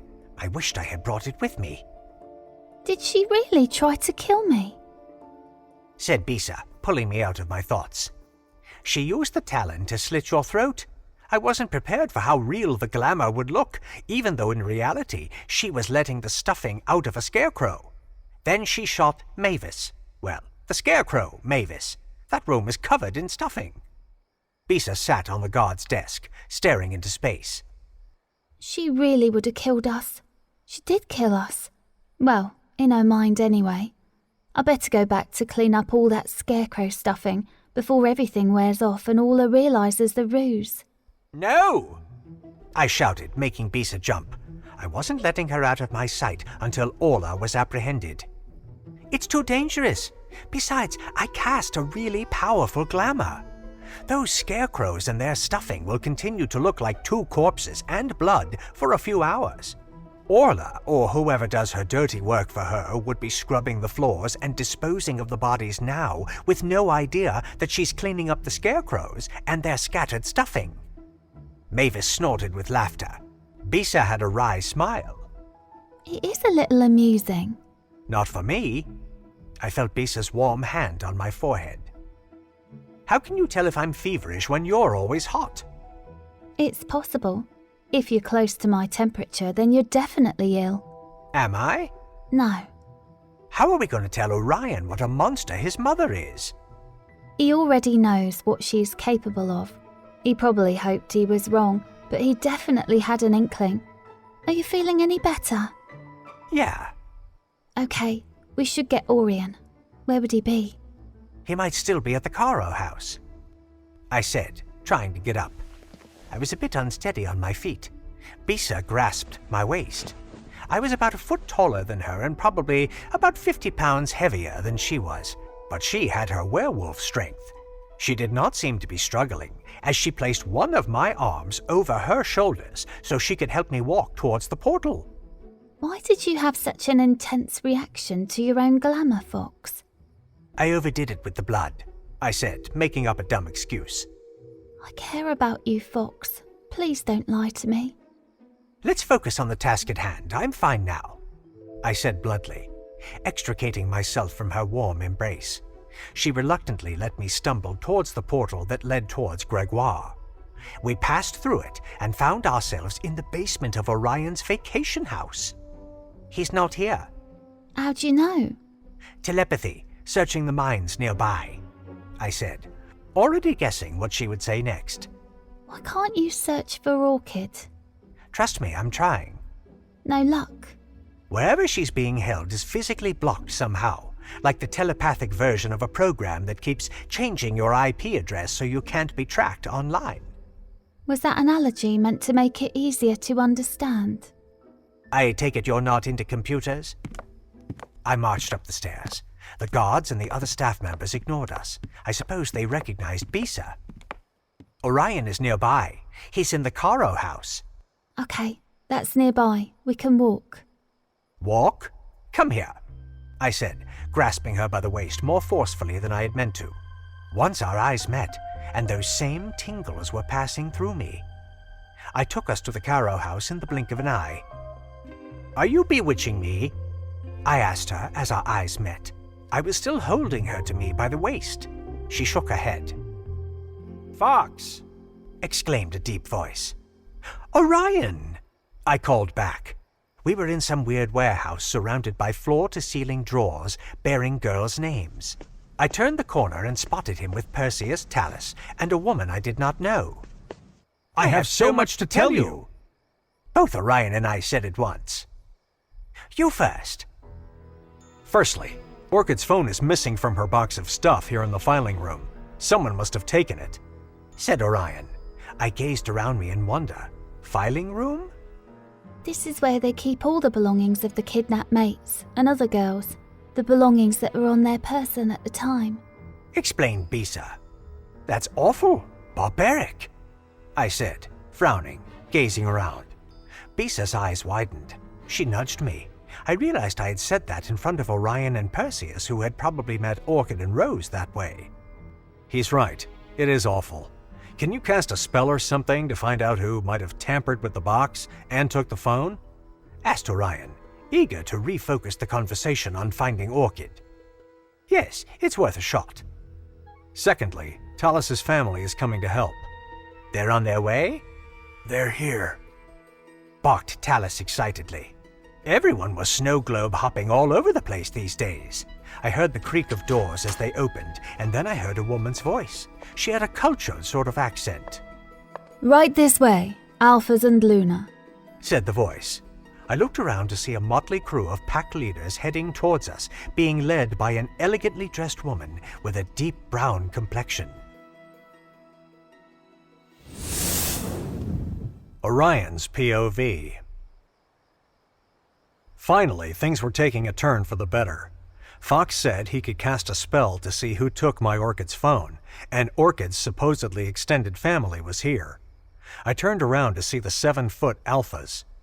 Alpha Thaddeus, flanked by his twin brothers, Timothy and Titus. Their father Timber was with them. This was Talus's older brother. My eyes trailed over 2 dark-haired companions, a large man and a beautiful petite woman. This must be Alpha Mays and Luna Friday. Sylvia had brought them to us. Sylvia hugged her adopted sister Salvia. There was a long moment of silence. True's at home? Asked Talus, making awkward conversation with his estranged elder brother. Timber nodded solemnly. Too dangerous for my Luna, thundered Timber in his baritone voice. This one wasn't supposed to come, thundered Thaddeus, eliciting a silky laugh from Mays, while Friday pouted over her mates, wanting her to remain at home. and Fang had to be forced to come, said a girl coming around the corner, flanked by 2 guys. She looked almost exactly like Friday. This must be Ray Lin, and the disgruntled dark-haired man at her side should be Fang. The grinning blonde guy at her other side was holding her hand. I sniffed the air. Vamp. Ray Lin saw how I looked at the blonde man and stepped in front of him. Thaddeus put a hand on my shoulder. This vampire is my brother-in-law, a peaceful vampire coven leader, Lord Ezra, said Thaddeus. I nodded. I had heard the story, but I had not had a vampire on my territory in a while. Anyone who is here to help me find my orchid is welcome, I said graciously. Ray Lin relaxed a little. Ezra wrapped his arms around her. I sighed. We'll find her, said Thaddeus confidently, clapping me on the back. Any leads? Asked Mays in his silky, sophisticated voice, leaning against the shelf. Well, whoever stole her phone would be the next lead. We have to search Orchid's old apartment. We've got 2 of my pack members in custody. One of them claimed to see Orchid in the human park nearby with her ex. And her ex is human? Asked Maze, raising a brow. I had assumed he was. I did not know that with certainty. I had assumed Orchid was human, and she wasn't. Most likely, I said with a shrug. And I was just about to hear about another lead. The same 2 pack members in custody, Mary Sue and Mary Beth, alleged that a lab tech falsified the paternity results for Tallis and Orchid. I said cautiously, my eyes trailing over Timber and Tallis, who stood a foot apart. Jaws set, arms folded. So she may not be your daughter? Asked Timber, raising his thick brows and stroking his beard. She is, said Tallis confidently. They fixed the result to be a false negative when it should have showed that they were related, but I had Fox on that. He was about to tell us what he found. Fox took a deep breath. Bisa rubbed his shoulder. You okay there, Sombrano? Joked Thaddeus. Fox laughed nervously. We found a lot more than we bargained for, said Bisa. Your mother is involved, Orion, said Fox in my mind. My heart sped up. I understood his hesitance to divulge that in front of everyone. Please excuse me. Thank you so much for coming to help. I just need a moment to see my wizard, I said lamely, grabbing Fox by the arm and marching out of earshot. Bisa scurried behind us. To see his what? Asked Raylin. His wizard, said Friday to her half-sister. So if he has a wizard, why was he looking at my vampire like that? Complained Raylin. Let it go, Ray, chuckled Ezra, kissing her gently. It's not too late for you, baby, and you, sis, to go home and watch the kids while we work. I heard Maze suggest to his mate and his half-sister. Me man, you woman, mocked Raylin. Fuck off, you 2. I don't want you getting hurt, I heard Fang grumble. I pulled Fox outside the filing building and onto the grounds. I could just hear faint sounds now, no distinct conversation. Here should be good, I said, a little out of breath. Fox fixed me with an apologetic look. Bisa had the same apologetic look on her face. This would not be good. Tell me everything, I said, looking Fox in the eyes.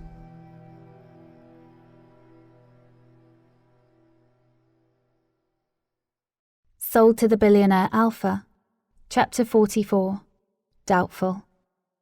Orchid's point of view. I have to go get Jack. Something weird is going on here, muttered Ellie. I assume she was referring to the tree branch bursting through the ceiling. Have fun with your monster baby. Congratulations, she said snidely. I was livid, even though said pregnancy was fabricated, but I thought of something that might help me. That's assuming Orion is the father. Excuse me? Jack and I only broke up about 3 months ago. You do the math. Then you would be showing, she yelled so viciously she sent spit flying. Ew. I'm the doctor here, not you. Women start to show around 4 to 5 months, especially prima gravida. What? Women who are pregnant for the very first time are called primi gravida, I said, folding my arms and fixing her with a sneer. Obviously, I was not pregnant for Jack, or even Orion for that matter. I had not had sex with Jack in a lot longer than 3 months. We'd been estranged for a few weeks after our last fight, before I had officially ended it over the phone, because he was too volatile to break up with in person. Also, our relationship and sex life together had been nothing like me and Orion. Orion and I would have sex more times in a week than my ex and I would have in a year. I used to do and say just about anything to get out of sex with my ex. Once a month, or preferably less, was more than enough with my ex. I hated giving my body to someone who had injured it. I shuddered just thinking about it. Either way, my ex used to go missing for prolonged periods of time. It made sense now. He was probably consorting with other werewolf hunters during those absences. He once all but disappeared for 6 weeks straight. I had almost ended it back then, but he would keep sending me ridiculous mushy texts every day, claiming he was so busy and he would drive down to my side of the island soon. I should have been more suspicious. I suppose there was no way I could have guessed all of this. I did not even know I was half werewolf back then. I had assumed Jack had been doing the slow fade, a soft gradual form of ghosting where someone reduced the time spent together bit by bit down to naught. I had genuinely wanted him gone, but had been too afraid to end it at first. Thus, his long periods of absence had given me some relief, if truth be told. On the other hand, when it came to Orion, I would probably wither and die if he went missing for so much as 3 days, far less 6 weeks. The longest we had been apart had been my stint in the dungeon. I was so lost in thought comparing my ex to Orion that I had not noticed that dumb girl nearing my cell. She clutched the bars and stared at me. If you honestly think you can guilt Jack into getting back with you with that baby, then you're sadly mistaken, Ellie said menacingly. I snorted with laughter. Are you hearing yourself? I just told you Orion is a king and a billionaire. Also, I broke up with Jack. He said it was mutual. Of course he said that. I plan on telling Orion this baby is his, even if it isn't, so you should let me go. Why? Jack really wants a son. He won't want a son who is part werewolf, obviously, she said, but she looked a little worried and sounded like she was trying to convince herself. Yes, he would. A part werewolf son who is a werewolf hunter would be a huge asset. He could lead Jack to dozens and dozens of wolves, as he would be welcomed into their inner circles easily. He would be stronger than a human and better able to fight and thus kill your targets. He would be the best werewolf hunter ever, I concluded, almost buying my own bullshit. She looked horrified. Haven't you ever seen Blade? He was half vampire and the best vampire hunter because he was half, I reasoned, spewing more crap. Blade had been a good movie though, in my opinion. I kind of had a thing for Wesley Snipes. I would never tell Orion that though. So when Jack realises I could give him the best werewolf hunter there ever was for a son, he will want me back, I said simply, hoping she would eat this up. It was nonsense, but it was somewhat plausible nonsense, and hopefully it was just enough to inject a teeny tiny vial of doubt into the ebb and flow of things. If you try to take Jack, I'll kill you, she hissed. Bingo. If you kill me before you trap Orion, Jack will kill you, I retorted, keeping my tone seemingly calm, even though half of me wanted to cry and the other half wanted to laugh. He would never kill me, Ellie said, rolling her eyes. Oh yeah, you're right. He would just put you in the hospital. My bad. Her jaw dropped. Mission accomplished. Her eyes were shifty. I leant back against the wall and folded my arms and crossed my legs. It did not matter if she went to Jack and he promptly told her we had been in an almost sexless relationship. All I needed was that tiny bit of doubt. My maternal grandmother had been religious. She would talk about having faith the size of a mustard seed and how that was enough to move mountains. Well, conversely, a seed of doubt was sadly enough to sink a relationship, and I was counting on providing a whole damn tree of doubt if necessary. Stop it, shrieked Ellie, making me jump. What's your problem? I asked, affronted. You're doing that, aren't you? Doing what? Don't play games with me, you freak, screeched Ellie. I rolled my eyes. She was watching something on a monitor facing away from me. Well, go ahead and use your freaky powers all you want. That's just more money for me and my man when we harvest, she said, rolling her neck. Harvest? She thought I was meddling with their cash crops. I looked up at the branch. It seemed leafier. Was that my doing? She was probably watching their plants on that monitor. A whole security system for some plants. It would definitely have to be coca plants then. He wouldn't do all this for cannabis plants. Those were too common, Everyone and their aunt seemed to know someone who grew them. You're going to use the bounty money you get from the Werewolf Hunter League, or whatever it is, to become big-time drug dealers? I asked. She smiled smugly. That's the dumbest plan I've ever heard, I said, and I had heard many dumb plans from lawless patients in the ER who had come in with handcuffs and in police custody. What would you know? She barked. Why use your bounty money to get from one dangerous line of work to another dangerous line of work? She was silent. Name your price, I said, coming close to the bars. She sighed exasperatedly. What are you on about now? What amount of money would it take for you to retire from all these various crime jobs? We're the good guys. You're the flesh-eating monsters. Orion had told me less than 5% of wolves ate the flesh of humans. It was frowned upon and actually not in their nature. They preferred other types of meat, the same kinds humans ate: pork, beef, poultry. The ones who ate humans were ostracized and were usually mountain and cave dwellers. Most werewolves eat normal foods, but forget about that. How am I supposed to forget about it, huh? You monsters took my sister. I stiffened. Who took her? Don't play innocent, she said, tearing up. Please, who took her? The same people who brought you to Orion. How dare you play dumb? She yelled at the top of her lungs. I was quiet, my mind racing. Your sister is alive. What? She said, her voice small. I'm alive, after being kidnapped. Why would your sister be dead? Because most of the girls kidnapped are for eating. That was so ridiculous. I had to hold back my laughter. Ellie, trust me, none of the girls from the auction are food. They become girlfriends, wives, and for the worst case scenario, a sex slave, which is unacceptable, I said. Ellie was panting and sniffing. Jack said. Jack is a manipulator. He needed you as mindlessly angry as possible, and he clearly doesn't care about you.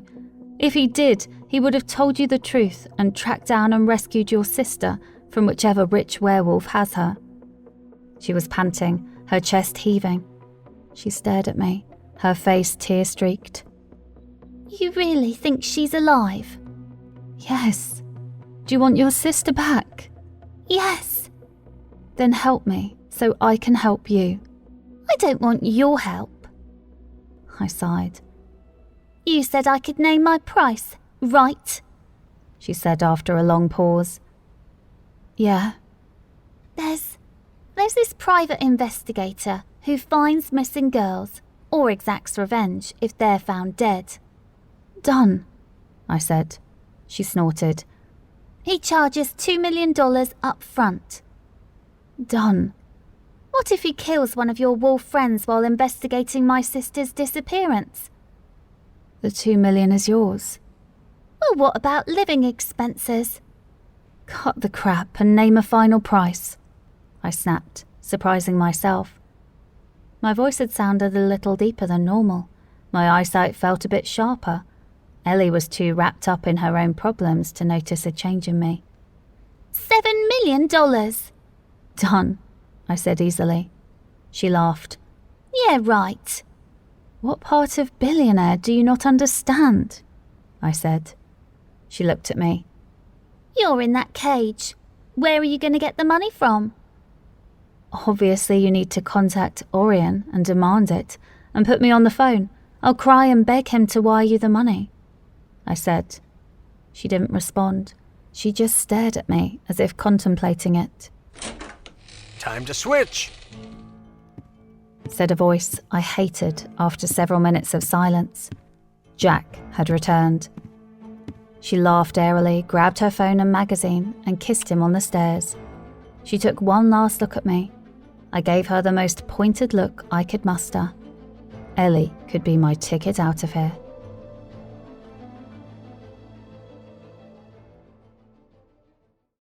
Sold to the Billionaire Alpha. Chapter 45. Clue. Orion's POV. Fox and I just stared at each other.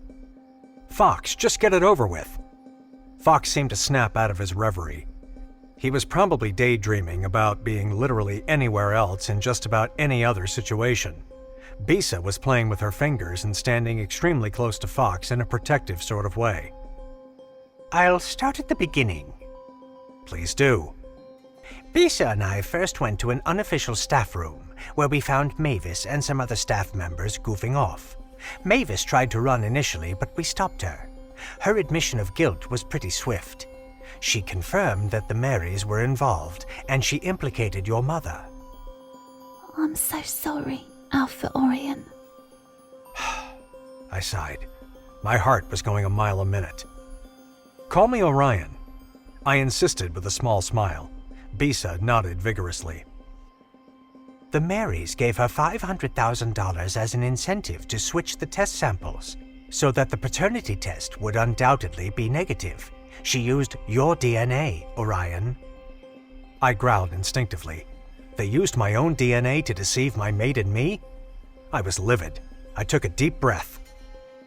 They knew mine would be negative, as mates can't be blood relatives. Once the job was done, the Marys gave Mavis another $500,000. So, she made away like a thief in the night with $1 million. I mumbled to myself, shaking my head. Was that all? I dared to ask. My wolf whined within, not ready to learn of his mother's vindictiveness. Began Bisa. Surely there was more to the story. In addition to the $1 million, Mavis was offered an additional $1 million as hush money, so she would not implicate the former Luna even if questioned. But she immediately implicated my mother anyway. Well, it doesn't seem like she had much loyalty to your mother, or anyone else involved, really. The DNA belonging to you was provided by your mother. She brushed your hair one day and gave it to Mavis, said Bisa gently. I sighed. I remembered that day. She had asked to brush my hair the way she used to when I was a child. I had thought it was a bit strange, but I obliged her. Orion, I am so sorry to have to tell you this, said Fox with a nervous glance at Bisa. But your mother threatened us by holding a silver-tipped talon to Bisa's throat. I breathed in sharply. Are you all right? I'm fine. Fox was brilliant. It wasn't actually me. It was a glamour spell. So she slit the throat of a scarecrow, essentially. Slit the throat? I felt a little lightheaded. My mother, she killed you. Well, she meant to? I said, trying to comprehend it all.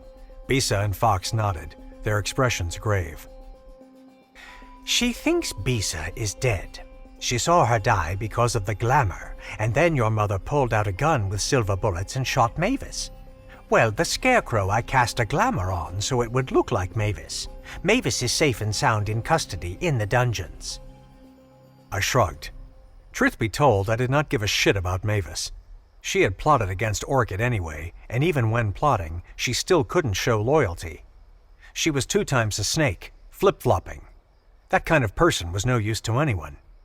All that being said, I was still horrified that my mother had shot her so flippantly. Alpha families of the North were known for swift executions, but this was different. My mother was trigger-happy, tying up loose ends in the messiest way possible. I groaned. I wished I had Orchid here. She always managed to make me feel better, even if all she had to say was something snarly or sassy. I would give anything to be sassed by her again. What about my Orchid? Is my mother part of a kidnapping plot against her? I really can't say for sure. That information wasn't divulged yet, and when she started killing people, I vanished, teleporting back here. I needed her to think that she had won. She actually bribed me, so I went along with it. She's supposed to contact me somehow regarding her paying me. I nodded. The weight of what Fox had just told me was heavy on my mind. My wolf was pacing relentlessly. We had always known Mother was not merciful, but we had not thought her this corrupt. Do you need to sit down? Asked Bisa softly. It took me a while to realize she meant me. No, not at all. There's no time to waste. We know that my mother is part of the plot behind Orchid's false paternity test, but we're not sure if she was part of the kidnapping plot? It had come out like a question because even though all signs pointed to yes, the softest place within me wanted to leave a little room for my mother to be innocent. "It's minutes before nightfall," said a deep voice, making me jump. I looked around and realized Thaddeus had just exited the filing building. I heard the sound of footsteps. The doors swung open to reveal Maze arm in arm with Friday. Raylin and Ezra soon joined us, followed by the twins and Fang. Finally, Talus and Timber walked out arm in arm. I raised my eyebrows at Talus. "Are you and your big brother on good terms now?" I linked Talus, just as Perseus came sauntering out. My chest constricted a little. How was I going to tell my own little brother about our mother's potential involvement? "We're trying to be," responded Talus, regarding his own big brother. I smiled. "Have you learned anything?" asked Perseus. The lab tech admitted to tampering with the paternity test results, said Fox to the group. Talus's face broke into a huge smile. "In the case of 𝘞𝑩𝑚, you are the father," declared Maze triumphantly. Timber snorted with laughter. Raylin and Friday cheered for Maze's paternity reveal. Talus stared blankly at Maze. "Humor is a new thing for Maze," said Thaddeus to me apologetically. "Our girl and his sis are trying to support it?" asked Thaddeus in hushed tones. "My Luna thinks I'm funny," retorted Maze. "My Luna also thinks my brothers are smart, so she's pretty generous with her compliments," said Thaddeus. Maze moved forwards, meaning to shove Thaddeus playfully, but one of the twins beat him to it. Friday giggled at their antics. "Well, we are still waiting for the repeat tests, but Talus is her father. I should have known that." "Don't be hard on yourself over this," said one of the twins. "No use crying over spilt milk, right, Dad?" said the other twin. "Right you are, son," thundered Timber. I sighed. Perhaps if I had been more wary of the results. Orchid would not have felt the need to go walking alone? I felt a hand on my shoulder. Perseus. "Brother, whatever you're thinking about, it is not your fault." "How do you know?" "You think everything is your fault, because you think everything is your responsibility, but it really isn't," said Perseus with a shrug. "So now, we killed the lab tech," said Timber, clapping his hands together. Talus nodded in agreement with his eldest brother. No, said Maze suddenly, holding his palms up. "Maze is the merciful one?" asked Talus, who was now getting to know Maze and Raylin after his period of estrangement. Thaddeus guffawed loudly, almost wheezing with mirth. "Not quite," commented Thaddeus after he had settled down. "The execution should be scheduled after we hear the official testimony on a set court date," suggested Maze. "Maze is the organized one," said Thaddeus to Talus. We piled into several different cars to head to Orchid's old apartment. My mind was still racing. "Your DNA was switched with mine to ensure the paternity test would be negative," I said absent-mindedly to Talus, as we neared the place I had stalked Orchid to on that fateful night. Perhaps I should have knocked on her door back then and introduced myself. The worst she could have thought was that I was a deranged stalker. Would she have agreed to go out with me if I had randomly shown up with a bouquet of the flowers she was named after? "Stop it, Orion," growled Perseus impatiently. He knew me too well. "Stop what?" I asked, playing dumb. "Stop ruminating. I can feel you going over everything in your head and wishing you'd done it differently. I know. I do that with Rose too. It's no use. We have to focus on the present." I nodded. Perhaps Perseus was a lot more mature than I gave him credit for. Maybe I should tell him about our mother sooner rather than later. Talus, of all people, was driving. He sped all the way there, only half listening to my directions. The car screeched to a halt outside of Orchid's old apartment building. I showed them which apartment was hers. We easily walked along the window edges, peering inside. "You don't have a key to her place?" asked Thaddeus. "No," I said simply. All of her stuff is still here, said Friday, confused. So? Said one of the twins. I needed to learn how to differentiate between the two. Well, when I moved in with Maze and Thaddeus, I took most of my stuff out of my cottage, said Friday, as we backtracked along the windowsills to get to the door. Orchid told me Orion bought her a whole new wardrobe, said Tallis proudly. I squirmed a little. The guilt was eating away at me. I realized none of them seemed to know that I had ordered Orchid from the 𝘠▀ family. They were probably aware that bride napping was practiced in my pack, but I doubted they would think it extended to the Luna. Fox had a knowing look on his face. He had put two and two together quickly. Mace glanced at me with raised eyebrows. I smiled awkwardly. I had a feeling Maze understood the filing room back at the 𝘠▀ house better than the others, but was being tight-lipped about it. Tallis broke down the door, and we waited for an alarm to sound. She really has no security system. Brave girl, said Ezra. Maybe she was saving money. My cottage certainly had no security system, Giggled Friday. I smiled. Friday seemed the easiest to get along with. Okay, what are we looking for? Asked one of the twins. Which twin are you? Sorry, I said. Titus. Okay, Timothy, I said, pointing to the other twin. In the flesh, said Timothy. We think her disgusting ex was the last to talk to her after Salvia 𝘠▀, assuming Salvia is telling the truth, I said. So we're looking for memorabilia regarding the identity and whereabouts of the ex, surmised Maze. Exactly, I said gratefully. And the squads who are not out there? Asked Timber. Probably blind searching. We did the same when Friday was kidnapped. The squads searched at random, covering as much distance as possible. We and other high-ranking members followed leads, said Thaddeus. What is it with you Lunas and getting kidnapped? Growled Titus, annoyed, throwing a pointed glance at Friday. It's a rite of passage, said Friday dryly. Raylin and Ezra burst into laughter. The apartment was a studio, basically. The bathroom was separate, so I searched there first. Nothing in particular. I found a pink pill box of birth control, which I knew she stopped taking when she and I bonded during her heat. There were a ton of hair products, mostly for curly hair, and some for straightening curly hair. I wondered if I should pack a bag. I wanted to be optimistic. I would get my Orchid back if it was the last thing I did. And I should probably bring her some of her old stuff. Wow, she even left her salon quality blow dryer. She must have fell hard for you, Orion, commented Raylin, trying to lighten the mood. I grinned. Aha! Yelled Timothy triumphantly. What? I asked, running over to him. He was at her bedside table. Her diary!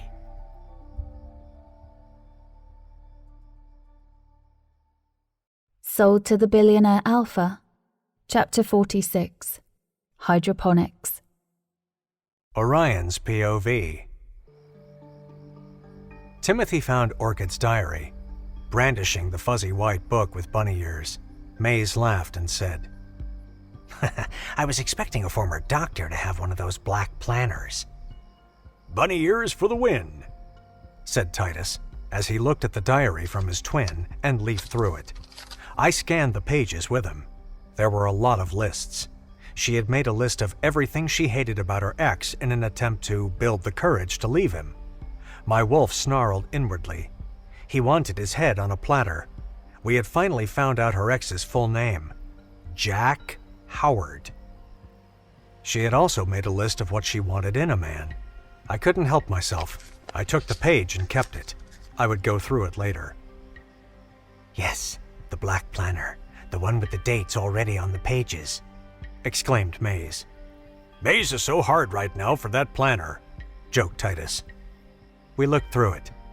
Most of her to-do lists were medical topics she wanted to revise. There was no information on Jack Howard's address or number. There was a random number in the planner next to the word hydroponics. Match it with her diary entry on that date. instructed Mays. I found a diary entry from the same date the hydroponics contact was written on in her planner. This was several months ago. Jack wants to grow hydroponic gardens. He claims he'll use hydroponics to grow fresh produce, to sell greengrocers and restaurants, but I know he wants to grow cannabis, hemp, and even the coca shrub. I thought if I helped him with the startup, maybe he would keep it legal. Tomatoes, lettuce, arugula. I loaned that fool $1,000 and found the cheapest place to get hydroponic equipment. He didn't even say thank you, and he stopped talking about his plans to me when I asked him to promise he wouldn't grow illicit stuff, especially not the coca plant. I read aloud. Wow. He wanted to sell cocaine he had grown and made himself? Said Mays. Great guy, son-in-law material, said Timber sarcastically. So she gave him this number so he could buy the stuff for the indoor gardening. But he stopped talking about it after. There's no mention of hydroponics in the months after this, muttered Mays. He stopped talking about it to her. He might have still done it behind her back, especially if it was the coca leaves he wanted, said Fang. I had almost forgotten he was here. He'd been so quiet. I have an idea, said Fang, pulling out his cell phone, dialing that number. Hello? Listen, all bullshit aside, I know you know Jack Howard. I want information on him and his stash, address, his number, where he frequents, all of it, hissed Fang. Are you a rival seller? I'm not finished talking. I have eyes everywhere, and if you don't lead me to him, I will gladly kill you and burn your business to the ground. If you lead me to him, money's no object. I can retire you. You'll get your life and as many millions as you want. What do you say? Barked Fang. There was a long, loaded pause. We waited for the shallow breathing of the person. The voice was disgusted somewhat, like they were using technology to alter their natural speaking voice for more anonymity. Yes, I'll talk. For a price, said the voice finally. Orchid's point of view. I waited impatiently for Ellie to return to relieve Jack and me. Truth be told, I was more comfortable with a stranger than my ex. It was getting late. How long had I been here? How long would I be here? I kept almost dozing off. Every time my head would nod as I slowly drooped forwards, I caught myself jerking myself back awake, forcing myself to keep alert. Jack would chuckle at me each time this happened because my distress was oh so amusing to him. He had not changed. He had gotten worse, or perhaps this was how he really was. If Ellie was telling the truth, then his entire relationship with me had been an act, an end to a means. Are you really never gonna speak? He questioned. I just stared at him. He rolled his eyes and grabbed his cell. He called someone. Well, he tried to call them. He got frustrated when they didn't answer and decided to smash his phone to bits. It was my turn to roll my eyes as he watched the shattered screen flicker and then go dark. Fuck! Where is that stupid bitch? Ellie. My heart sped up a little. Ellie was late. That was the problem. Was she late because she was taking my offer? Was she trying to contact Orion? I already felt my spirit swelling with hope. Don't look so excited. He barked at me. I frowned. Even if your people show up here, you're still gonna meet the same end. I want them to show up, don't you get it? I'm gonna kill them and collect all the bounties on those Alpha's heads from the Wolf Hunters League. They had a league. Did they think they were playing baseball or something? It was clear that Jack was tired and he had just destroyed his only source of entertainment. I'm not leaving. I'm just going upstairs, so don't you dare try anything. I could not help myself. I had to know just one thing. How would you be able to kill alphas? I said, my voice dripping with derision, even though I had meant to keep my tone neutral. He laughed humorlessly. You're in Venwood. He said pointedly, as if that was supposed to mean something to me. I gave him a blank stare. He sighed deeply, clearly frustrated by my ignorance. Enlighten me. Venwood is one of the last strongholds for werewolf hunters. I stiffened, wondering how many of them were here. If there's so many of you, why do you need Ellie to come watch me? Surely there are tons of other gullible girls here to do your bidding. Jack rolled his eyes again and headed towards the stairs. Outwardly, I kept it cool, calm and collected, but inwardly, I was panicking at the thought of Orion and his wolves being outnumbered. My heart was racing, and I felt like a band was constricting around it when I pictured Orion being in any danger. "Wait," I said sharply. Jack ignored me. "I just want to know how many werewolf hunters are in Venwood." I called after him. He stopped on the stairs. He turned back to look at me. "More than enough to handle your wolf boy and his lapdogs," he snapped before he ascended out of sight, leaving me a solitary figure immersed in darkness. Perfect. Now I could orchestrate my escape.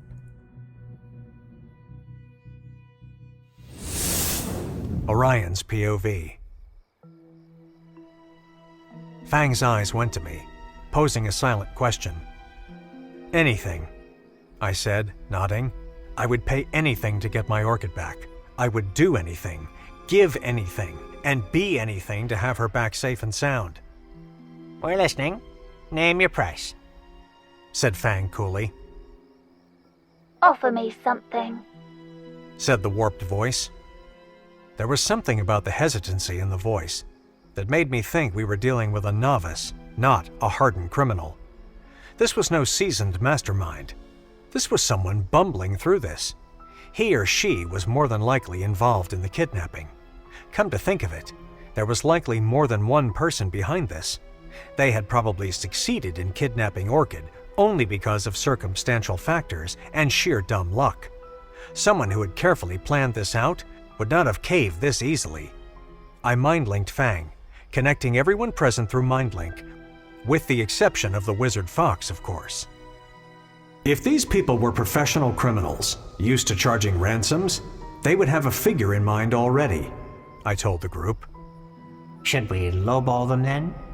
Asked Fang. "No," I said without a second thought. "Make them name their price," "Name your price. We don't have all night." barked Fang. The person on the other end seemed to be deliberating. $7 million? Said the person, making it sound like a question. "You asking us or telling us?" "Fang," hissed Maze, chastising his beta. I'm making my demands. Said the voice, sounding indignant. Fang rolled his eyes. "Ask them if they are directly involved in the kidnapping," I said to Fang. "Are you the kidnapper?" Asked Fang, his tone harsh and accusatory. No, but I know her whereabouts because I know the kidnapper. Said the person without hesitation. Fang had the phone on loudspeaker. This person was making me boil with rage. What a spineless individual. "So why haven't you gone to the police about a kidnapped young woman? You're not involved, so you say, but you have information and yet you do nothing?" I said, raising my voice. I'm dealing with dangerous people. The police won't be able to protect me if I snitch, and I don't have to justify myself to you. Said the voice snidely. I growled. Thaddeus put a hand on my shoulder. "Where and when do we do the exchange? We bring the money, you bring Orchid safe and sound. You leave with the money, we leave with Orchid. Simple," said Tallis. "How will he even be able to get Orchid to us if he isn't the kidnapper, and is too afraid of the kidnapper to go to the police?" I reasoned. I was becoming impatient. Was this person taking us for a ride? If this was the bluff, I was going back to my old ways of snapping necks without too many questions asked and answered. I can get her to you. Trust me. "Where and when?" Tomorrow, 7 a.m., No Man's Land Bridge. There was silence. No Man's Land Bridge was a mile-long bridge that connected an area rumored to be teeming with wolf hunters to werewolf territory in the human realm. It was also an abandoned highway due to structural issues. It was thus barricaded off to prevent any vehicle or people from setting foot on the bridge.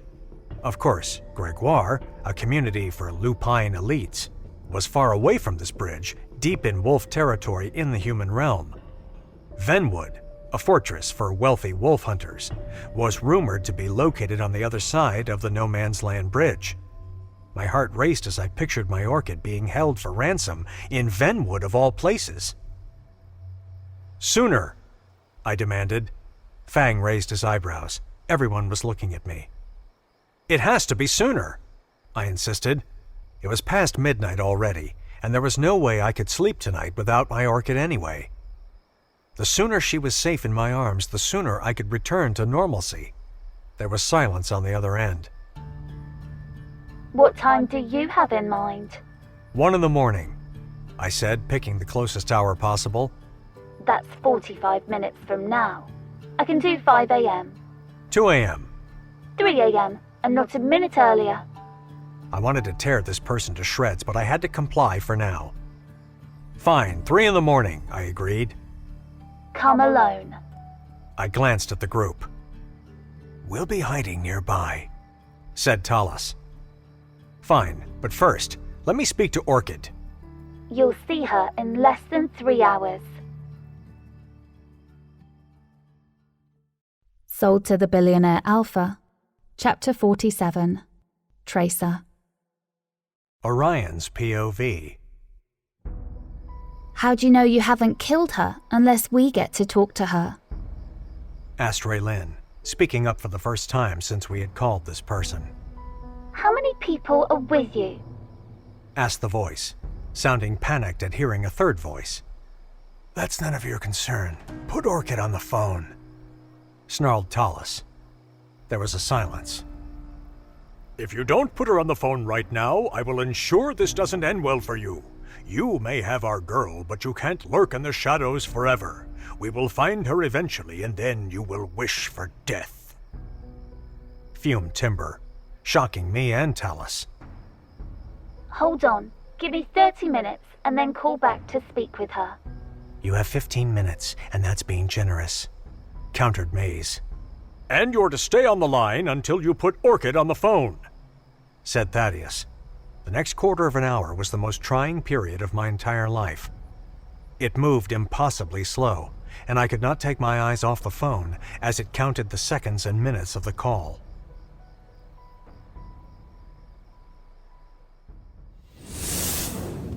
Orchid's point of view. I had been trying and failing to bend the bars of my cage for a while now. If I used my human hands, the silver and the metal did not bother me. The cage seemed to be made of a silver alloy. If I were to touch it with my wolf paws, I knew it would burn, and I was only able to shift one paw due to the silver bangle on the other hand. Time was ticking away. I could not risk Jack or Ellie coming back. I sighed, feeling defeated after exerting myself. I slumped against the wall. There had to be some other way. I glanced at the flowers Jack had supposedly gotten for me. I knew he was merely taunting me. I found myself talking to the orchids for comfort. My mother had once told me talking to plants made them grow faster. "I'm scared," I admitted to the orchids. Was I losing it? The flowers seemed to almost pulsate, like they were responding, but on a different level. They did not have voices, but that did not mean they could not communicate. Had Jack spiked my water? I sighed, bringing my knees up to my chest and hugging them. I buried my face between my knee, curling up like a ball. I sniffled. I tried to hold back the tears with all my might, but I just couldn't. They came. Silent tears gave way to sobbing. There was a rustling noise that I ignored until I felt something sliding around my waist. I stiffened. Huh? The feeling continued until it seemed as though some band had wrapped itself around my body. I slowly raised my head. I could scarcely believe what I was seeing. The orchid plant had grown exponentially. Vines and brambles had grown towards the cage, stretching out like arms offering a hug. Then the plant had passed through the spaces in the bar and wrapped itself around my waist.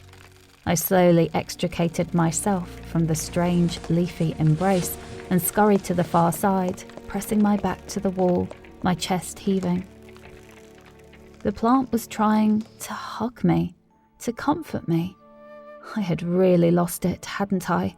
I was hallucinating this, wasn't I? The more I continued to look, the more I realised there was no sinister air to the interaction. I did not feel scared. I felt comforted. Something told me that was the plant's intention. Was I really doing this? The plant had grown in an uncharacteristic, almost unnatural way. "Will you help me escape?" I asked the orchid plant. That inner psychic knowing between the plant and me pointed to yes. I imagined the leaves and brambles wrapping around the bars, covering them, almost forming a hedge. I felt enough space to slide my arms through. I grasped the bar with my shifted wolf hand, using the plant as a makeshift glove. I grimaced as I felt my muscles sting in protest against the effort of the job. I gritted my teeth and grunted as I managed to bend the bar sideways, widening the space between the bars. I did the same to the other bar. I was panting by the end of it. I stepped through the widened gap of the cage. In the next few moments, I had smashed the tiny basement window and made a makeshift ladder. As I scrambled up and out of sight, I noticed the plant retracting its leafy brambles until there was no sign that the plant had helped me. I did not have time to process this. I smashed the window and crawled out.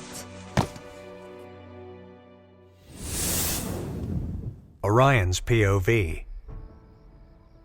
I was waiting anxiously to hear Orchid's voice. I took a deep breath. "What's taking so long?" I grumbled. I could hear the sound of fast footsteps over the loudspeaker, and then the roar and rev of an engine. This person isn't in the same house as Orchid, wondered Bisa. I glanced at her. She was standing very close to Fox, who still looked quite pale and shaken. We waited impatiently until we heard a car door slam shut, followed by the sound of someone running, their heels slapping against the concrete. "It's a woman, or at least someone wearing heels, stilettos," said Friday. I nodded, agreeing. Perhaps Orchid's ex had a female helper, a new girlfriend perhaps. She had mentioned something about him dating very soon after their split. It should not be too hard to find out who this new girlfriend was, now that we knew his name. Hopefully, we could find her before the exchange. I had already mind-linked some of my comrades patrolling the area and instructed them to bring the necessary briefcases of cash. "What are you doing here?" said a new voice. The voice was still warped by whatever software was being used, but this voice was unmistakably deeper and seemingly unaware that she was on the phone. "I think her phone is in her pocket," said Fox. "It's my turn," said the original voice, the girl. "You're late. It was your turn hours ago," yelled the male voice. That had to be Orchid's abusive ex. It just had to be. And the girl willing to turn Orchid over to us was his new girlfriend. "I got held up." There was a whoosh of air as though someone had moved quickly, followed by a thud, then a smacking sound. He had hit her. It sounded like he had lunged at her, then jacked her up against the wall and smacked her. "I'm sorry. Can we talk about this later? Go get some rest. It's my turn." "What were you doing?" "I fell asleep." "Liar! You're cheating on me, aren't you? You're a whore, a slut. I should have known." Maze and Thaddeus exchanged disgusted looks. "He's a real prize, isn't he?" muttered Timber. "I don't think we're dealing with the real kidnapper. This person helping us is obviously at the mercy of this aggressive one. He's the kidnapper. It's him we have to negotiate with," said Talus. "No, he has no intention of giving Orchid back," I realized. "He hasn't contacted us to ask for money or taunt us or anything," I said.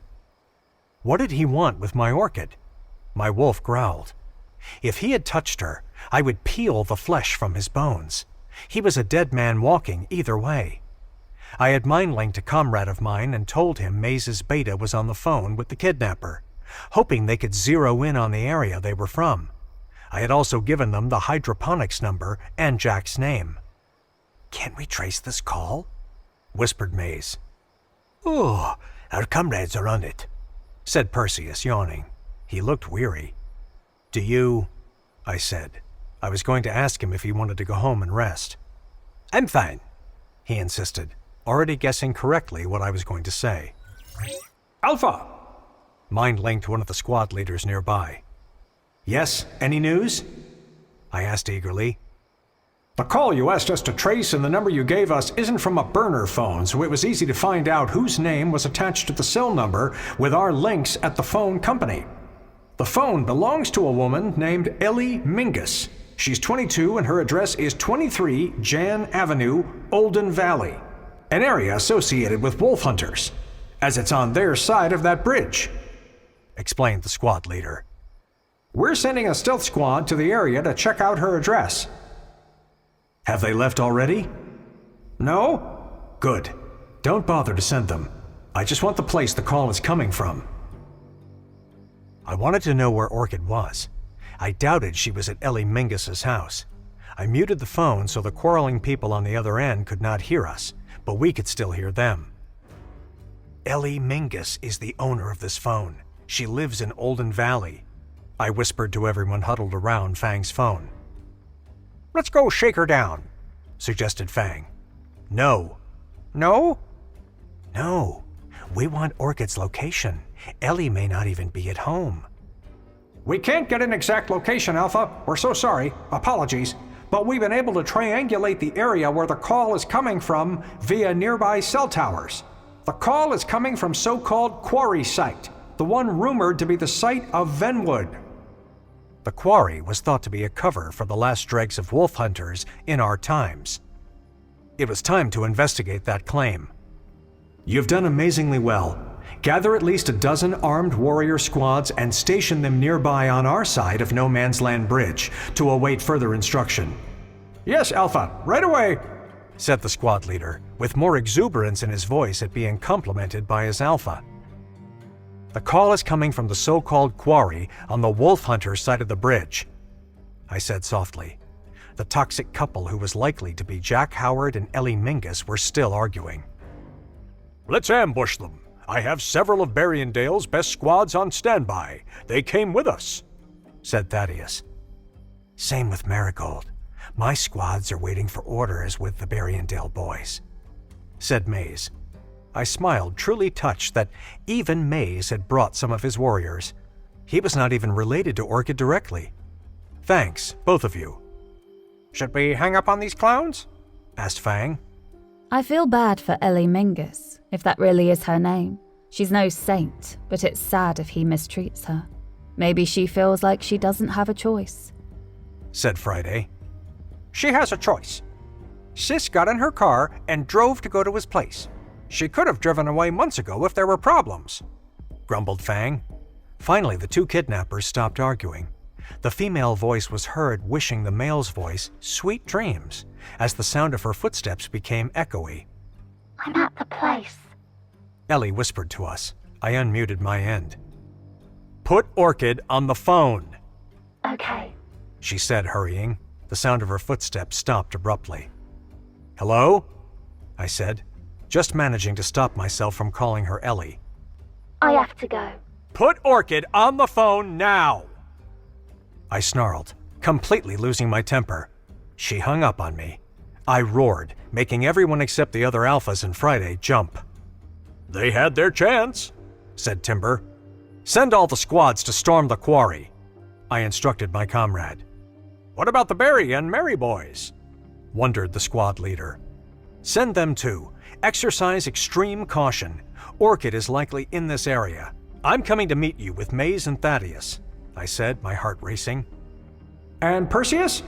asked the squad leader. "Yes, why do you ask?" "Your mother is asking for him. I confined her to her room like you said, pretending it was for her safety during a state of emergency with the new Luna missing, but she keeps asking for Perseus. I didn't tell her which of you gave the order to confine her, but she seems to think it was you." "Ask her where she buried Bisa's and Mavis's body and see what she says," I instructed. giving her one last time to come clean. I would clue Perseus in afterwards. Okay. Isn't Orchid's lady's maid Bisa with you and the wizard? She is. Just trust me. Of course, Alpha. Of course. I sighed deeply. This was turning into a much bigger battle than the simple negotiation I had imagined, but Orchid was completely worth it. Thaddeus clapped me on the back and said, Let's go werewolf hunter hunting! Sold to the Billionaire Alpha. Chapter 48. Brave. Orchid's point of view. I found myself among the thorns and brambles of a bush. I tried to minimize the number of scratches on my skin and snags on my clothes as I slowly crawled out. I peeked out through the leaves. I was outside, at night time. It was dark, but there were street lamps on. I could see a parched-looking lawn. I rolled my eyes. My ex was growing drug crops hydroponically, but could not be bothered to water his own damn lawn out front. Typical. My heart was thumping so loudly. I slowly got to my feet, stepping out onto the lawn. There was a hedge. It was low enough for me to scramble over. I did not risk using the gate, lest it creaked or an alarm sounded. It was probably locked anyway. I was shaking like a leaf as I walked down a sidewalk in unfamiliar territory. It looked like a harmless suburban area, but my ex had said we were in a community of werewolf hunters. He was a liar, but unfortunately this seemed to be the truth. I saw a huge black flag with a white moon painted on it. There were 2 red slashes painted over the moon, Xing it out. I stifled a gasp. I knew what it was instantly, though I had never seen it before. It had been a symbol, a werewolf hunter symbol. It was anti-lupine propaganda. Even in a land of mystical beings, there were groups devoted to hate. I felt my stomach grow hot as my wolf became restless within. Now would not be a good time to transform. If they could not already smell me, they surely would when I grew fur. I shifted my huge wolf paw back into a small human hand. They're humans, Olive. They can't smell you in either form, said my she-wolf. I felt a small sense of relief. Wait, did she just call me Olive? I bristled at the thought of my own damn alter ego getting my name wrong. How ridiculous was that? I know your name, Orchid. I'm making sure you're paying attention, that's all. It hit me.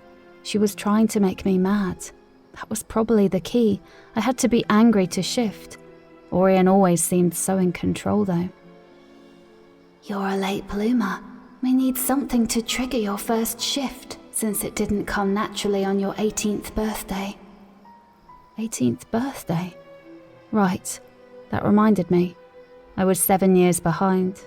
I continued down the road, hoping I was not going further and further into werewolf hunter lands. I alternated between a brisk jog and a panicked run. Maybe I should get off the sidewalk. Someone would see me from their window. I ducked behind a large tree, slipping into the tall shrubbery and bushes around the base. How will I know if I'm on the right track? I said, trying to communicate with my wolf again. Silence. I sighed, feeling frustrated. I reminded myself Jack had used more wolfsbane on me when he had kidnapped me, so it was a miracle I still had a wolf to speak of at all. He had probably given me dozens, if not hundreds of doses over the years. How did I miss that? How had I not seen the injection marks? Could wolfsbane be put into food instead? I saw him sprinkle something in your water and food earlier. Sometimes when you're weary, I'm wide awake. It happened very quickly, when you almost nodded off. My wolf was really trying to be helpful tonight. If only she could tell me the way out of here. I waited. I broke into a run again. Hey! Yelled a vaguely familiar voice. I spun around. Ellie. My heart plummeted into my stomach. I ran full speed away from her. You're going the wrong way, she hissed at me. She had lowered her voice, but it carried on the wind. I stopped in my tracks, hoping this was not a trick. I backed away from her. I did not see my ex behind her. I saw a parked car with an open door. She had been driving around looking for me. They must have noticed I was gone almost immediately. "So the way to 𝘤𝑰𝑬𝑤𝑎 is that way?" I asked apprehensively, nodding in the opposite direction. She nodded. She was several yards away near the parked car.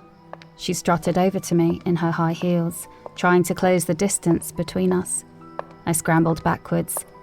"Stay away," I warned, my voice deeper than usual. "I'm sorry, okay?"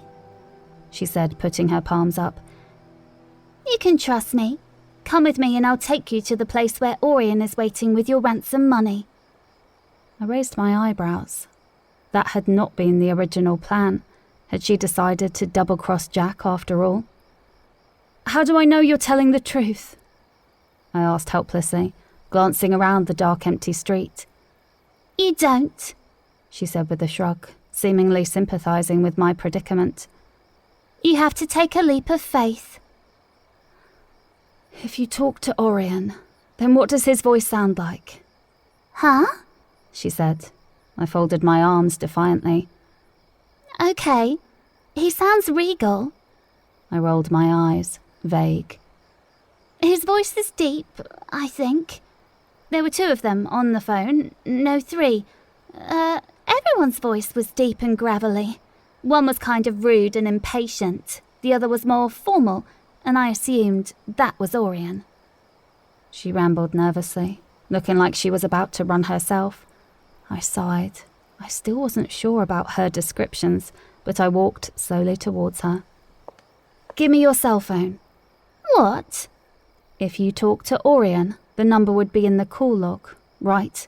I highly doubt you talked to him in person." She would be dead if she had talked to him in person. She made an exasperated noise but showed me the call log without letting me touch the phone.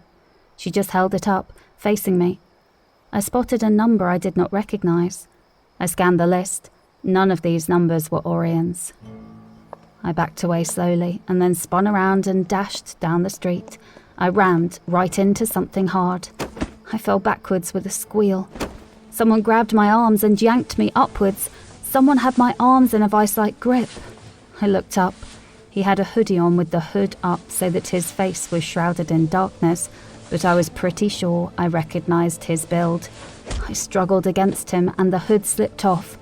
Jack, just as I thought. Who else? "You fucking liar!" I yelled at Ellie, who was walking calmly towards us.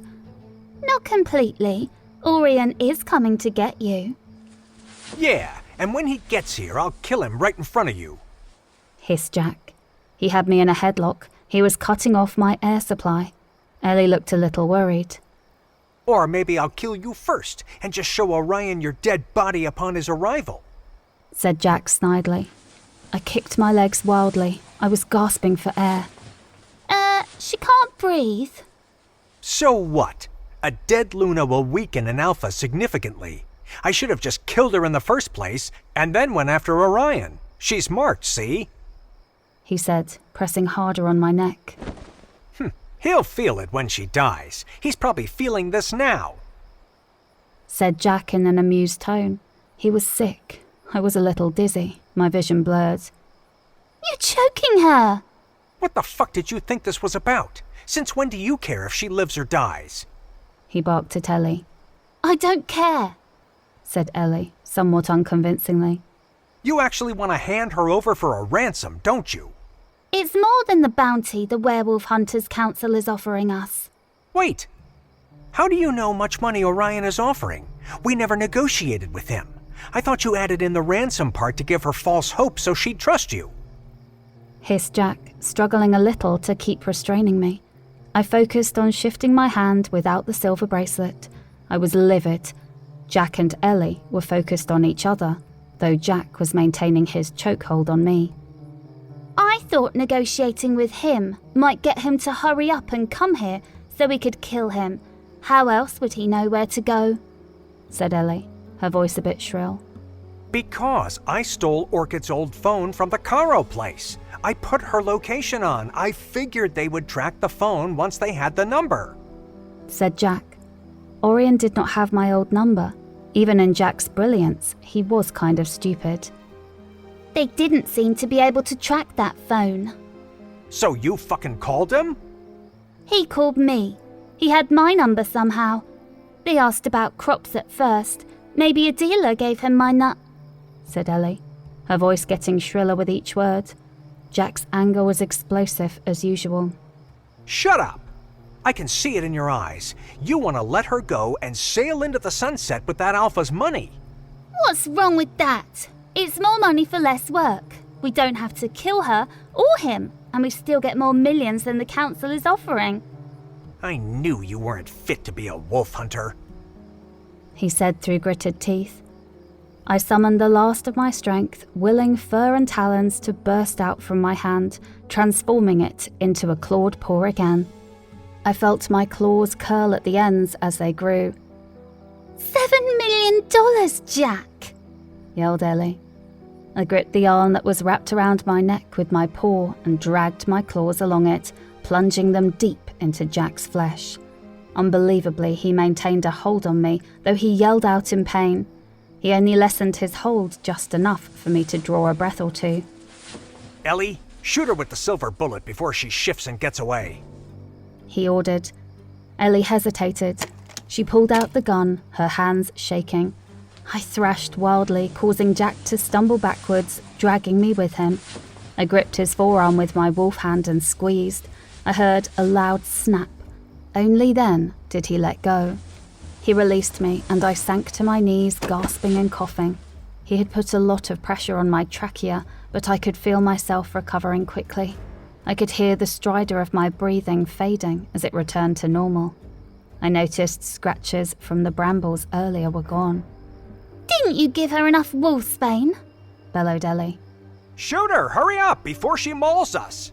Ellie jumped and shakily aimed the gun at me. My throat was clear enough for me to use my voice now. It was hoarse at first, but it soon picked up. Ellie, don't shoot. Think of your sister. You need that money and some rapport with werewolves so you can find her, I said.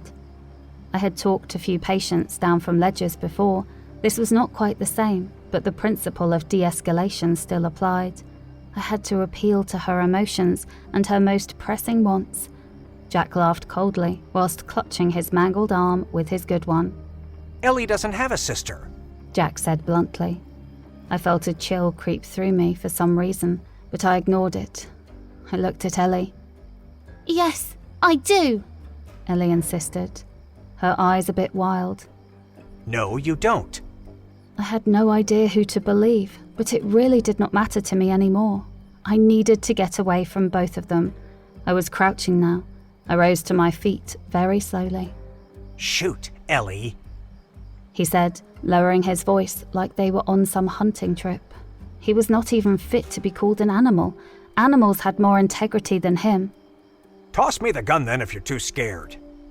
Ellie looked panicked. Her eyes darted from me to Jack until they landed on Jack. Just maim her. Don't kill her yet. Her people are coming here, mumbled Ellie, as she moved towards Jack, holding out the gun. That was more than enough for me.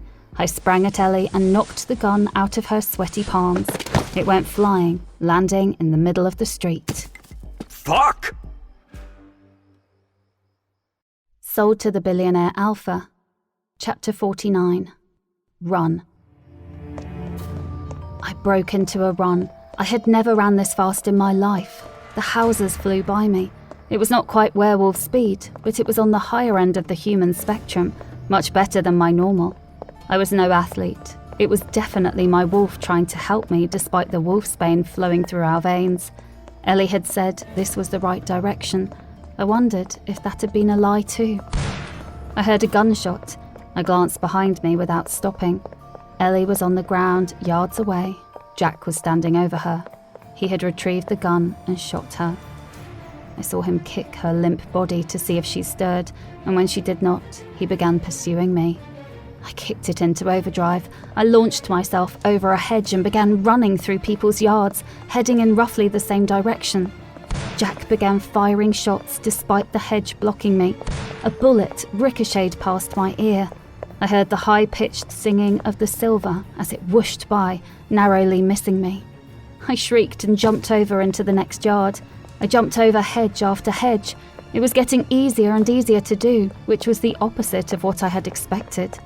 Nevertheless, Jack kept up a hot pursuit, and the gunshots were loud as ever, meaning he was still close. He had been an impressive athlete and a bodybuilder, so I was not surprised. I would need my full wolf speed to escape this one-man firing squad. I just hoped he would run out of silver bullets soon.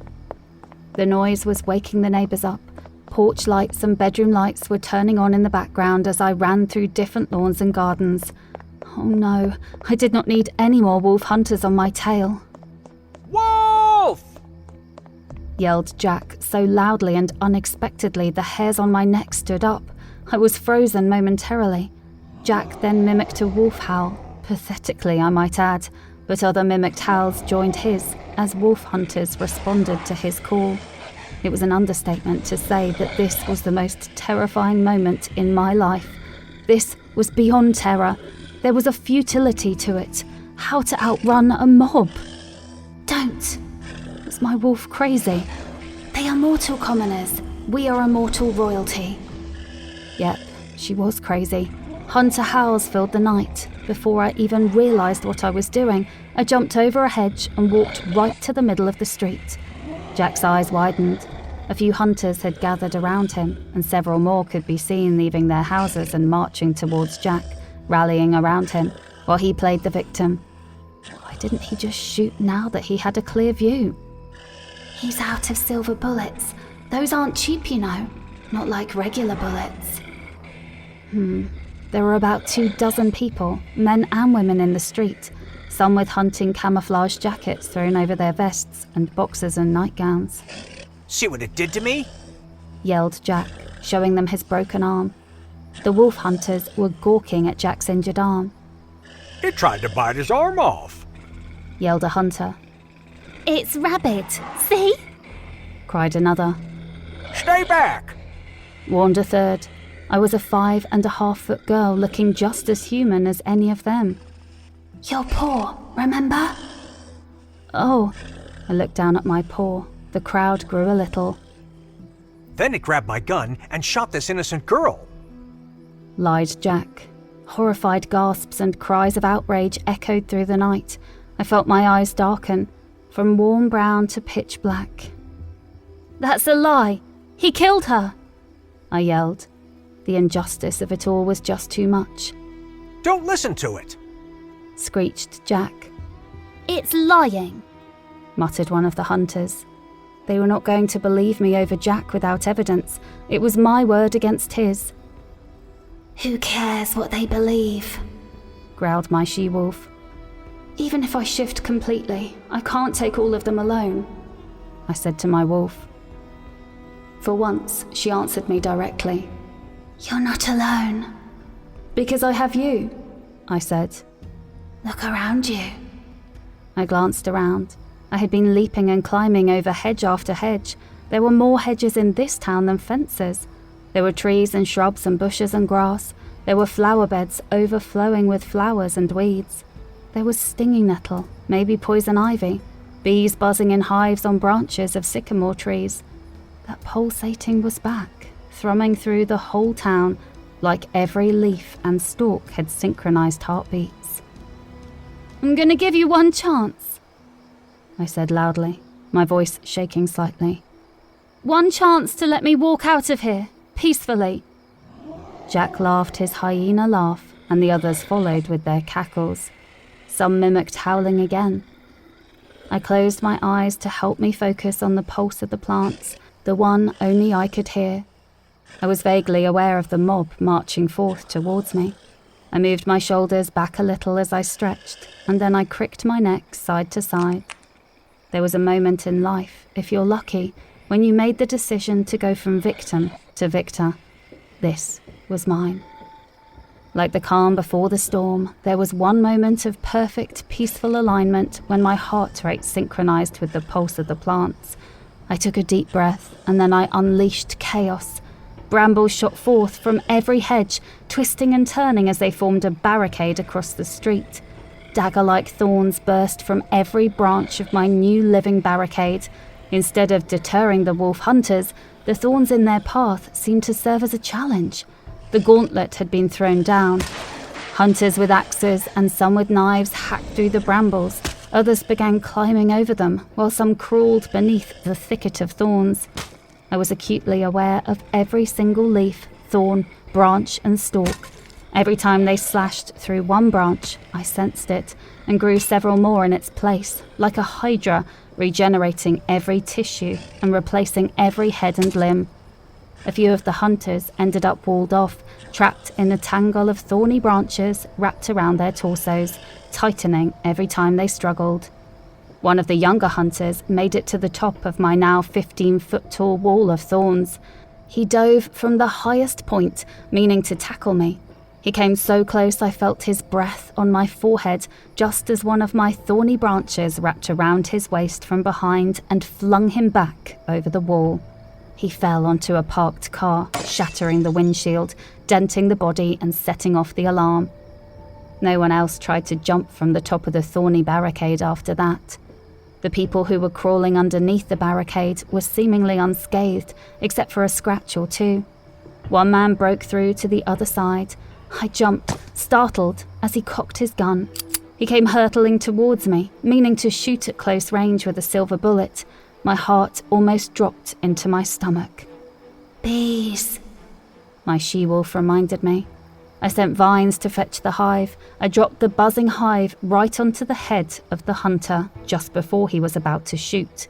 Even I stepped back when the bees began to attack. I watched him struggle amidst hundreds of them. He fired some shots at random, which seemed to anger the bees more. Eventually, he lay still and swollen, covered in stings.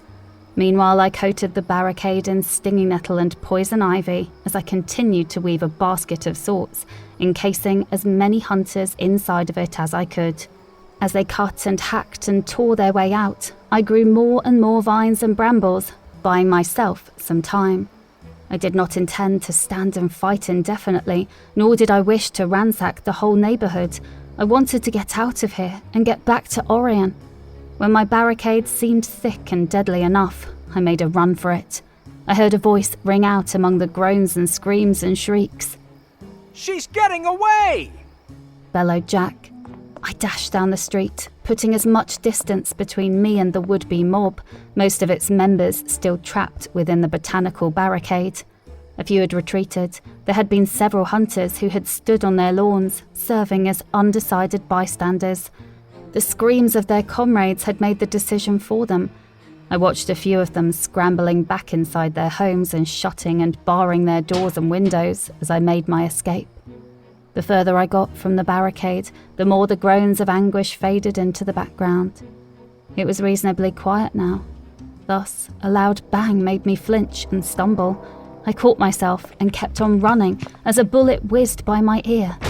I glanced behind me.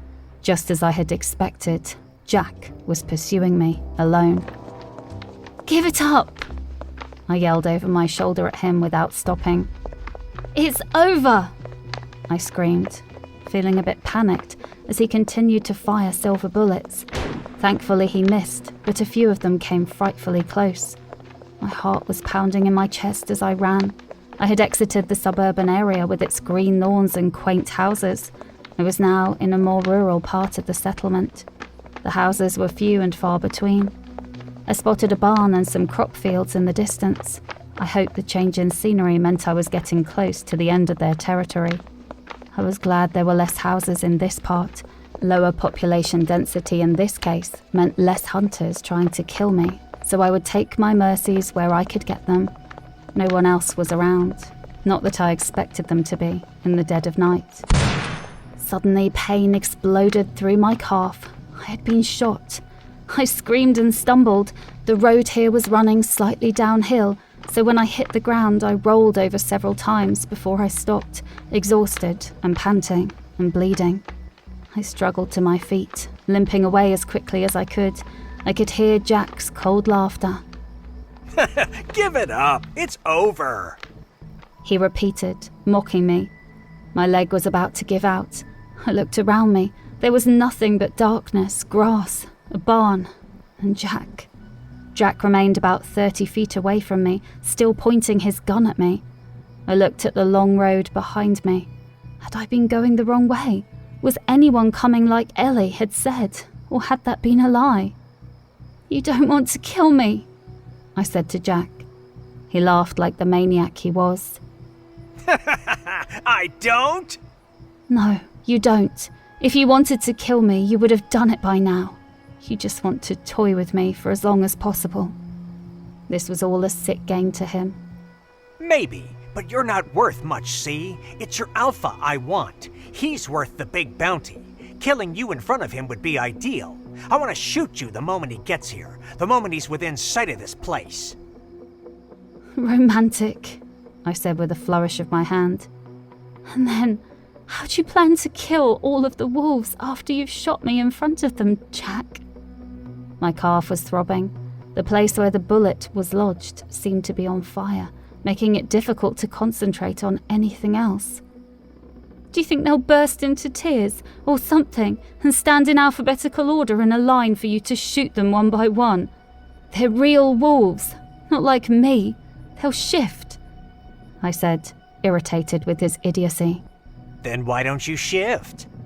"You must know by now that I can't," I said, tears brimming in my eyes. I did not know if I was crying from frustration or physical pain or despair. You really can't, can you? It's a damn shame. I'm disappointed. I expected a lot more from you, Ellie. "Excuse me?" I said, confused. Ellie? What did she have to do with this? If Ellie could figure out a way to shift after all the wolfsbane I gave her, then why couldn't you? Said Jack, laughing and shaking his head. A chill passed through me. Ellie thinks she's human. She's not. She's a stray like me, I surmised, putting the fragments together. B-I-N-G-O, bingo.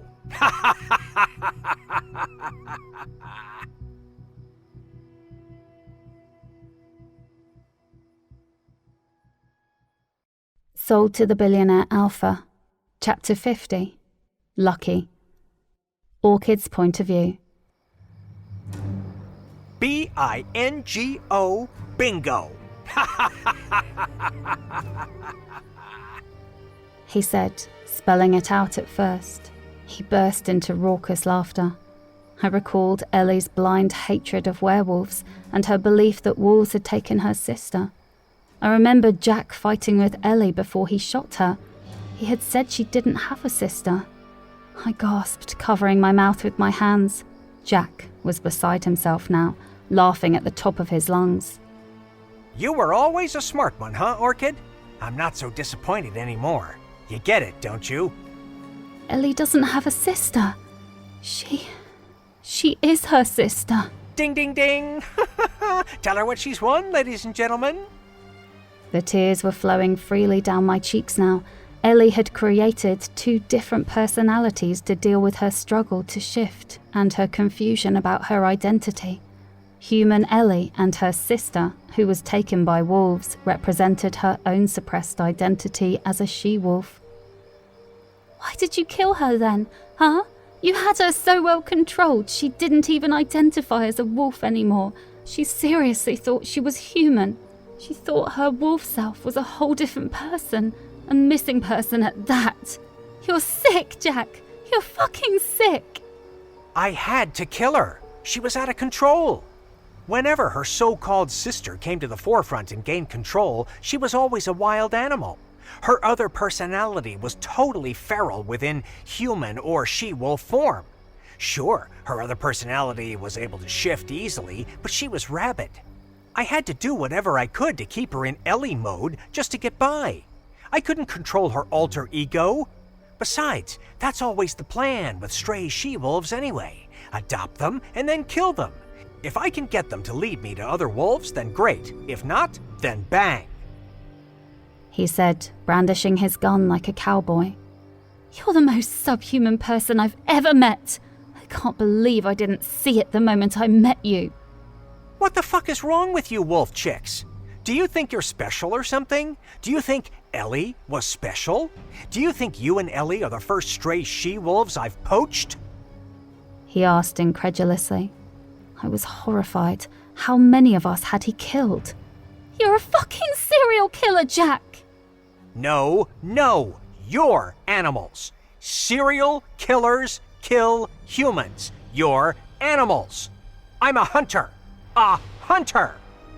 He was totally deranged. Do you want to know your number? He asked, a sick smile sliding onto his face. I actually did. I wanted to hate him the right amount. I needed to know just how evil he really was. Yeah, tell me my number. At least I was keeping him talking. I could feel the flesh of my calf filling in, repairing itself and slowly pushing the silver bullet out. The silver burned all the way as it moved slowly towards the exit. If he heard the clink of the bullet hitting the ground, it was signal to him that I was healing. I had to keep him distracted. Tell me, what's the hold-up? I'm older than you think you know. I'm good for my age. Well, for a human anyway. Not like you immortal pricks. He said, gesturing towards me with the gun. He actually had the nerve to pull a blunt out of his pocket while I waited for him to tell me what number I was in his kill count of young, bright, beautiful women who should have had their whole lives Hess. Got a light? He chuckled, holding out the blunt. There should be one for you in hell. Plenty fire down there for you to light your blunts and cigarettes, I said, giving him a wry smile. You were funniest, and one of the smartest, maybe the smartest. He was already talking about me in past tense. I want you to guess. Guess what number you are. You were supposed to be before Ellie, mind you, but you're after her 'cause shit got all crazy, and she wanted to deviate from the plan. It's not her fault. She didn't know she wasn't gonna live to see the money either way. 5, I guessed, not really caring if I got it right. My stomach was churning just thinking about the girls who had come before. Clearly no one had rescued them. They must have been scared and lonely and confused. Second time you've disappointed me in one day, he said, lighting his blunt with his own lighter. He had to do it one-handed so he could keep the gun pointed at me with the other hand. Best of 3 guesses? I'm feeling generous today. I bet he toyed with all of them like this before he killed them. 4, I said, knowing it was higher, but dropping the number just to piss him off. He took his gun and fired a warning shot into the air, making me jump. My calf was almost totally healed. The silver had slowed the healing down a little, but being only half wolf seemed to be working in my favor right now. He marched towards me and closed the distance between us. He put the gun right against my temple. If you guess this last one right here, spot on, I won't blow your brains out. How about that? He said, feigning an accent like he was in a western.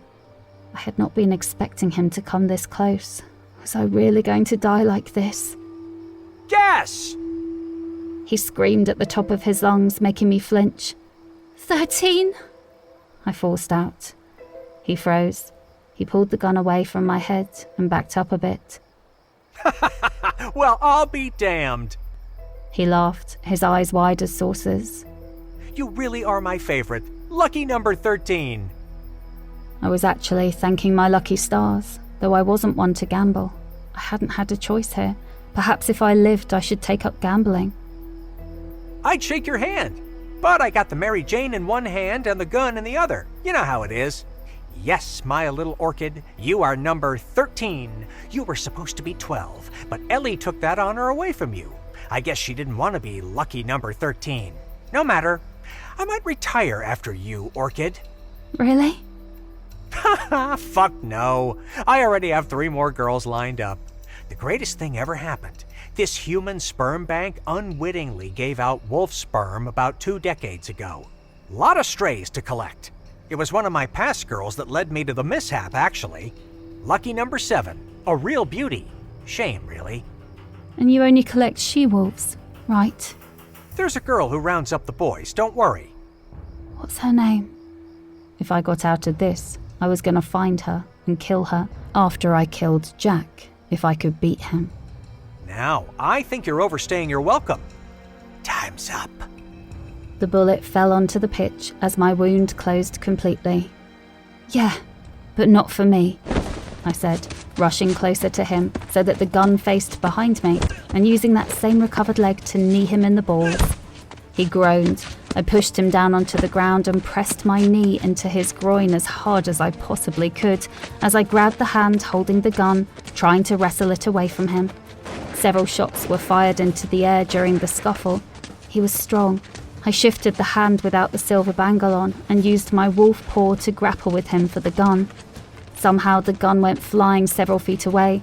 As I rushed for it, a searing pain in my temple made me see stars. I fell over. I clutched my throbbing temple and felt something wet. I looked at my fingers. Blood. I looked at Jack, who was still holding the large rock he had picked up to bludgeon me with. I could see a splatter of blood on the rock. Maybe I should have gone old school with his kill, he said, gesturing with the rock, while my head span, though it was healing already. You'd think I would have been done by now. An experienced hunter like me, with 12 dead and buried already, from Kelly to Ellie, he said as I scrambled to my feet, standing between him and the gun, but not daring to turn my back to him again to get the gun. "You didn't bury me," said a familiar voice. Sold to the Billionaire Alpha. Chapter 51. Explosive. Orchid's point of view. I blinked, stunned. I turned around slowly, whilst keeping the corner of my eyes trained on a dumbfounded Jack.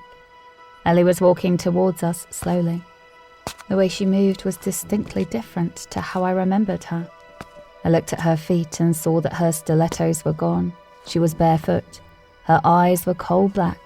Her features seemed sharper, more angular than before, and they were growing less human by the second. Jack laughed humorlessly. Number 12 and 13 are not so lucky, said Jack, shaking his head. "I'm feeling lucky," said Ellie, or perhaps her sister. "Ellie?" I asked. "Not quite. Almost," said Ellie's alter ego with a sly smile. Clearly this self was much more aware. I watched her nails lengthen into talons as fur crept up her hands and arms. Her face morphed, as did her body. I could hear her bones cracking out, then back into place, forming a new shape. Jack ran for the gun. I beat him to it and threw it with all my might far away. Shooting him was too easy, too merciful. He didn't deserve it. Ellie She-Wolf crouched. I could tell Jack was debating on whether to run or fight in the split second that Ellie prepared to pounce. Let's talk about this, girls. You've talked enough. Us girls are tired of talking to you, I said coldly, as Ellie snarled, snapping her jaws. Don't worry, Jack. Us boys are ready to talk to you, man to man, said a voice I'd know anywhere. I had not even heard him approaching us. He was a master of stealth, as always. Orion walked right up to me and wrapped me in his arms, lifting me off my feet as he held me. Without a second thought, my lips were on his. We kissed each other hungrily as he hoisted me up so that I could wrap my legs around his waist. We parted and just gazed at each other, both in disbelief. I can't believe you're really here, I said, my tear-streaked cheeks welcoming tears of joy this time. Orion wiped my tears away with his thumbs. His body was warm and rock-hard as always. He flashed me his dazzling grin. His handsome face made my heart do somersaults, especially he smiled like that. I can't believe I found you. I was so scared. I thought I'd lost you, murmured Orion, pressing his forehead to mine and brushing his nose against mine while he caressed my cheek. Please, don't ever scare me like that again. A pang of guilt hit me. I knew I should not have gone for that walk in the park with all the craziness that had been going on. I nodded. Orion's fingers gently trailed over the swollen, bruised area on my temple where I had been hit with the rock. How did this happen? He asked, horrified. His eyes trailed over my body, looking for other injuries. He found the dried blood splatter on my calf where the gunshot wound had been. What happened to you? He asked. I was hesitant. Orchid? he prompted, giving me a gentle shake with his hands, grasping my shoulders. He had just set me down on my feet carefully, and he was circling me like a hawk. We need to get you to the pack doctors. I'm fine. You have a head injury, and even though that calf wound is healed, it must have been pretty significant to bleed like that, he said, tracing where the dried blood ran down my calf to my ankle and heel. Okay, sure. I'll let the pack doctors have a look. Let's get out of here. There was a group of people waiting patiently behind Orion. They had come in the jeeps with him. I only recognized one of them. Talus! I squealed, flinging myself at him. He laughed but caught me in a big bear hug. The paternity test. You were right. The negative result was false, said Talus. Magnus also got them to rush the new one. We just got the preliminary result over the phone on the way here, said Orion with a knowing smile.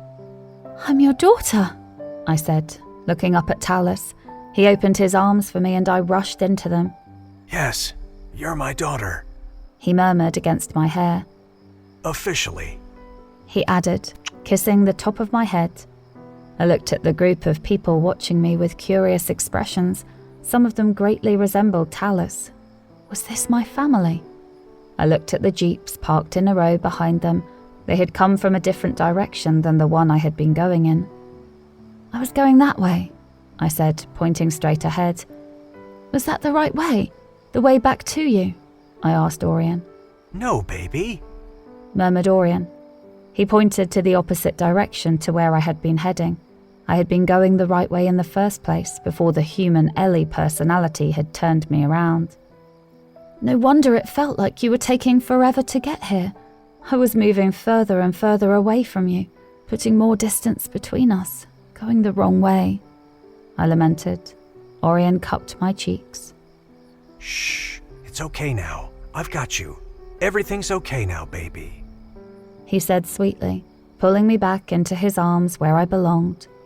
Orion kissed the top of my head, gently followed by my forehead and the tip of my nose. Let's get out of here, I murmured into his jacket. I was looking forward to meeting the people I assumed were relatives, but I needed to be away from Jack first.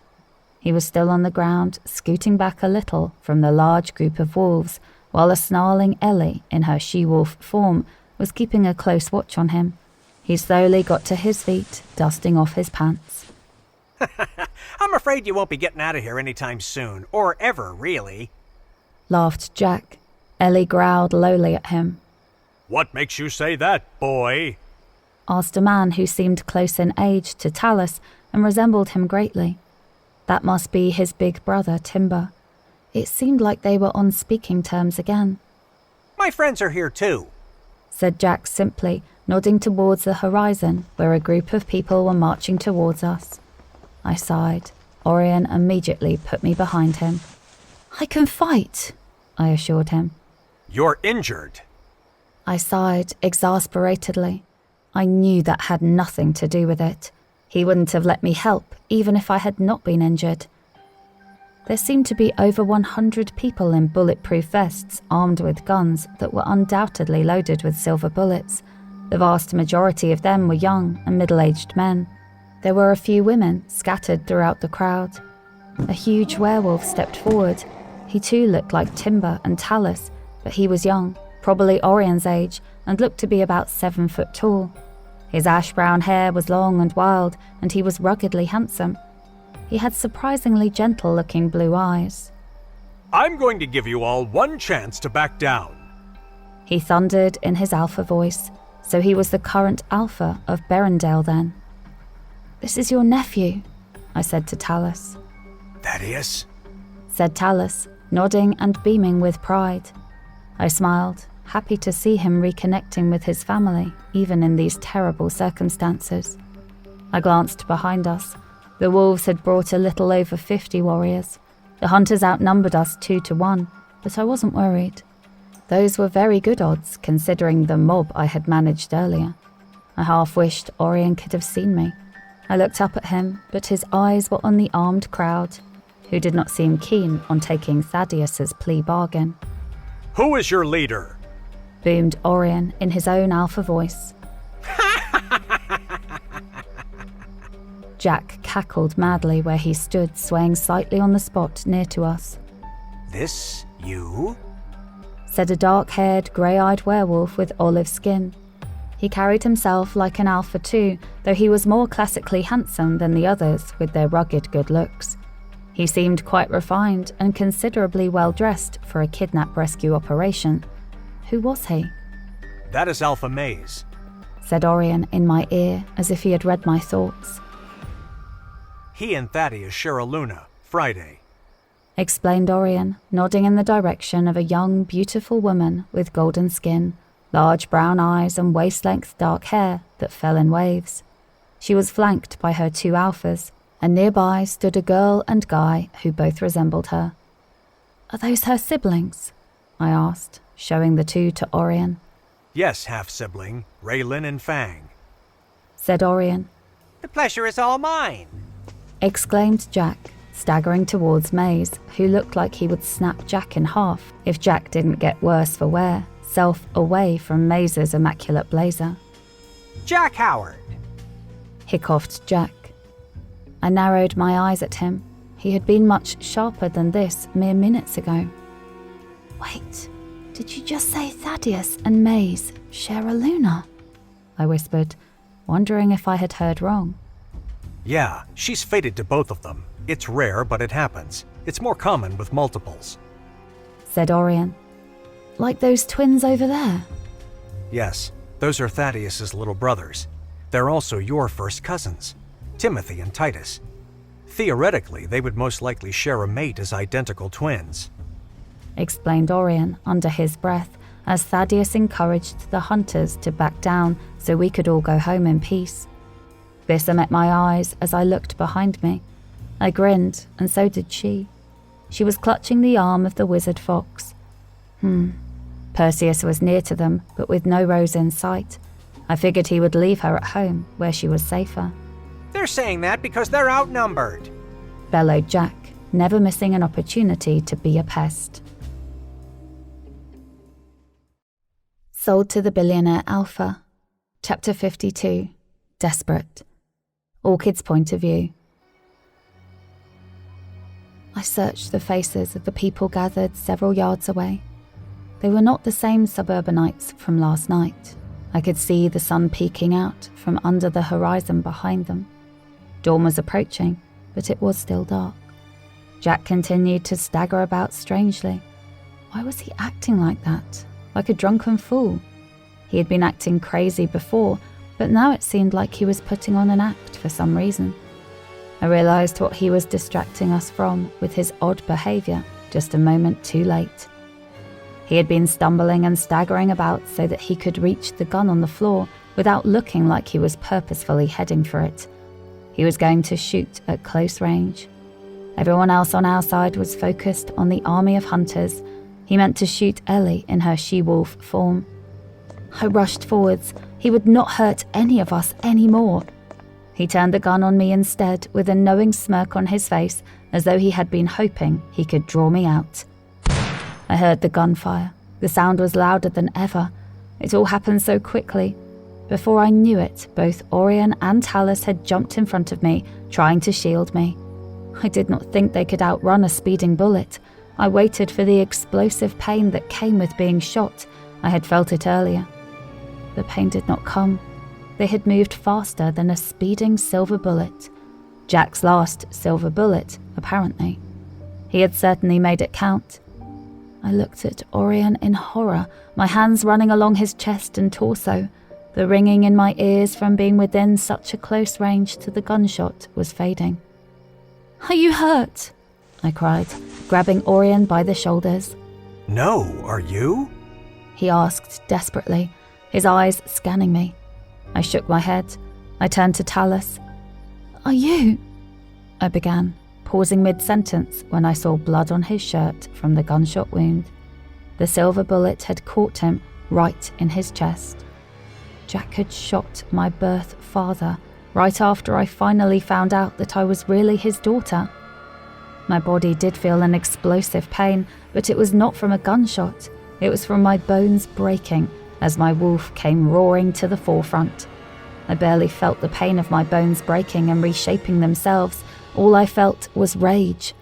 Jack kept firing in my direction, even though he had used his last silver bullet on my father. Without ammunition, the gun just clicked every time my ex pulled the trigger. I heard gasps all around me from the other wolves, but I ignored them, assuming they were just shocked I had finally completed shifting. I leapt through the air and pounced right on Jack. In the distance, I could hear the cries of the hunters as they charged in response to me attacking Jack. The other werewolves rushed forwards, shifting in mid-air as they charged towards the hunters, meeting them halfway. There was so much fighting around me, but my only focus was Jack. I looked him right in the eyes. He had the gall to laugh. So, you finally shifted, huh? He forced out, despite the pressure my front paws were putting on his chest. I snarled in his face.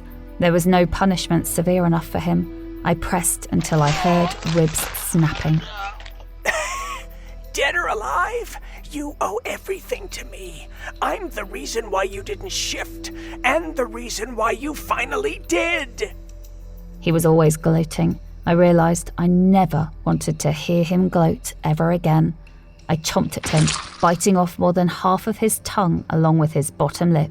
He could not even scream, not without his tongue. Death was too merciful for him. I wanted him to live long enough to learn regret. I left him alive in a pool of blood. The wolves had made easy pickings of the hunters. After Orion, Perseus, Thaddeus, Maze, Timothy, Titus, Friday and her two siblings took down almost a third of the crowd in the first few minutes. The rest of the hunters retreated, and the alphas let them go. I shifted and ran to my dad. Talus was being held by Timber, who was keeping pressure on the wound so Talus wouldn't lose too much blood. "Dad," I sobbed, kneeling close to him. Bissa ran to me and dropped a blanket over my shoulders. I wrapped it around myself. Talus was focused on his badly laboured breathing. He was not saying anything. "Don't go," I begged, cupping his cheek. He put his hand over mine. He just looked at me. You can't die. Rasped Timber, his deep voice cracking. You're too stubborn for that, baby brother. Talus forced out a weak chuckle. "There must be something we can do, right?" I said, looking desperately at Timber for answers. "Fox! Fox!" yelled Bissa. She was still crouching behind me. Fox had been cursing the land. I saw him draw symbols on it. The symbols burnt brightly like they were lit from within before they disappeared. Fox ran over to Bissa. "What were you doing?" asked Bissa. Making sure every crop of the soil here produced makes them sick. Hopefully they'll figure it out and disband or just move further away from wolf territory," explained Fox as he knelt beside Talus and me. There was nothing much I could do for the wound here. The silver bullet would slow the healing process, and it had hit him in the chest where a lot of vital organs resided. I did not know if it had pierced a lung and come close to his heart or some of the huge blood vessels that connected to the heart. It was lodged in his chest, and I couldn't pull it out until we got him into a medical setting. This was not the same as being shot in the leg. This was complex. "We have to get him to the pack doctors, now," I insisted, as the others gathered around me. Orion hugged me from behind. We'll take him there right now, said Orion. "I can make a portal straight there, but there's only so much they'd be able to do. He seems close to the other side," said Fox, who was now laying his hands on Talus's chest. "I don't care. Take him to them. Try everything. If he flatlines, they can resuscitate him. Can't they?" I demanded. "There has to be routines for this, right? Wolves get shot with silver bullets all the time, right?" Fox was whispering enchantments under his breath. I knew he was doing everything he could to keep Talus from slipping away. I knew I was not being very rational, but this was my father. I couldn't be rational. "Before I make the portal, I have a better idea. I know someone who can help him much better than the pack doctors or you or I ever could," said Fox quickly. "Who?" I shrieked, grabbing Fox by the shoulders. Friday, said Fox, looking at her as she neared us. Really? Me? Said Friday, seeming shocked. Yes. You're immune to silver, and if not for the silver, Talus could heal a wound like this with his wolf abilities. Let me siphon some of your gift into Talus. I know a spell, if you'd let me. Explained Fox. I hoped Friday would be okay with giving Talus some of her ability. Friday, please. Of course, she said, grabbing my hand quickly. I don't even need to think about it. We're family, she said, giving my hand a squeeze. Thank you, I whispered, more tears falling down my cheeks. Fox held Friday's hand and then took Talus's hand. He closed his eyes. I could feel the wind grow strangely still. You'll still be immune to silver, Friday, don't worry. I'm only talking just enough to get Talus through this, said Fox softly. Take as much as you need, insisted Friday. I watched with bated breath.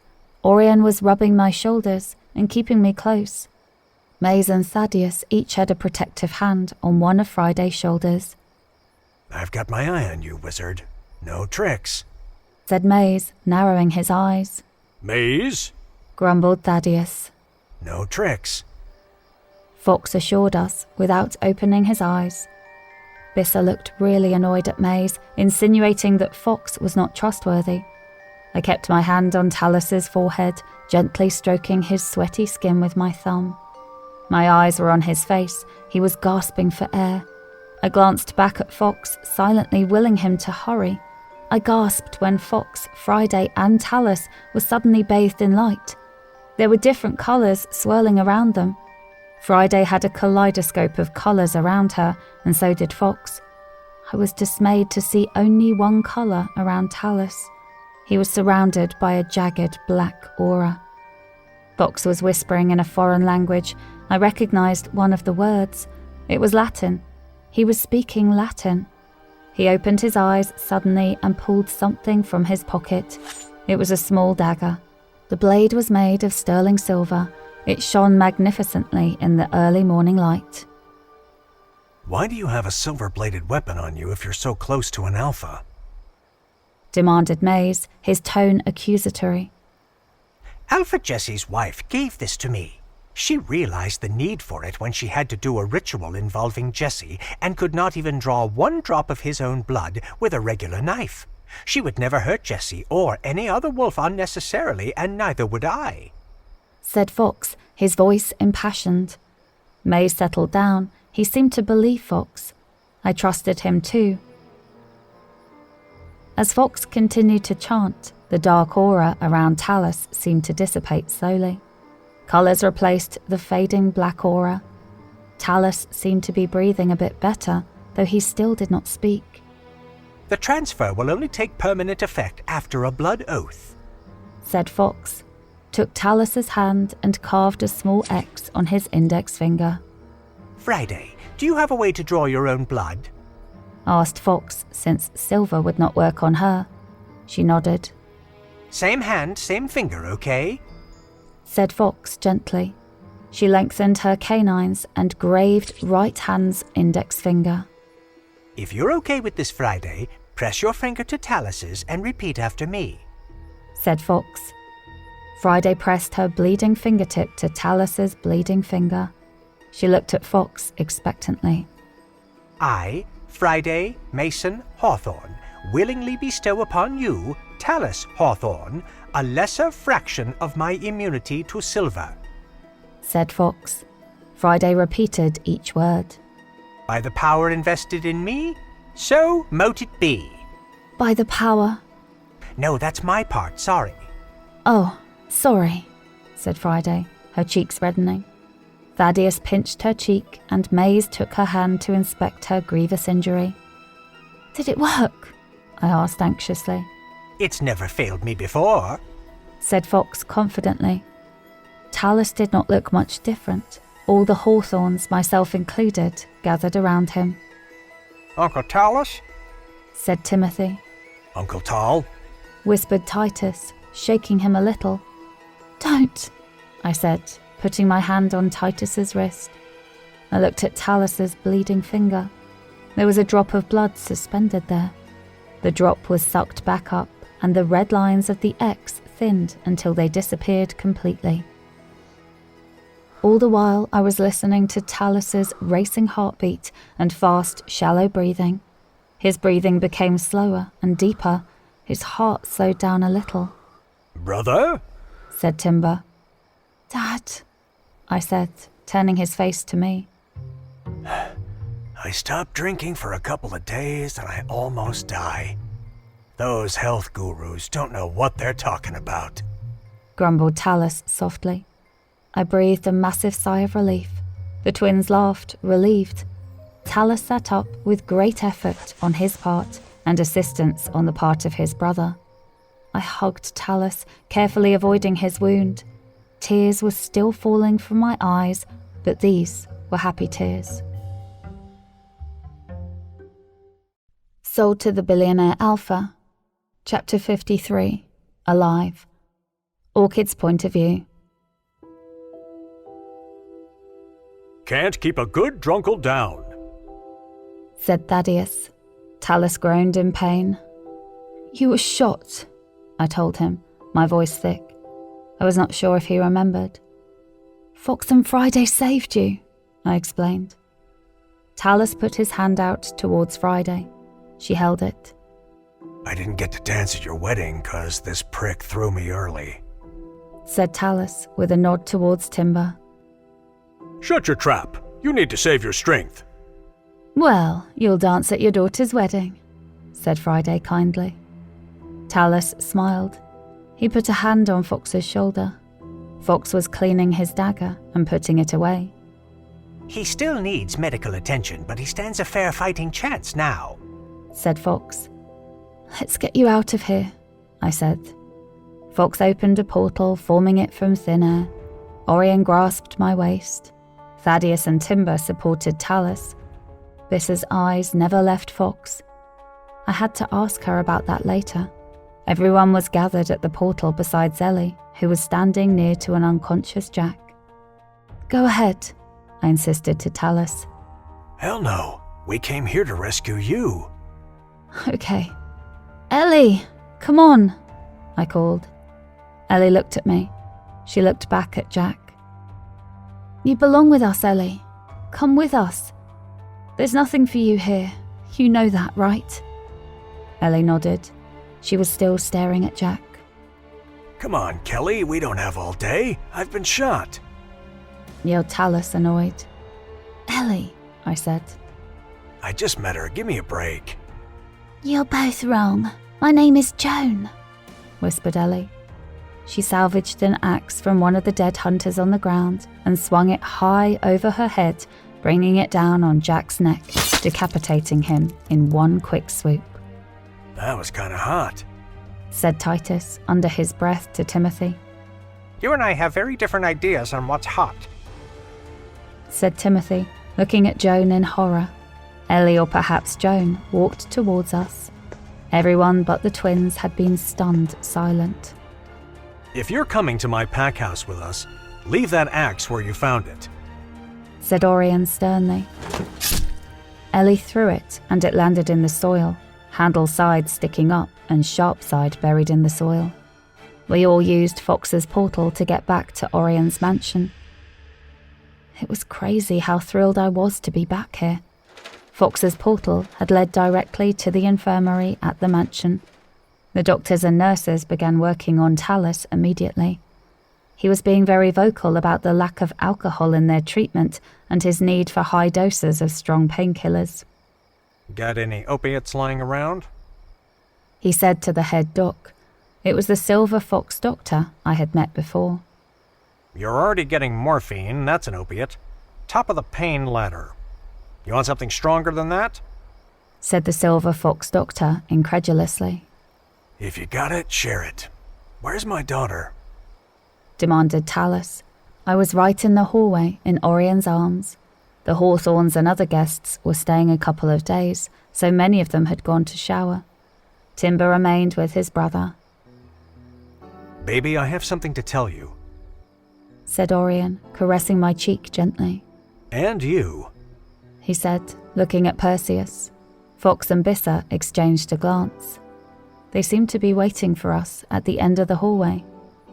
Sure, 1 sec, I said, giving Orion a quick kiss and going to Talus. Talus held my hand. My daughter is a doctor. Tell this man I need more painkillers. He's going through a lot right now, I said apologetically to the silver fox dog. He's been cutting back on alcohol after years of use, so he's probably feeling everything quite intensely, I explained, as the silver fox doc handed me my dad's drug chart. He was already on adequate analgesia, but the time given recorded for all of the drugs was about 10 minutes ago. Just be glad you're alive, you old boozer, said Timber. You're older than me, you old geezer, said Talus. They're gonna kick in, Dad. Trust me, I said, squeezing his hand reassuringly. So, I'm Dad now? He said. Not if you don't want to be. Talus is fine. No, I want to be Dad, said Talus. I smiled. Orchid? Called Orion. I had almost forgotten that he needed to talk to me and Perseus about something serious. It really can't wait, said Orion, his jaw set and his expression grave. My smile slipped off of my face. I did not like the sound of that. Orion led me to his office and sat me and Perseus down. Bissa and Fox were leaning against the wall. Orion sat behind his desk. He reached across the desk to touch my hair. You know, your wolf is silver. That's very rare. My wolf explicitly told me to tell you he thinks your she-wolf is beautiful. We both do, said Orion, playing with the curls in my hair. I knew he was stalling, but I bit the bait.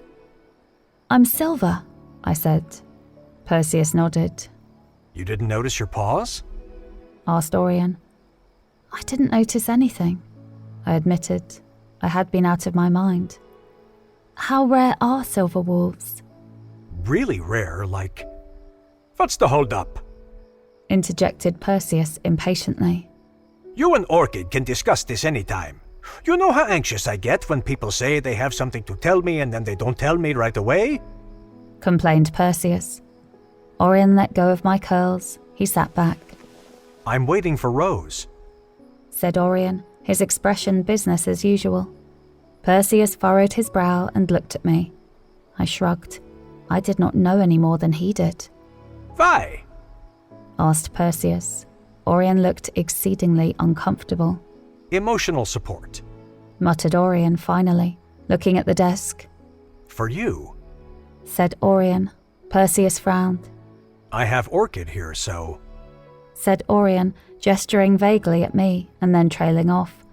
Rose entered the room, escorted by 2 guards. What's going on? Asked Rose, looking worried. She spotted me. Orchid! She screamed, running to hug me. I hugged her back. I should have never let you go, said Rose apologetically. I felt awful. I had guilted her into that. I manipulated the situation, and I'm sorry, I said. Rose sat on Perseus's lap, as there were only 2 chairs facing Orion's desk. There was a love seat against the far wall, but instead of sitting there, Bissa and Fox were pretending to be really captivated by the artwork in Orion's office all of a sudden. What is going on? I demanded, repeating Rose's question. The Marys conspired against you. I know, I said pointedly, getting angry all over again when I thought about it. I fucking hated them. I looked at my wrist. The silver bangle had come off when I burst into my wolf form. That paw had been badly singed in the process, but it would heal. There was a thick pink line around my wrist in human form too. One of them is responsible for this, I revealed, holding up my bruised wrist. The silver bangle that stopped me shifting while I was kidnapped was here. Orion took my hand and gently massaged the wrist. The Marys did not work alone. Who did they work with? I asked, a few guesses coming to mind as I waited with bated breath for Orion to reveal the truth. I did not know how to say this. I was not sure whose reaction I was more nervous about, that of my fiancée or that of my little brother.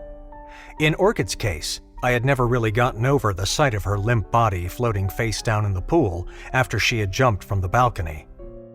I doubted I would ever get over it. I did not know if Orchid had gotten over those dark feelings herself yet, and I did not ever want a repeat of anything remotely similar to that. As for Perseus, he loved our mother dearly, as I did, but he was aware of her unscrupulous past. She had done a few un-Luna-like things over the years that my father had swept under the rug out of love for his mate. I could not say that I blamed him. Had Orchid behaved that way, I probably would do the same, cleaning up her mess and concealing her crimes. When I was a little boy and Perseus just a baby, Mother had tried to strangle a nursemaid, on whom she thought we were getting too reliant. She had flown into a jealous rage. I remembered only vague snippets of the ordeal. Perseus knew of the story even though he had been too young to recall the events of that day. Father had pulled Mother off the nursemaid just in the nick of time. The nursemaid was given a large sum of money and sent away. After that incident, nursemaids, nannies, and the like were made to wear semi-opaque veils in the presence of my mother, father, brother, and me, so that we could not grow attached. This cooled Mother's jealousy. The women assisting in our care became nameless, faceless entities. We did not call them auntie or nurse or even by their titles. They were addressed by the color of their veils, and they did not even get to choose which veils would obscure their faces. Mother chose. There were 4 of them, as I remember. Green Veil, who taught reading, writing, and arithmetic. Yellow Veil, who prepared our meals and did light chores like the dishes, the laundry, and the bed making. Red Veil, who took us on excursions or simply watched us during leisure time at home. And Black Veil, who was the night nurse should any of us wake at night in need of something. Perseus and I were terrified of Black Veil as children. We would shut our eyes so tightly whenever she came into our room to check that we were sleeping soundly. Thankfully, she never lingered. She merely glanced at each of us and then she was gone. As an adult, while rummaging through my father's old office on the day it became my office, I found the gag order the original nursemaid had signed.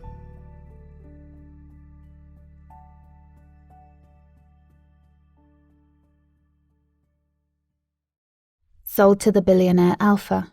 Chapter 54. Unveiled. Orion's POV.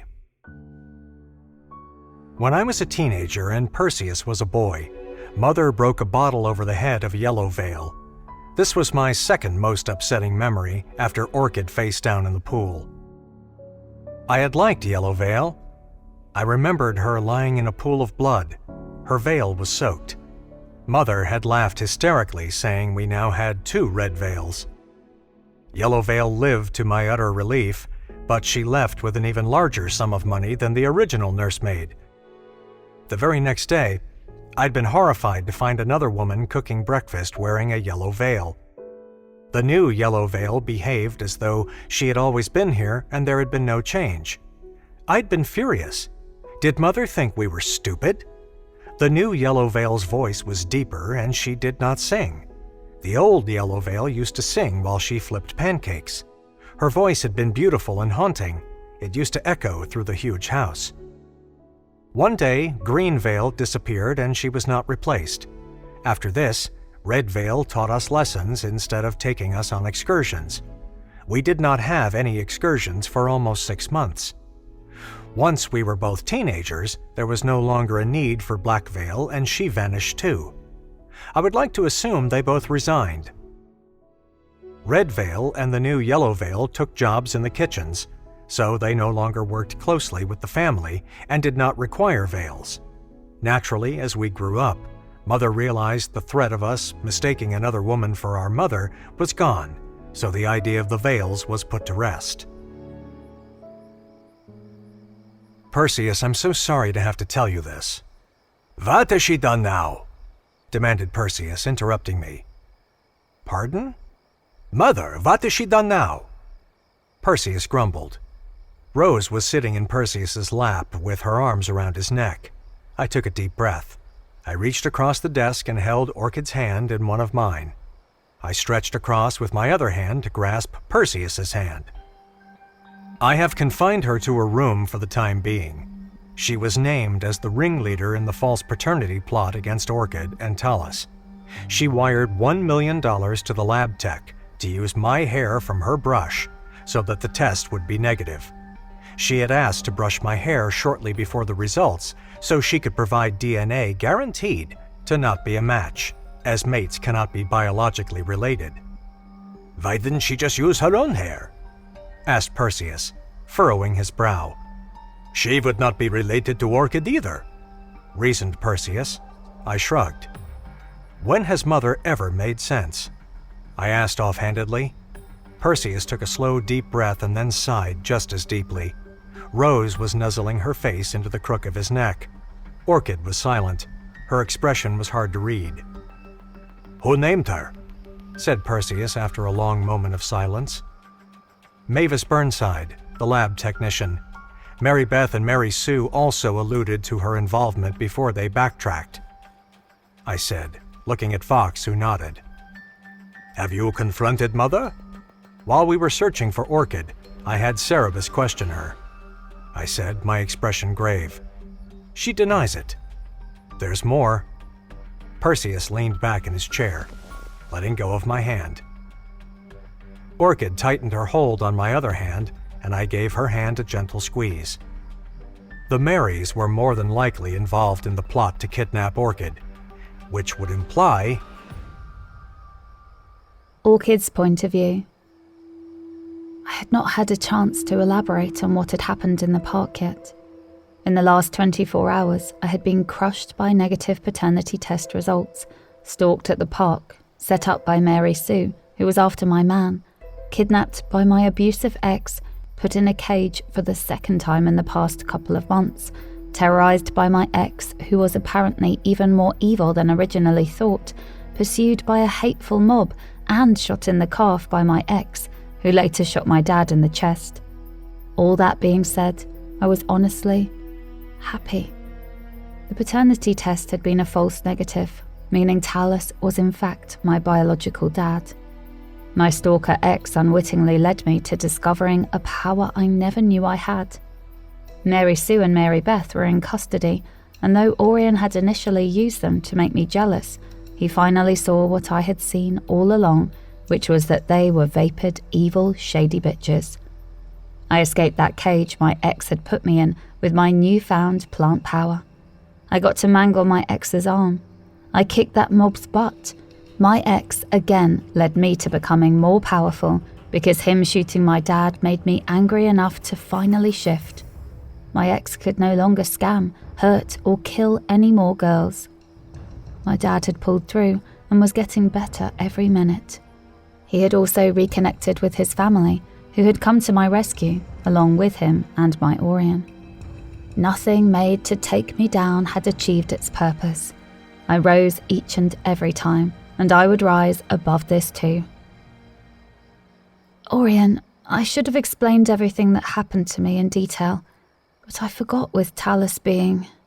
I trailed off, wanting to state the facts as quickly as possible. Rose and I had a long talk, and I begged her to let me go to the park to clear my head. I kind of guilt-tripped her. Then I used the portal and ran into Salvia and Gregoire. She dropped me off at that park I used to swing at when I was little. Mary Sue came out of nowhere and basically set me up. She put a silver bangle on me to help restrain me, I said, showing the marks on my wrist. And then Jack kidnapped me.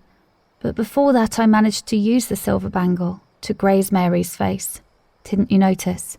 I wondered, looking at Orion. I questioned her myself. But like I told you before, Orchid, many times actually, I don't care about the Marys. For all I know, her face was always like that. Orion said with a shrug. Rose snorted with laughter, but quickly composed herself. I rolled my eyes. Did you make a definitive scratch? Said Orion, stroking his chin, seemingly racking his brain. No, I just made her face a bit red and puffy. She could have covered that easily with some concealer. The Mary's bathing concealer, said Rose. Perseus was silent through all of this. My heart went out to him. Perseus, it's not the same situation, but if it makes you feel any better, I know what it is to be let down by your parents. Mine sold me, I said, feeling the dull ache of betrayal all over again. It was less debilitating now. Every burden became lighter and easier to carry, or maybe I just became stronger. It's not the same, said Perseus curtly under his breath. His body language told me to leave it be. He was not looking at any of us, not even Rose. Mother has not admitted to it yet, but it's very likely Mother conspired with the Marys to have Orchid removed from the situation. Fox and Bisa have informed me that Mother is under the impression that Bisa and Mavis Burnside are dead, and that she killed them when Fox and Bisa began unraveling her misdeeds, said Orion in his businesslike manner. What? Asked Perseus sharply, looking around at Fox and Bisa. I had almost forgotten they were back there. Fox looked really uncomfortable. Perseus, I'm so sorry to have to tell you something like this about someone you love, someone you thought was good and pure, and it turns out they were deceiving you, plotting evil things and... Fox stopped himself. Are you okay? Asked Bisa softly, under her breath. Fox seemed to snap out of it. For a second there, I did not think he had been talking about Orla. I'm so sorry. What I meant to say was that after Mavis revealed former Luna Orla's involvement in a plot to keep Orchid from uniting with the Hawthorns, Orla herself showed up. She was angry because Mavis was supposed to have done her part with the switched DNA and then left immediately. Orla thought she was tying up loose ends, so she shot Mavis after she... said Fox, swaying on the spot a little.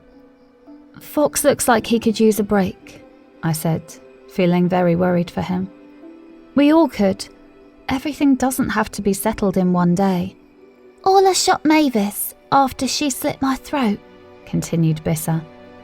But what she didn't know was that Fox replaced me and Mavis with scarecrows. He put glamour spells on the scarecrows so they look completely real, just like me and Mavis.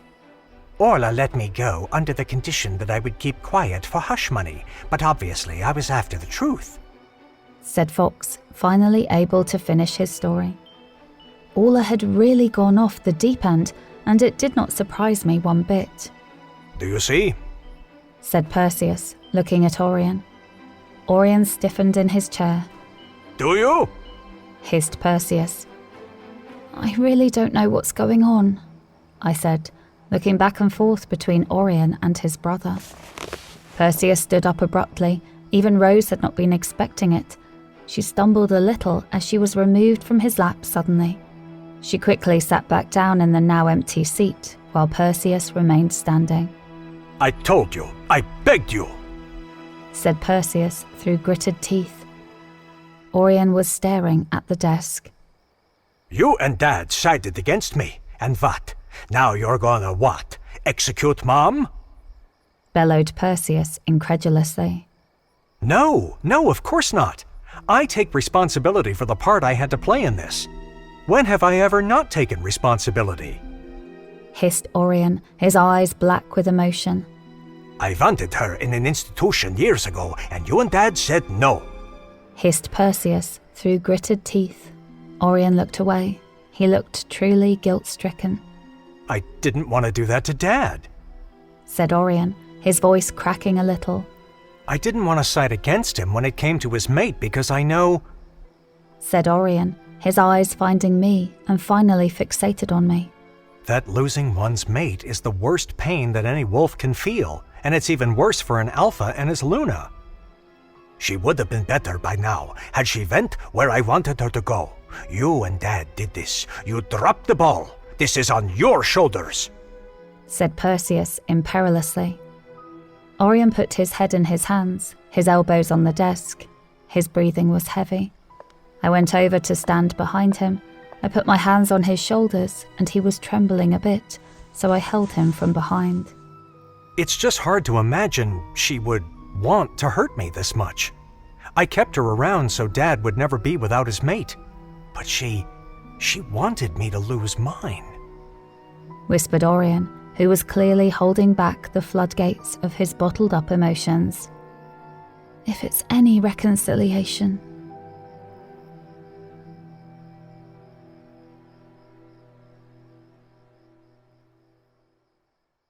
Sold to the Billionaire Alpha, Chapter 55, Reconciliation.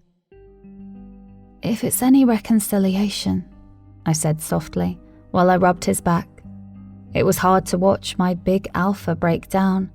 We were all little boys and little girls where our parents were concerned. Jack said he double-crossed the Marys. His plan was to use me as the bait to lure you and the others to him so he could collect the bounty the Wolf Hunter Council offers for killing an alpha.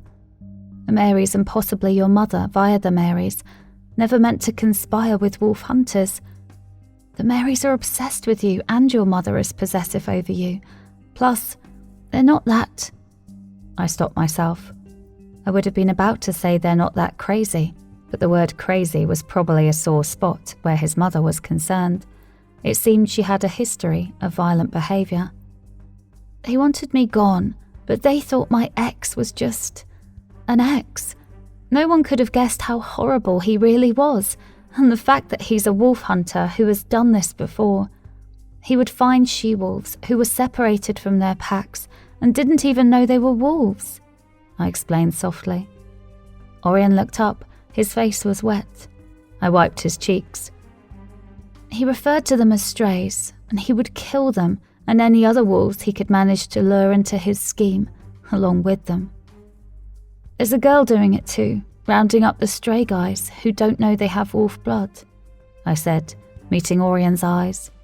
We have to find her, after we deal with Mother, snarled Perseus. And how do you propose we deal with Mother? With your original plan, I said to Perseus, before Orion could speak. What? Said Orion and Perseus in unison, shocked. Send her to the institution. Let's see if there's a normal person deep down somewhere, I said, making the decision for them. I would not let Orion harm his mother to appease me. This was the kindest way. Well, she'll have to be on the forensic ward, disturbed or not. She's still a criminal, said Orion. She can serve her sentence in there, I said. I did not know how wolf law worked. Did they give life sentences? They were immortal. Did a life sentence imply eternity, or could they let you out after 75 to 100 years for good behaviour? I pictured Orla 100 years from now, showing up with a duffel bag. I would deal with that bridge when or if I had to cross it. Are you sure about this? Asked Orion, cupping my face and searching my eyes for any shadow of doubt. I nodded. I am sure. I love you, and I even love Perseus, kinda. Perseus snorted with laughter. He rolled his eyes. Rose coaxed him back into his seat. She's uninvited to the wedding, but I don't want her gone forever. She probably should have gone to get help a long time ago, long before you were even old enough to realize it, I said, caressing his face and trying to lighten the conversation. He stared at me. He put his forehead against mine, and the tips of our noses touched. You are as strong as you are merciful, Orchid, said Orion. I smiled mischievously. You don't even know the half of it yet, I said slyly. He did not know about my extra ability yet. I was saving it for later. I have another person who was involved in the plot and could probably use some time in the institution too, I admitted, hoping for a lighter sentence for the person I was talking about. She was more of an accessory to kidnapping. Who? Asked Orion. Fox's POV. Orion personally showed me to my room at the mansion. He was grateful for everything I had done, but I could not shake the immense guilt I felt. I had unearthed his own mother's treachery. I felt like I had done him a disservice. Are you sure you're okay? I asked as he flung open the double doors to a huge, high-ceilinged bedroom. He looked at me thoughtfully. I have my orchid back, and she has her father alive and well, and all those who wished us ill have been apprehended. And I have to thank you. You were a key player in all of this, especially when it came to Talus and the Marys," said Orion. I smiled. "I am sorry that the culprit behind some of this was someone so close to you, though," I admitted, my tone apologetic. Orion had mentioned the Marys, but had conveniently failed to mention Orla. A small part of me felt he was living in a bit of a fantasy world. Maybe that was what it was like for wolves and their mates anyway. They got swept up in a fantasy. Orion sighed and then shrugged. "You did not discover anything that shocked me," said Orion simply. I felt sorry for him. I knew what it felt like to be betrayed in this way. I could not imagine the pain if the betrayer had been my own mother. "I was happy to help. You and Orchid belong together. I'm happy she's safe and Talus is recuperating," I said. Orion nodded. "Well, I'll leave you to it," said Orion, clapping me on the back. He paused at the door and looked back at me. I stared at him, wondering what the matter was. "Do you like the werewolf world, Fox?" Orion asked out of nowhere. Sure. It's certainly not boring," I said with a laugh. Orion nodded. He looked like he wanted to tell me something. "Well, you are welcome in it," said Orion, and then he left without another word. Odd. I was strangely touched, though. Being welcomed by an alpha had to be a big deal. My second alpha friend. I wondered what Jesse was doing. He and Jamie were probably up with the twins. I had stayed up all night. Even though it was daytime now, everyone seemed to be heading to bed. The room was luxurious in a regal sort of way, with archways and hanging chandeliers. The carpet was embroidered with an insignia. The adjacent bathroom had a huge clawfoot tub. I usually never bathed. That sounded gross. I showered, but I did not soak in tubs. I soaked in this one. I was trying to clear my mind. The hardest thing about making yourself not think about someone was that you are actually still thinking about them indirectly. I grunted with frustration as I slipped under the water, totally submerging myself. I cast a breathing bubble spell so that I could stay submerged indefinitely. The bubble of air sprang up and surrounded my head like a close-fitting airtight helmet. I closed my eyes and tried to relax. Barely a minute had passed before I heard quick footsteps and a huge splash. Someone yanked me up out of the water. My breathing bubble popped, and I gasped as I recognized my assailant. "Bisa?" I yelled, shocked. She was facing me, sitting on her knees, fully clothed, in the bathtub. Why are people always trying to drown themselves as soon as I turn my back? She demanded, and then she burst into tears. "What the fuck?" Hey, I cooed, hating seeing her cry. "Stop," I said, coming closer to her hesitantly. I cautiously wrapped my arms around her. She hugged me back and cried on my shoulder. It dawned on me that I was butt naked. Bisa? Yeah. I swear I wasn't trying to drown myself. I was just underwater. Yeah, for like 2 minutes. Wizards' lungs are almost the same as humans. They can't hold their breath for that long. I'll have you know, I am excellent at breathing bubble spells, I said, holding her by the shoulders. I cast one to show her. The bubble surrounded my head. "See?" I said, my voice muffled somewhat by the bubble, but she nodded, indicating that she had heard me. I let the bubble deflate. Pop! We stared at each other. Bisa's eyes trailed down my wet chest and then stopped on my lower torso. I blushed scarlet. I was at attention. "Why were you spying on me?" I asked quietly. She was still staring. "Bisa," I said, grabbing a towel and pulling the drain plug out. The water rushed down the drain, and I wrapped the towel around my waist and sat in the draining tub. Bisa looked extremely embarrassed. I wasn't spying, she said, refusing to meet my eye. She was looking at the wall now. I came to talk to you, but when I knocked, you didn't open, so I was gonna leave. But then something just told me to check on you. You said people? Huh? She said, raising her eyebrows and looking at me. She was effortlessly beautiful. She didn't know it, though. You said people are always trying to drown themselves around you. I'm person, one person. Oh, you don't know about Orchid? Oh. I had heard about the balcony swimming pool incident. You were there? I found her first. I can't get the sight of her just lifeless in that pool out of my head. I'm so glad she's safe. I keep thinking about you, lying in the pool of blood. Not you, the scarecrow glamour. I knew it wasn't real, but it scared me to death, I said, looking away from her. She approached me slowly and resumed our hug. I placed my chin on the top of her head. She smelled like sandalwood, clean linens, and cocoa powder. You smell like a neatly swept cottage in the woods that doubles as a bakery. You're really weird, Fox. Point taken. I live in the woods, though. What? Yes, deep in the ambrosia woods, in a cottage. I have a kitchen garden, and I grow all my own food when I'm not, wizarding. I preferred it there to my parents' old mansion in the heart of Ambrosia. That mansion held a dark secret within its concrete bowels, one my family had protected for centuries. You live alone? Asked Bisa, seemingly nervous about the answer.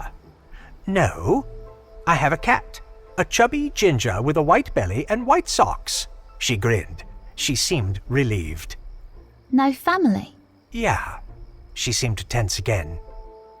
My parents are back in their mansion in town. She relaxed again. So you're a rich boy acting like a farm boy out in the woods? Ha ha ha. That's why you didn't care about the $1 million from Orla. No, I said curtly, feeling offended. I could be poor as dirt, and I still wouldn't take that. No, morality is not for sale, and my silence is not for hire. We were still soaking wet in a bathtub, but it was pretty comfortable. She cuddled up to my chest. You seem so upset about my fake death. Fake deaths are upsetting. Fox, I know you're hiding something from me. Bisa, I know you're hiding something from me, I retorted. It was true. She always acted like she had a secret to tell me. She would dance around the bush and then chicken out. Let's tell each other at exactly the same time, she said, hopping out of the tub. I followed her into my bedroom. She took 2 blank pages from my notebook on the bedside table. Bisa! What? Ask me first. I took the notebook and magically made it replace those 2 jaggedly torn out pages. I breathed a sigh of relief. Thank goodness for magic. I sat on the edge of the bed. She gave me one of the badly ripped pages. She found a pen nearby. I don't need a pen. Show off. I grinned. She hid her paper from me carefully while she wrote down her secret. Mine is horrible. Mine is wonderful, so don't worry. They'll cancel each other out. Okay. I could not believe I was doing this. I made the following words appear on my page. I'm scared to get close to anyone because my... I paused. I could not do it. Fox, said Bisa, noticing me looking at the paper with a defeated expression. please, please, please, just tell me. She said softly. I nodded. It was hard to say no to her. She was going to find out. I was a huge jar of crazy sauce soon enough.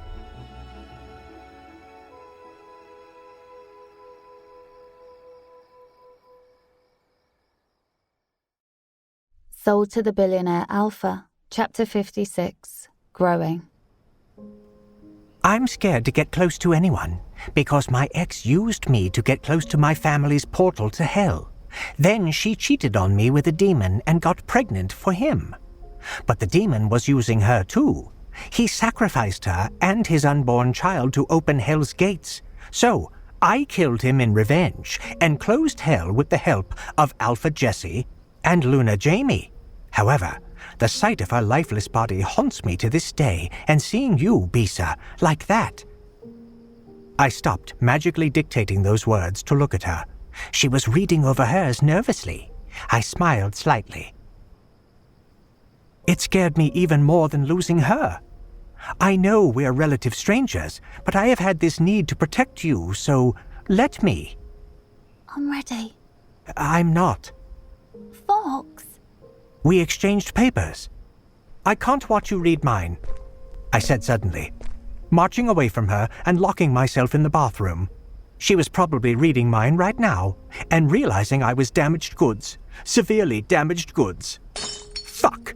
I lashed out, and the clawfoot tub shattered into millions of pieces. I fixed it instantly, reforming it. I sighed. Fox, what was that loud noise? Answer me, please. I was silent. I'll break this door down. Okay, here I go. Gonna break it down. Did you read mine? Yes. And she was still here? Did you read mine? She called back, her voice still a bit shaky. No, I had not even read hers yet. I shook my head to clear it. Fox, are you okay? Please open up so we can talk. I unfolded her paper. Her message was not nearly as long as mine. Fox, I was terrified to tell you this, but I can't hold it back any longer, so here it is. You're my fated mate, and I know you have your demons. I could not help but shake my head at the coincidental use of the word demons before I read the rest. But I'm willing to move as fast or slow as you need me to, if you give me a chance. Okay, I'm really going to break the door down. She would not have to. I opened it and let her in. Orion came and found me getting ready to take a bath. I'm grimy, You're my dirty girl. he said in his gravelly voice with a cheeky wink. I giggled. He disrobed and joined me. My breath caught in my throat a little at the sight of his taut, rippling muscles. Would I ever get used to this guy? He was a walking ad campaign. If you were a human, you'd be a fitness trainer with like 10 million thirsty girls following you on socials. I have no idea what you're talking about, but okay. Orion pulled me onto his lap with my back to his chest, and he began to slowly trail the loofah down my throat, skimming over my breasts and sliding down my tummy. I instinctively clamped my thighs together, but he gently parted them. He was not using the loofah anymore. His fingers were making me grip the sides of the tub really tightly. I missed you. I wasn't gone long, but I missed you too. I leant back against him and opened my legs a little more, unfolding my flower for him. I have something to show you, I bet you do. he whispered as he inserted 2 fingers deep inside me. I moaned as his thumb padded my butt. I forgot what I had been about to do. I turned my head to the side and crashed my lips against his, kissing him ravenously. Our tongues intertwined while his fingers worked me into a frenzy. I whimpered into his mouth. I felt the familiar, delicious pressure building inside of me. One of his hands found my painfully hard nipples and pinched them. I cried out as I broke our kiss. He grabbed my waist and lifted me up. I could see his huge cock engorged below me in the water. He lowered me back down, impaling me onto him. I groaned as he filled me.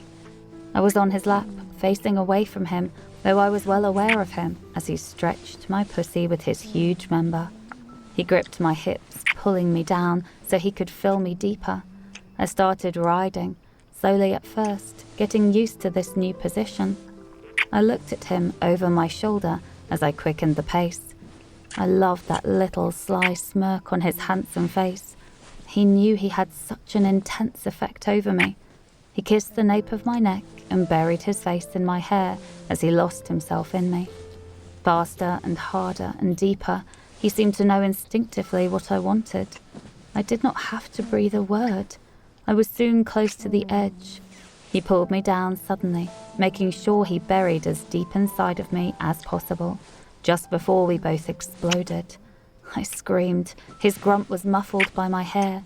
He poured into me. Then he did some gymnastics I really was not ready for. He held my hips and stood up, making me keep my hands on the sides of the tub so that I was angled downwards with my hair in my face and Orion still in me. I looked up over my shoulder at him while he drained into me. Just trying to secure my air here. I burst into laughter. After about a minute, Orion helped me right myself. We were both standing in the tub now. I pushed against his chest playfully. What the hell was that? Skill. Strength and skill. Want to see some of my strengths and skills? Oh yes, please. Okay.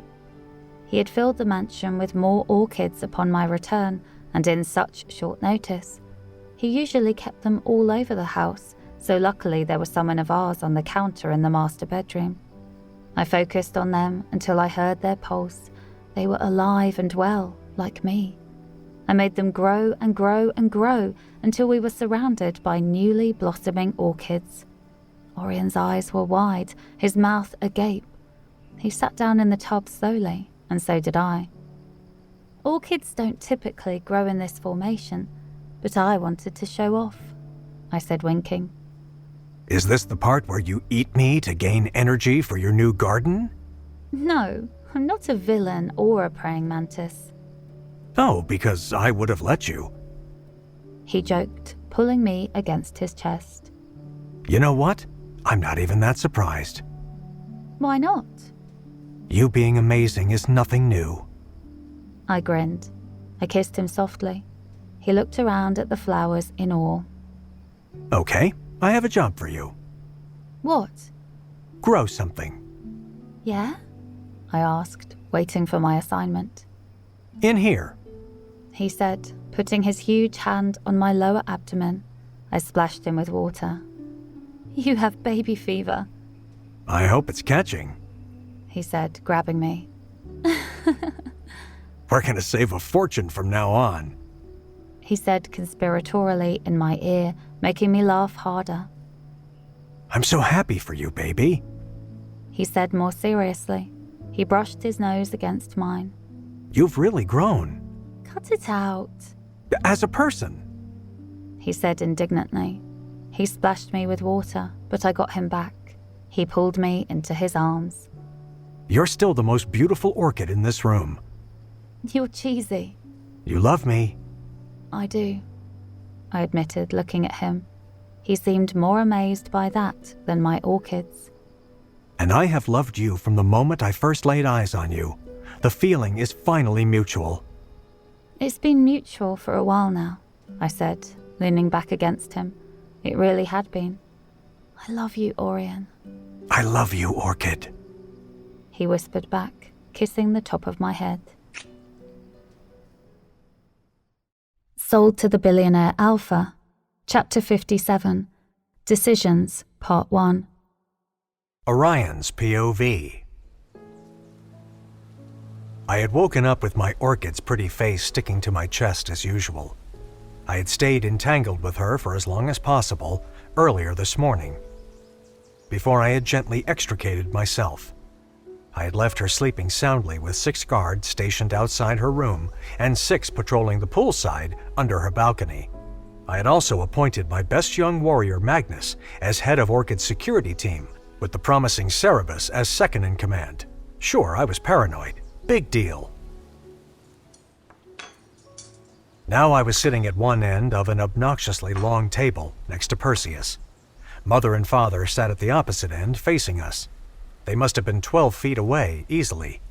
The long, narrow table took up so much of my mother's breakfast room, there was scarcely room for anything else besides the armchairs. Mother had always insisted on having a breakfast room attached to her quarters. She likes to eat breakfast alone and in silence. Even father did not sit with her at breakfast time. She used to come down to supervise the veiled women watching over Perseus and me after having breakfast in her special room. I pushed my childhood memories of the veiled women away. There was one thing I needed to do before I married my Orchid. I needed to interrogate my own mother regarding Orchid's kidnapping. I was glad to have Perseus here for moral support. He had also graciously asked Rose to keep a check on Orchid and have breakfast with her as soon as she woke up. I knew I was being more overprotective than ever, but it was too soon after the kidnapping for me to relax just yet. Mother and father sat quite still, their expressions stoic. I could scarcely look at Mother without my anger bubbling to the surface. Mother, we need you to be honest, said Perseus gently. He was in much better control than me right now. I was too livid to speak without shouting, so I remained silent for the time being. Perseus continued. Tell us the entire story, in your words. What story? Asked Mother innocently. Clearly she was going to make this difficult. I sighed, losing my patience.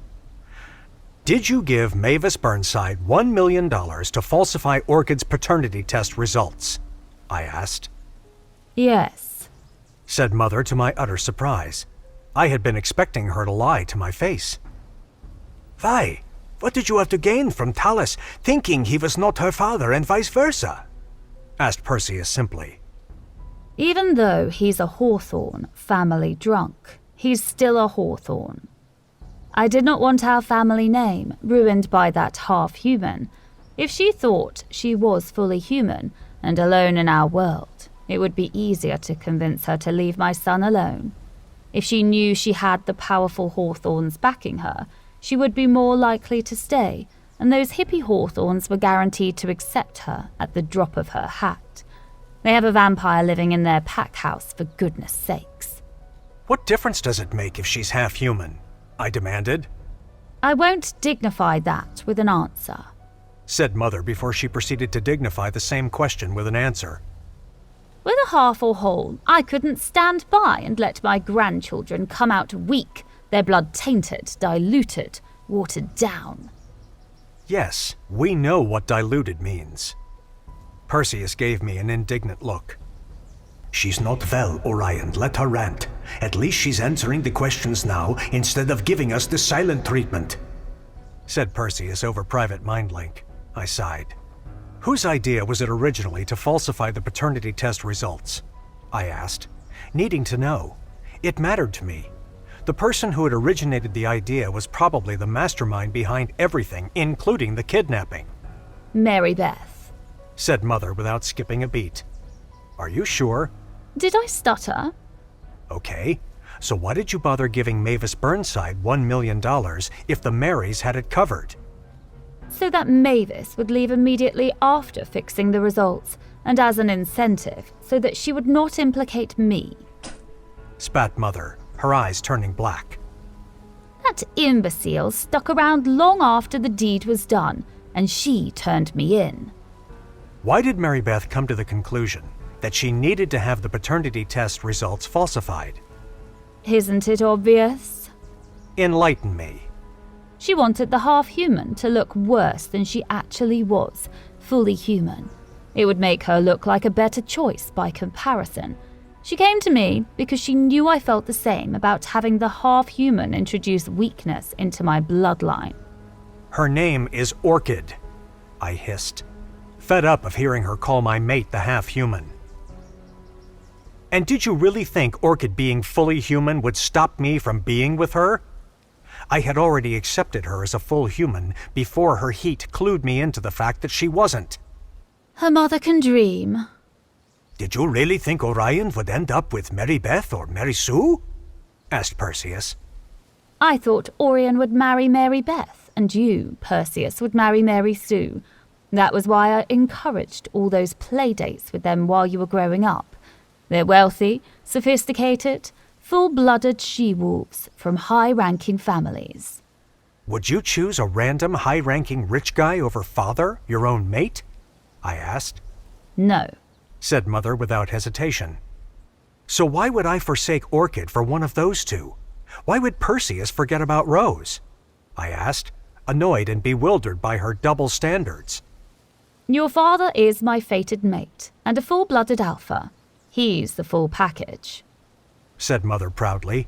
Father was silent throughout all of this, up until this point. But you weren't Orla, said Father softly, his tone gentle. He was always careful with Mother's feelings, believing her to be mentally fragile. I beg your pardon, said Mother, clearly taken aback. Your mother was from a small pack.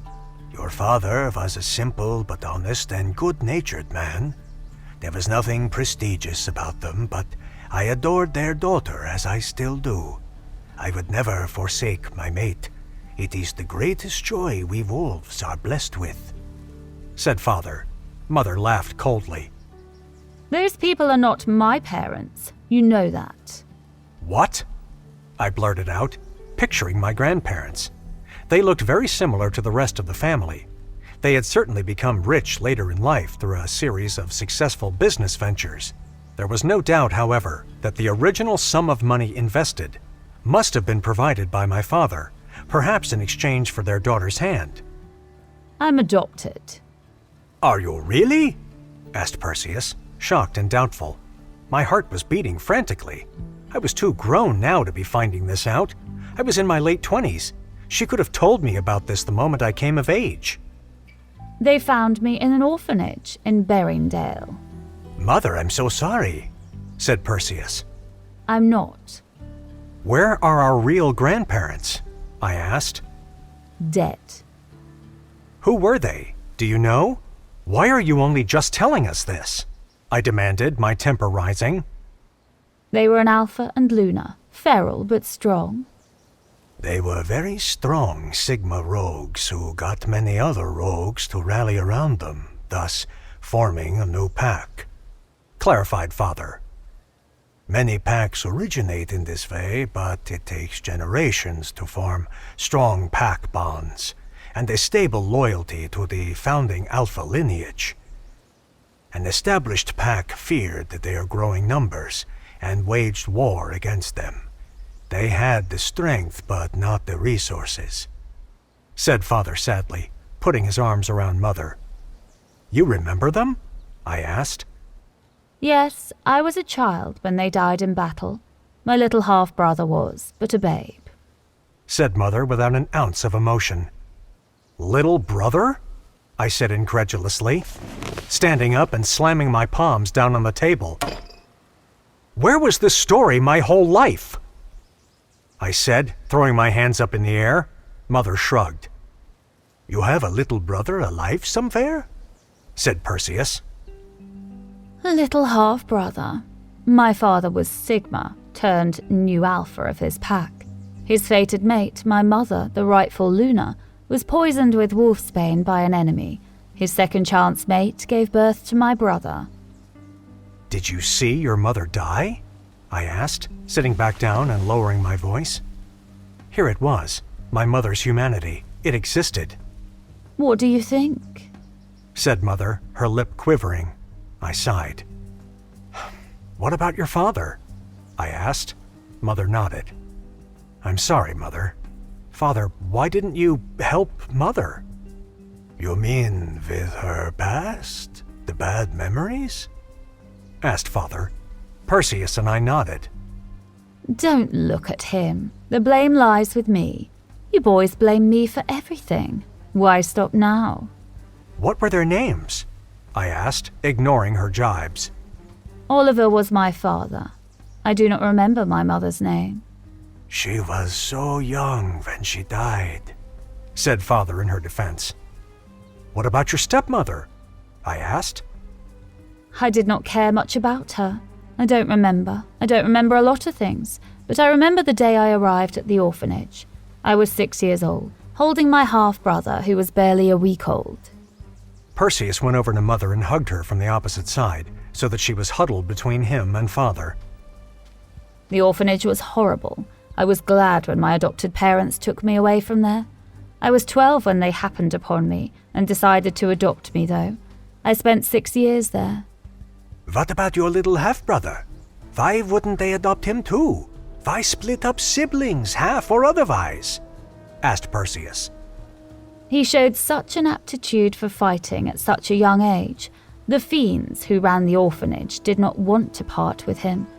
They told my adopted parents I had no brother, that I was making him up, that I was sick in the head.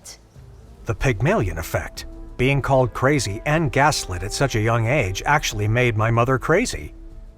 I believe you, for what it's worth. I would have helped you find him had you told me. I still can, and I will. But you're going to the institution, Mother, to recover, I said for want of a better word. I didn't know that boy was a wolf hunter. I would never do that to you, not even to a half-wolf. Okay, I said, not sure if I fully believed her, but I wanted to. I thought he was just a buffoon, a lovesick human buffoon willing to kidnap Orchid back from you. She had finally said Orchid's name. Mary Beth and Mary Sue did not know he was a wolf hunter either. They would never endanger you or Perseus. I know. Orchid told me Jack made it clear that he had double-crossed the Marys, at least when it came to the luring me into a trap part. The trap didn't work either way. He was delusional if he really thought he could fight me and win. And that is why I want my grandchildren to be strong. I don't want to have to wonder if they'll win in a fight. I want to know they're of good stock, said Mother, folding her arms. Orchid is so much more special than you even realize. But even if she was the weakest human in existence, with not a drop of wolf's blood or supernatural power, I would still want her, Mother. Only her. Accept that or don't. It won't change my mind, I said, making my feelings clear. Mother was silent, though she did not look as upset as before. Tell me your half-brother's name, I said, genuinely intrigued. Orchid was not only the one with a long-lost family, it seemed. Mother looked at me blankly. I'll bring him to you, to the institution, for a visit, I vowed. We promise, Mother, said Perseus in earnest. And I'm going with you. You won't be alone. You deserve to stay here, she said under her breath to Father. He deserves to be with his mate, as do I said simply. Father smiled, then said, The Institute is making a very special allowance. I won't be a patient, obviously. I'll just be your helper. The institution is beautiful, Mother. It is top of the line, almost like a resort, said Perseus. A resort with lights out times and padded rooms and constant surveillance and pills.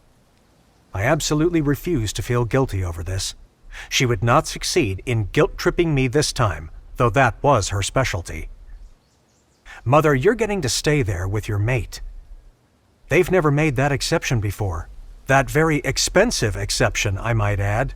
Now please, tell me your little half-brother's name. Mother sighed. She was usually so cold, but talking of her brother seemed to actually elicit some deep emotion within her. I had to name him. He lost his mother so young. She didn't leave him with a name, or perhaps she did, and I was too muddled to remember. I just remember taking him from his crib amidst so much fighting, so much bloodshed, so much chaos. I was so scared and sad, but I had to make it for him. He deserved a chance, so I ran and I ran, said Mother, tears brimming in her eyes. I must have passed out on or near Berendale's Packlands. I woke in a bed in the orphanage with my baby brother in a crib beside me. The place was run by nuns, human ones, I thought at first. The orphanage's nuns were not religious in the slightest. They were strange. They were humanoids, actually. Something was wrong with them, and it seemed to get worse over time. But the most decent and coherent one in the lot found me trying to grow something in the yard.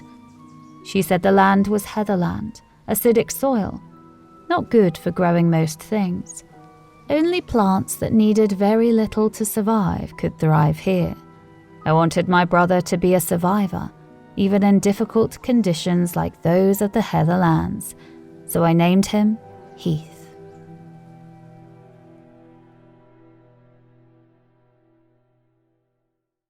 Sold to the Billionaire Alpha, Chapter 58. Decisions, Part 2. Fox's POV. I could scarcely believe I was a werewolf's mate. I needed to call Jamie. After I'd opened the door for Bisa last night, we had talked about our notes, each explaining what we had written to each other. I told her the truth. I was terrified. She had left me with my thoughts. I sighed and rolled over. The bed was exceedingly comfortable, and yet I had spent the whole night tossing and turning. I'd not gotten a wink of sleep yet, and it was morning already. It was not like I had anywhere to be, though. I could sleep in. There was a knock on my door. "Who is it?" I called from the canopy bed, untying the curtains for some privacy in case they came barging in. Bissa. I made the lock click open without leaving my bed. "Come in." She slowly opened the door. It's so dark in here. "Black curtains are a must for me," I said. Even if I was staying somewhere without them, I simply enchanted the curtains to make them into blackout curtains, keeping the room cool and dark even in the daylight. "Good morning. Shut the door," I said to Bisa. She shut the door, and I made the lock click back into place. She approached the blackout curtains, my defense against the dawn. "Don't you dare. I'm not awake yet," Fine. she said, undeterred. I don't really feel awake yet either. She admitted, walking over to my bed. I never went to sleep. Well, I did. But I didn't actually sleep. I just lay there. She was staring at me intently. I moved around a little and held the blanket up so that she could slide under it. She lay on her side facing me, our heads on the same pillow. Good morning. "I was beginning to think you had no manners," I said dryly. She shoved me playfully, putting her palm on my chest. Her other arm was curled under the pillow. Her palm stayed on my chest, right over my apex beat. Did you think about things? "Things?" I asked, playing dumb. She sighed exasperatedly. Never mind. I'll come back later, when you're in a talkative mood. She said, sitting up and swinging her legs over the side of the bed. I grasped her by the waist and pulled her back under the covers with me, but this time her back was against my front. She was my little spoon. I threw a leg and arm over her. My face was buried in her thick curls. I pressed the nip of my nose against the nape of her neck. Her skin was soft and smooth and very warm. I inhaled her scent. It was so comforting, yet unnerving at the same time. My heart was beating frantically. "Remind me of what you want to talk about," Be honest with me. she whispered, turning back to face me. I kept my arm around her and my leg over her waist. She was cuddled against my chest. "Yeah?" Do you want me to leave you alone? "No. Do I act like that?" Maybe a little. "Then I'm sorry. I don't want you to leave, period," I admitted. She smiled. "Close your eyes," I told her. She closed them obediently. Her lashes were so long, her skin was flawless. Her lips were full and inviting. I moved closer until our noses brushed. What are you up to? She asked, keeping her eyes closed. I smirked. "This?" I said, pressing my lips to hers. A thrill flowed through. Tingles spread from where my lips touched hers, spanning my entire body. She deepened the kiss, pulling me closer. What started off as a gentle spoon became fiery. I slipped my tongue into her mouth, exploring it, as my hands roamed her body. We pulled away when we were both breathless. "Please, you have to leave this place." What? But you just kissed me. "What are you talking about?" What are you talking about? "This place, Northern Wolf Country. Come to Ambrosia with me," I clarified. She gasped. I thought you meant leave your room. I thought you were kicking me out. "Oh, ye of little faith." You hardly know me though, and you expect me to move to another pack? "Yep," I said nonchalantly. She swatted my chest. "Bisa," I said, taking her hand and kissing it gently. "You work here. Do you like it? Is this what you want to do forever, be a lady's maid?" Of course not. "Then you should come with me. And what will I do if I go away with you? Be a rich wizard's wife. Sharp," I suggested, shrugging. She swatted me again. I chuckled. Are you serious? She asked, raising her eyebrows. I nodded. I wanted her with me. It did not make sense staying here. My job was done. I would gladly visit Orion and Orchid in the future, but the Witching Council needed me in Ambrosia. I thought you lived in the woods. I do. I alternate between the woodland cottage and my family's estate. I need to be in town for witching council meetings. Do you like cats? Yes, but this is a huge decision, Fox. Okay, stay here then, I grumbled, rolling over to lie on my back, staring up at the roof of the canopy bed. You're impossible sometimes, you know, she said, climbing on top of me, straddling me. I smirked. I know how this works. Excuse me? Wolf mate stuff. Wolf mate stuff? Yep, it's as solid as a rock, I said, putting my hands behind my head. She smiled. Yesterday you were so unsure. Today we're rock solid. Yesterday I didn't know I was your mate. I thought you just had a thing for me, I said. She tweaked my nose. You're something else. You're beautiful. She leaned down towards me and I moved my hands from behind her head to grasp her hips. She brushed her nose against mine. What if I want to work? In Ambrosia? Sure. As what? I want to be chef. Where is there a great culinary school? Oh, I know, in Ambrosia.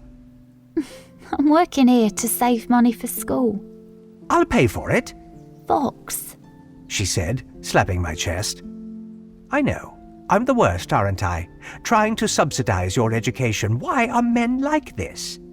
She tried to tickle me, but I clamped my arms at my sides, protecting them. You have to let me pay you back when I become a chef. Hell no, I said. Fox! How can you pay your husband back? This is the second mention of marriage today. I'm a wolf, but you're not. I don't want you to feel rushed because of me. I know you probably see how quickly wolves move, and that might scare you into moving faster than you want to. I had observed how quickly wolves moved. Wolf bonds and the concept of fated mates had not scared me when I had witnessed how easy and effortless Jessie and Jamie's love and commitment were. Considering how unlucky in love I had been, watching my wolf friends fall in perfect perpetual love overnight had made me jealous as fuck. Yeah, loving and being loved unconditionally by someone who will want me forever sounds awful. Never mind, stay here in Cold Moon. Bisa tackled me playfully, and we ended up rolling over until we fell off the side of the bed, onto the carpet, laughing, with the blankets and quilt cocooning us.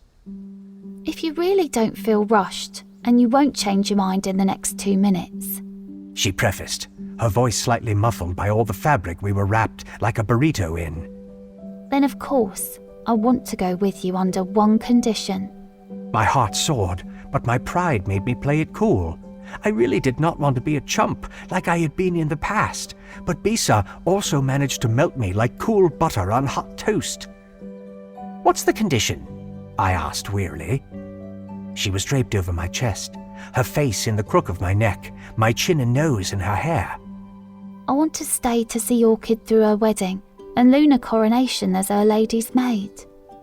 I made myself wait like half a minute while I fake deliberated. Bisa looked up at me anxiously. I said, stroking my chin. She pinched my thigh. Hey, I chuckled, reaching under the covers. Trying to pinch her thigh, but I missed and ended up pinching her behind. She gasped indignantly. I quickly slipped my hands up and out of the covers and held them up, palms facing forwards, like I was under arrest. I might forgive you if you let me stay for Orchid's wedding and come as my date. Okay, done, I said decisively, wrapping my arms around her. She quickly intertwined herself with me, lighting a fire within me. This time my hands reached for her behind on purpose.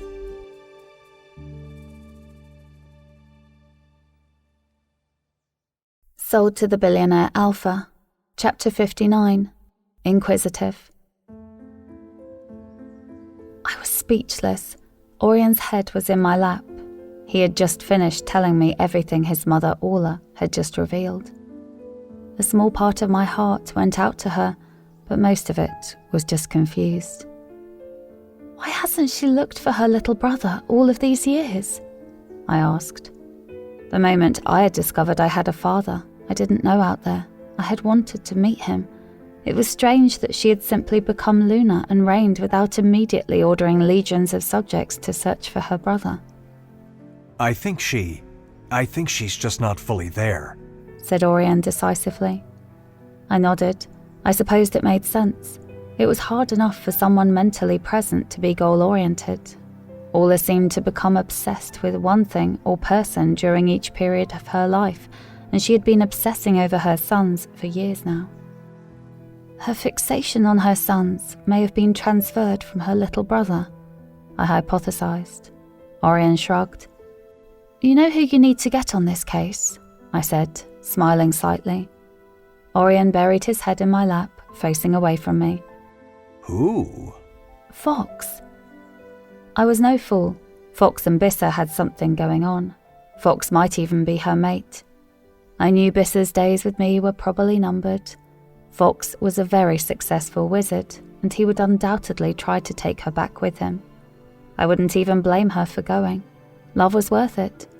I wanted Fox busy to stall a bit, while I spent some quality time with Bissa, one of my only friends here other than Rose.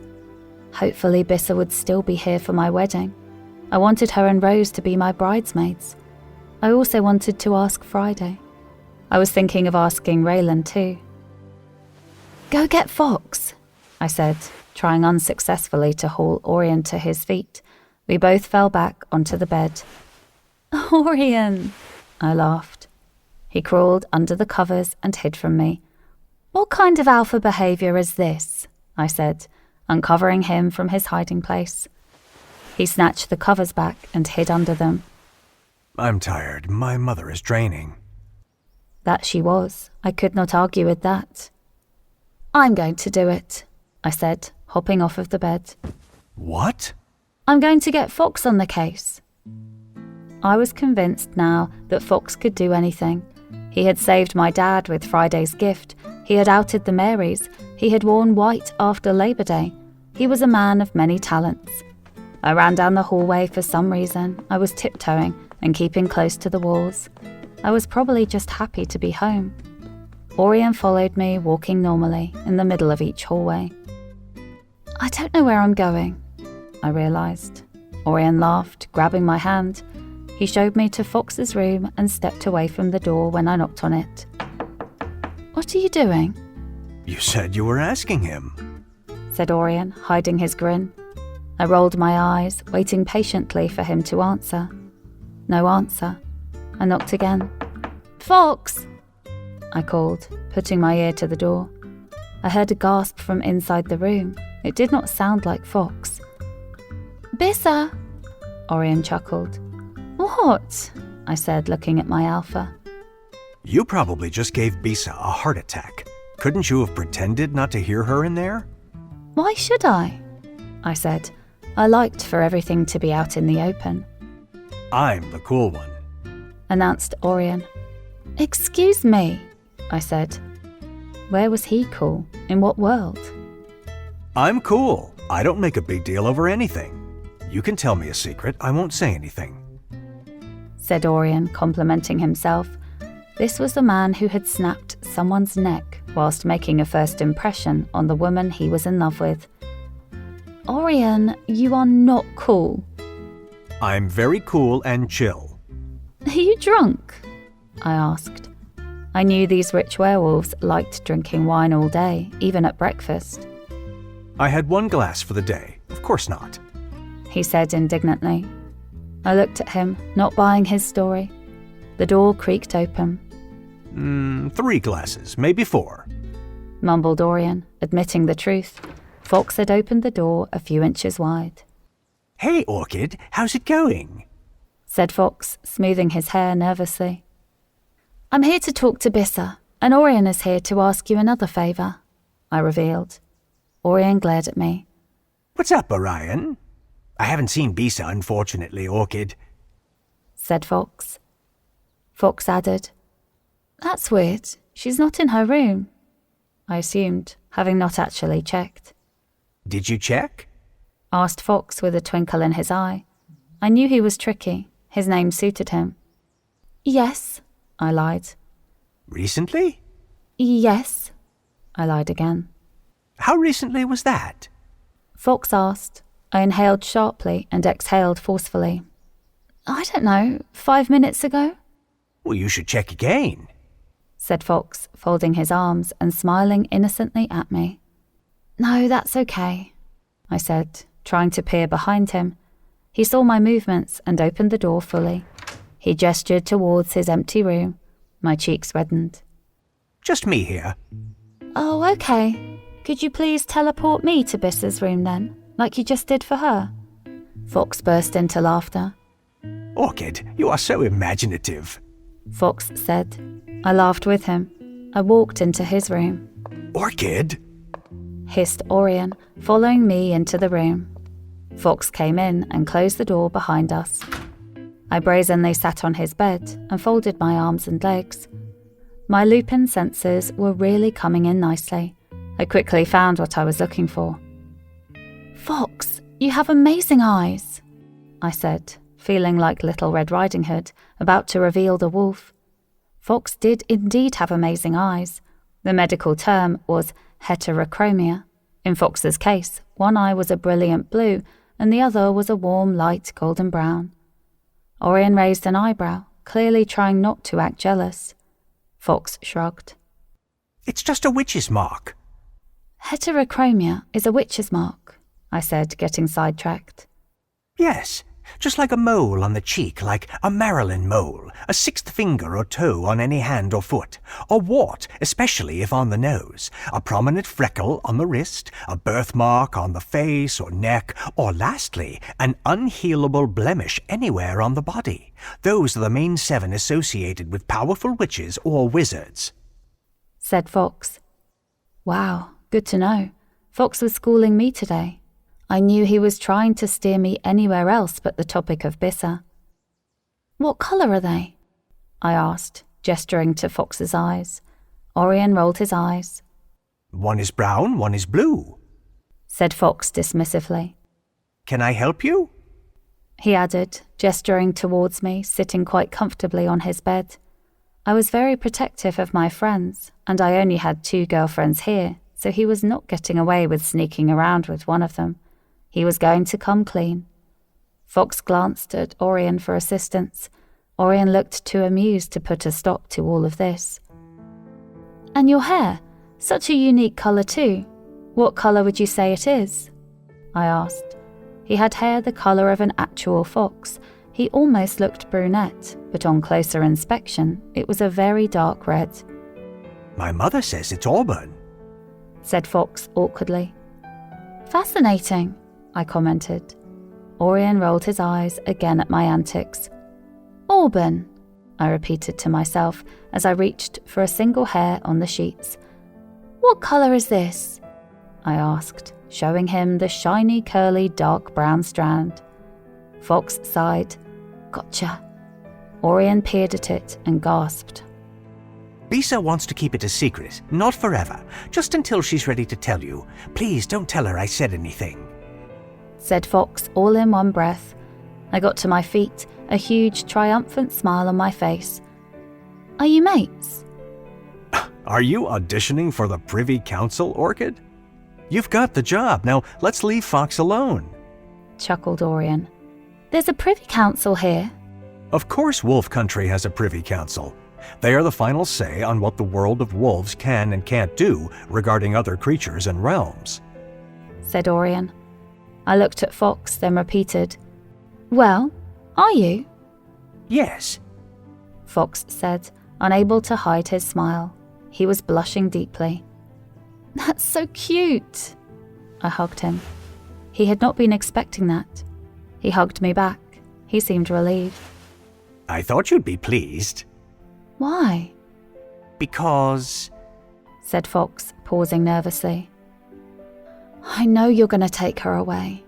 Are you saying I can't come visit in Ambrosia? Maze had gotten me a map of Wolf Country. He had given it to me this morning, while Orion was still interrogating Orla.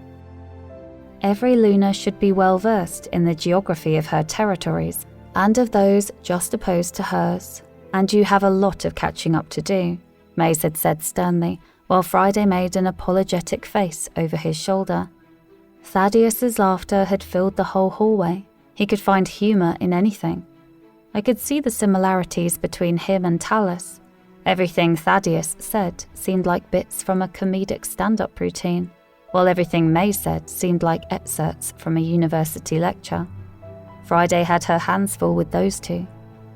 You know about Ambrosia? Said Fox, seemingly impressed. Every Lunar should be well versed in the geography of wolf territories, I said elegantly as I heaped for the door. Fox chuckled. Orion looked impressed.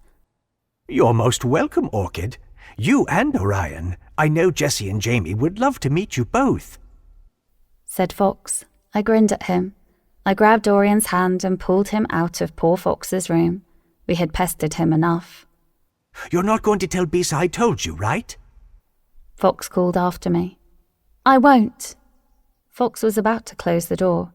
Wait, said Orion suddenly, grabbing the door. What?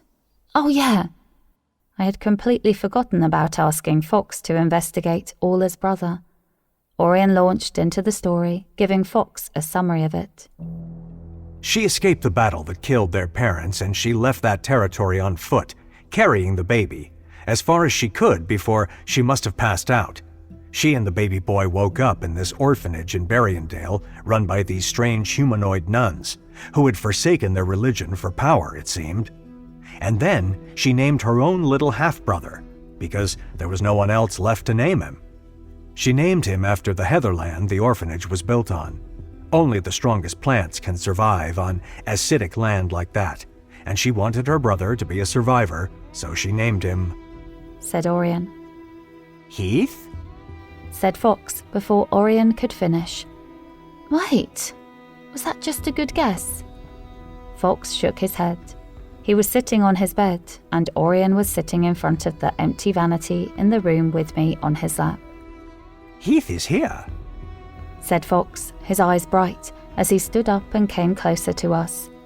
Here in Cold Moon? Asked Orion, grabbing Fox's shoulders. Here in the north, said Fox. I grinned at Orion. I was so happy for him. I knew how special this was, having just reunited with my own family, the Hawthorns. Where? What pack? Asked Orion eagerly.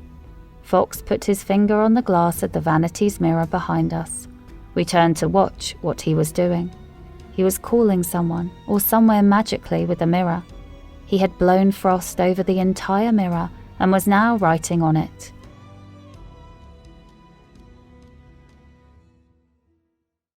Sold to the Billionaire Alpha, Chapter 60. Hannah's, Part 1. Orchid's Point of View. The Ice Moon pack, said Fox as he finished writing. He had written Alpha Harper of Ice Moon Castle. The frost absorbed the words and the mirror transformed. It seemed like we were looking through a window instead of a mirror now. A pretty girl with dark waves and olive skin appeared in the mirror. She looked very young, possibly in her late teens. She was richly dressed and heavily pregnant. Holly, said Fox. She peered closely at him. Fox, she squealed. Fox laughed. Look at you, he said, gesturing to her belly. Don't remind me, you were calling for my husband. His Excellency is asleep, so I answered. No, actually, we were calling for your father-in-law. Let me fetch Lord Heath, said the pregnant Holly, gingerly getting to her feet. Orion and I exchanged nervous glances. I didn't think Fox would be quite this quick with a lead, mumbled Orion anxiously in my ear. You're going to meet your uncle, like right now, I squeaked softly in his ear. Wake Harper up, or send a servant, Holly, said Fox, looking worried for her. It's no trouble at all, said Holly, who was panting a bit, indicating that it was some trouble. Holly, called Fox indignantly, but she had gone. Come and see the people in my mirror, we heard Holly say happily as footsteps approached the mirror. Lord Heath is here, announced Holly. A man who looked absolutely nothing like Orla sat down with a confused expression on his face. He was very ruggedly handsome, and Orla, though a pain, was quite beautiful. But Orla was blonde with fair skin and blue eyes, while this man had olive skin and glossy, wavy dark hair. I suppose their mothers had been beautiful opposites. Heath, I am Alpha Orion of Cold Moon, a fellow Northpack, said Orion cautiously. I'm well aware, said Heath. You are? Said Orion, bemused. Heath nodded. Heath is a very impressive warrior, so he knows a lot about all large prominent wolf packs, especially those in the north, said Holly from somewhere outside of the mirror frame. Do you know my parents, then? Asked Orion, raising his brows. I know of them. I had the pleasure of meeting your father, albeit briefly, some time ago. You've never met my mother? Asked Orion. Heath shook his head. Is something wrong, Alpha Orion? Call me Orion, please. Sure, said Heath with a smile. My mother's name is Orla, said Orion, smiling expectantly at Heath. Heath stared at him blankly. Orla, your sister, said Orion. Heath looked taken aback. Don't you recall your sister from your time at the orphanage? Of course I remember my sister. Is this some kind of sick joke? Said Heath, looking hurt. Of course not, I said, intervening.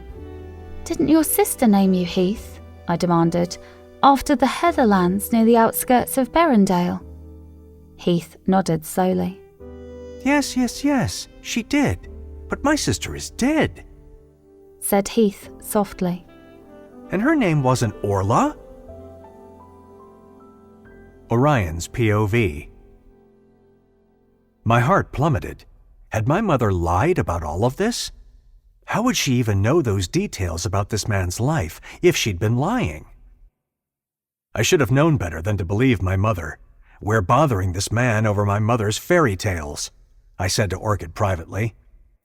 I don't think so, asked Orchid gently as she leaned towards the mirror to study Heath's expression. Pieces of the story match. What was your sister's name? Heath sighed. He was quiet for so long, I began to think he was merely refusing to answer. Hannah, Heath said eventually with a heavy sigh. Same as my daughter's name, but everyone calls her Star anyway. He mumbled under his breath. I think your mother changed her name, said Orchid. I'm sorry to pry like this. I didn't contact you to dredge up unpleasant memories, but could you describe your sister to me? I asked tentatively. Heath sighed deeply again. He took another long and painfully awkward pause.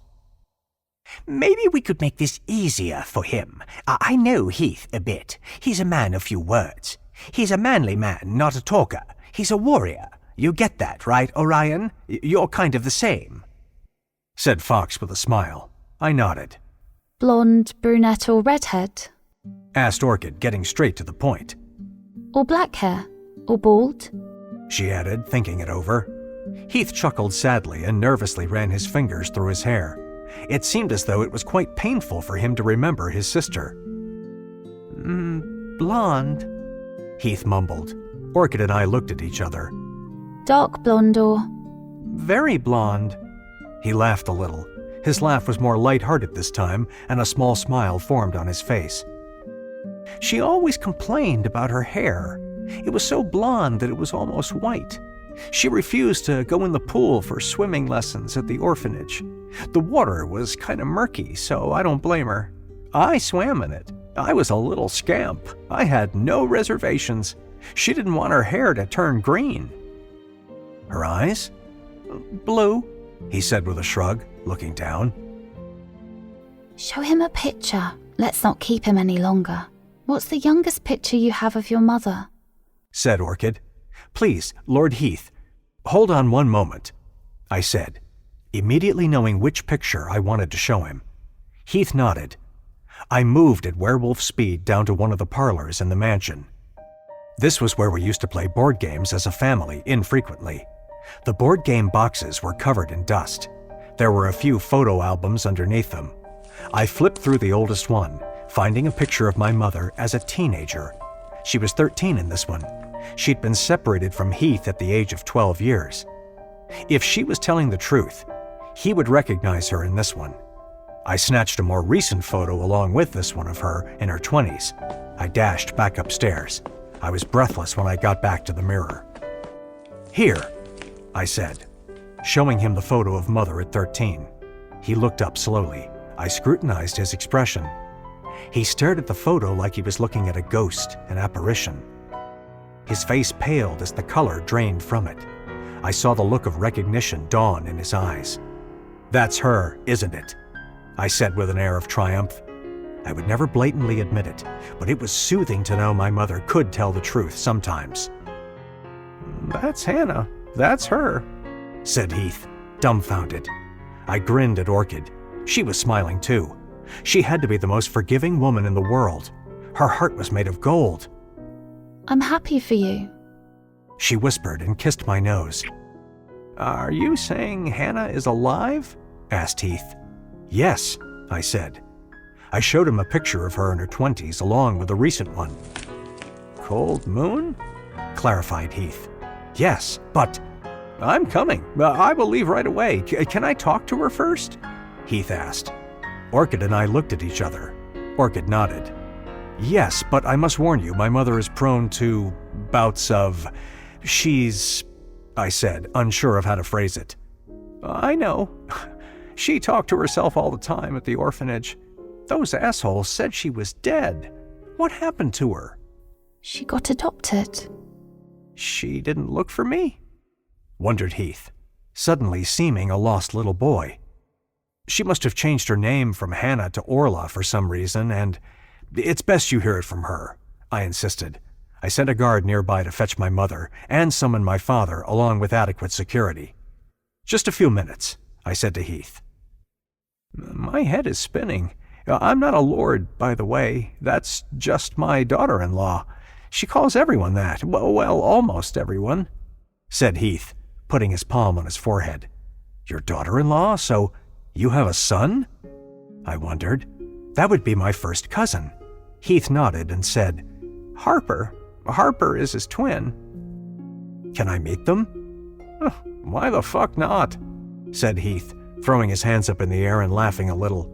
That comment caught me completely off guard. I burst into laughter. "Oh, wait, Harper? Alpha Harper, the new Alpha of Ice Moon? Then Hannah is—" I said. Heath nodded. That was the same name Fox had written on the mirror. "Hannah, as in Hannah Star. Luna Star of Viper Moon. Yes," confirmed Heath. "Your children are part Fae, Winter Fae?" "Yes. I've seen enough magic for a lifetime," he mumbled, rolling his eyes. I chuckled. "Right now, this bloody snowman is hopping around the room, eavesdropping on us," said Heath, turning the mirror slightly so I could see the snowman. Orchid gasped. Fox laughed. There was a snowman with a carrot nose and branches for arms, looking at us with a deer in the headlights expression. He quickly turned around, facing away from us, unconvincingly pretending he had not been looking. That's amazing. He's so cute, exclaimed Orchid. You and my daughter-in-law, Holly, will be great friends then. She loves this one. He's her favorite. She gets him to do all her dirty work, spying and attending events in her place when she doesn't want to go. I don't know to what you are referring, Lord Heath, but I must say you have a fantastical imagination, said Holly in the background. Why is everyone hanging out in my room like it's some nightclub or something? I'm hearing like 10 different voices, grumbled someone on their end. That's Harper. He's up from his nap, said Heath. Dad, I'm an adult. It's not a nap, grumbled Harper. Harper peeked at the mirror. He was a younger version of Heath, but with much longer hair, just about the same length as mine. Magnus and Cerberus brought my mother in at that moment, with Father in tow. What's going on? Asked Father. You'll see, I said, getting up from the vanity and taking my mother's hand. I put her to sit in my place. She gasped when she saw Heath, clasping her hands over her mouth, making her handcuffs clink. She was wearing silver handcuffs with a safety lining, so they did not burn her skin, but still stopped her from shifting and escaping. Hannah.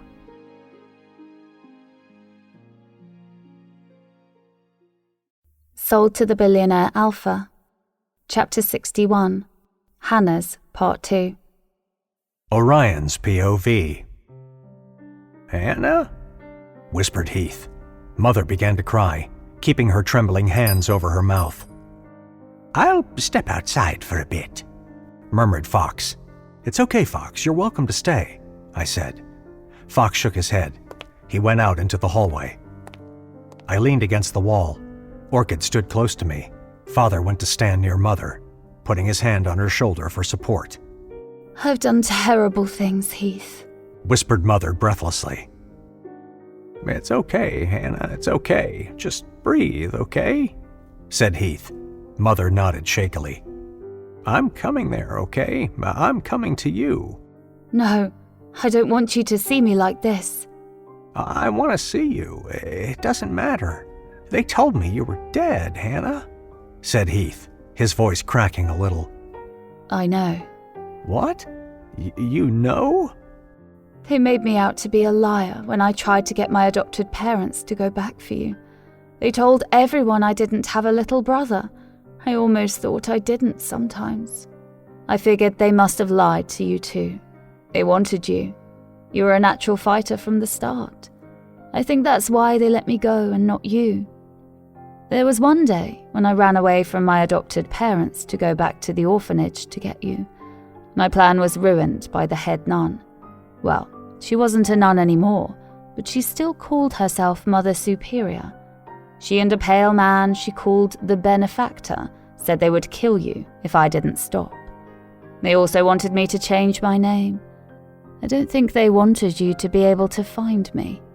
I'm so sorry, Heath. I'm so sorry. I'm a sorry excuse for a sister, and I can't face you, she said, breaking down into sobs that shook her whole body. No, you're my Hannah. I'm coming to see you, and I'll bring my daughter. She's named Hannah too, said Heath with a small smile. Really? Said Mother, her tears ceasing instantly. I knew Mother would love that. The narcissist inside of her craved acknowledgement, but I was still happy for her on some level. And I have a son, Harper, Alpha Harper of Ice Moon. Hannah is the Luna of Viper Moon, said Heath. A slow smile spread over Mother's face. So successful. My children are Alphas too. I know.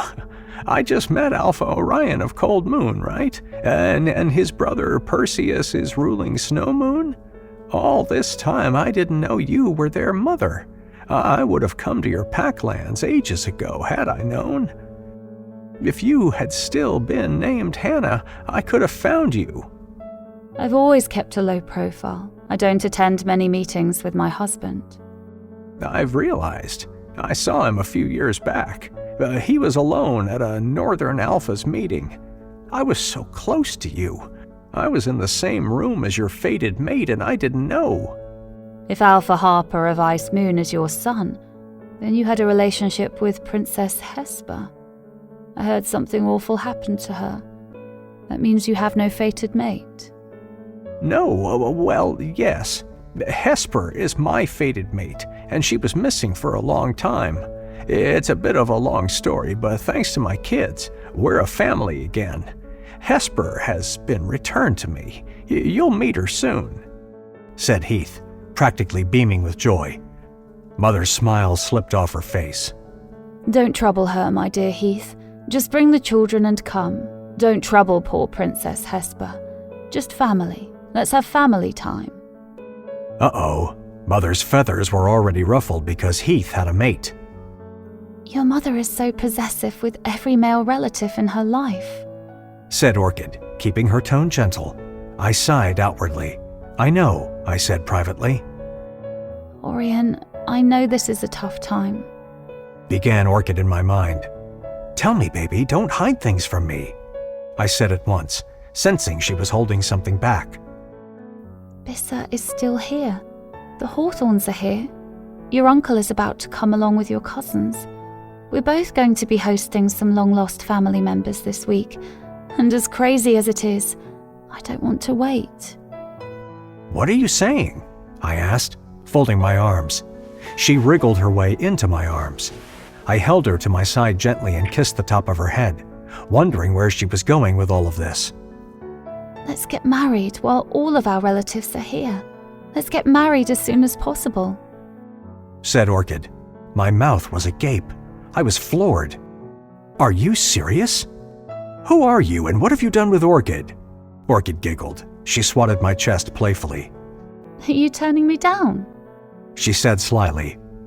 I took her left hand, the one with the engagement ring on it, and brushed my lips against her knuckles. Of course not. I'm ready when you are, I said, nuzzling her.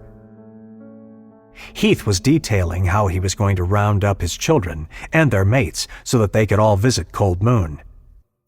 I have to go away for my health, Heath, cautioned Mother. I figured as much. I can see the... Heath paused and merely pointed to his own wrists to indicate my mother's handcuffs. Mother nodded. But you can visit her there too. I'll discuss everything with you as soon as you arrive, I said to Heath. Will you give us some time together? Pleaded Mother, looking up at me. I instinctively looked back at Orchid to make sure she was comfortable with my mother spending more time around the mansion before departing to go to the institution. If they're going to be here a few more days, can we bring a doctor here for her and Ellie, or, Joan? I'm not sure which name is the real her, said Orchid softly. Absolutely, I said to Orchid. Yes, you can spend some time with your brother and his family, I said to Mother, patting her shoulder gently. I gestured for Magnus, Cerberus, and my father to return her to her room. I won't go anywhere. My brother is coming, so you can take these off, said Mother to Magnus, jingling her handcuffs. You cannot take them off, I said privately to Magnus. I wouldn't dream of doing anything of the sort, insisted Magnus. I would allow Mother at least a week with her brother. After that, it was up to him how often he wanted to visit her in the institution. I knew Perseus had plans to visit her daily. I could not see myself doing that, but I would not miss important days, her birthday, Mother's Day. I figured we could cart Ellie or Joan off sooner rather than later, as she was a stranger, but I did not want to think about that right now. What did she do? Asked Heath as soon as Mother left. She conspired against my mate, possibly several times, I said. Heath sighed back, but he did not seem surprised. That's out of character for her, unfortunately, revealed Heath. I raised my eyebrows. She was just a girl back then. Yes, she was, but I don't know the word, but my mother was her father's second chance mate. So Hannah and I are half-siblings. Orla and I, since that's her name now, said Heath with a shrug. She hated my mother. My mother was her stepmother. I was only a baby, but years later she told me herself how she tried to get rid of her new stepmother by putting glass in her food, hair-removing cream in her shampoo, dog shit in her slippers. Orla, was only 5 or 6 when she did those things. She told me about them with the straightest face. I would have been 5 or 6, and she would have been 11 or 12 when she told me these stories. She also told me that she stopped terrorizing her stepmother the moment she found out the new baby would be a boy. Orla had been terrified it would be a girl, a new little girl to replace her as Daddy's favorite. But when Orla found out that I was a boy, her whole demeanor changed. She told me she would help her stepmother with everything during the pregnancy. My Hannah, your Orla, always took good care of me, even in the womb. She saved my life as a baby. She's far from perfect, but she's not heartless. I'm sorry for what she probably put you through. Uncle Heath, I said tentatively. Heath's smile widened. Harper was still peeking in curiously along with Holly, his pregnant wife and mate. Ensure that everyone packs something they could wear to a wedding. A wedding! I heard Holly squeal. She and the snowman began rejoicing in the background. I did not recall inviting that triple scoop of snow to my wedding, but I would allow it for the sake of peace among these new family members. Orchid also seemed fond of the Frosty, so that was a plus. "Oh, will do. Who's getting married?"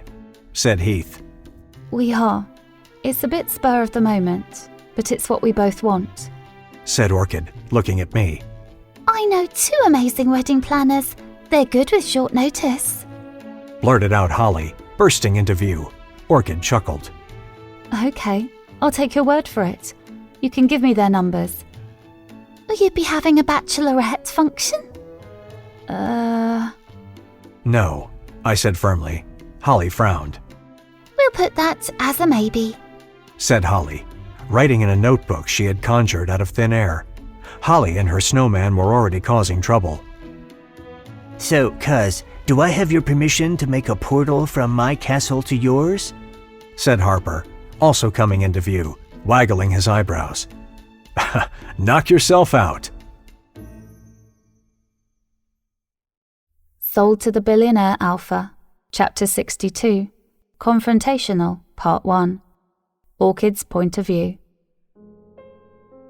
I was not looking forward to this meeting, but Talus insisted on it. He had not been officially discharged from the infirmary yet, but he was the type to come and go as he pleased. His arm was in a sling, and he had an IV pole that he was wheeling around with him as he walked the hallways. Your IV fluid line is closed, Dad. What does that mean? That I can unhook you. The fluids aren't running right now either way. You don't really need those fluids anyway. You're eating like a horse.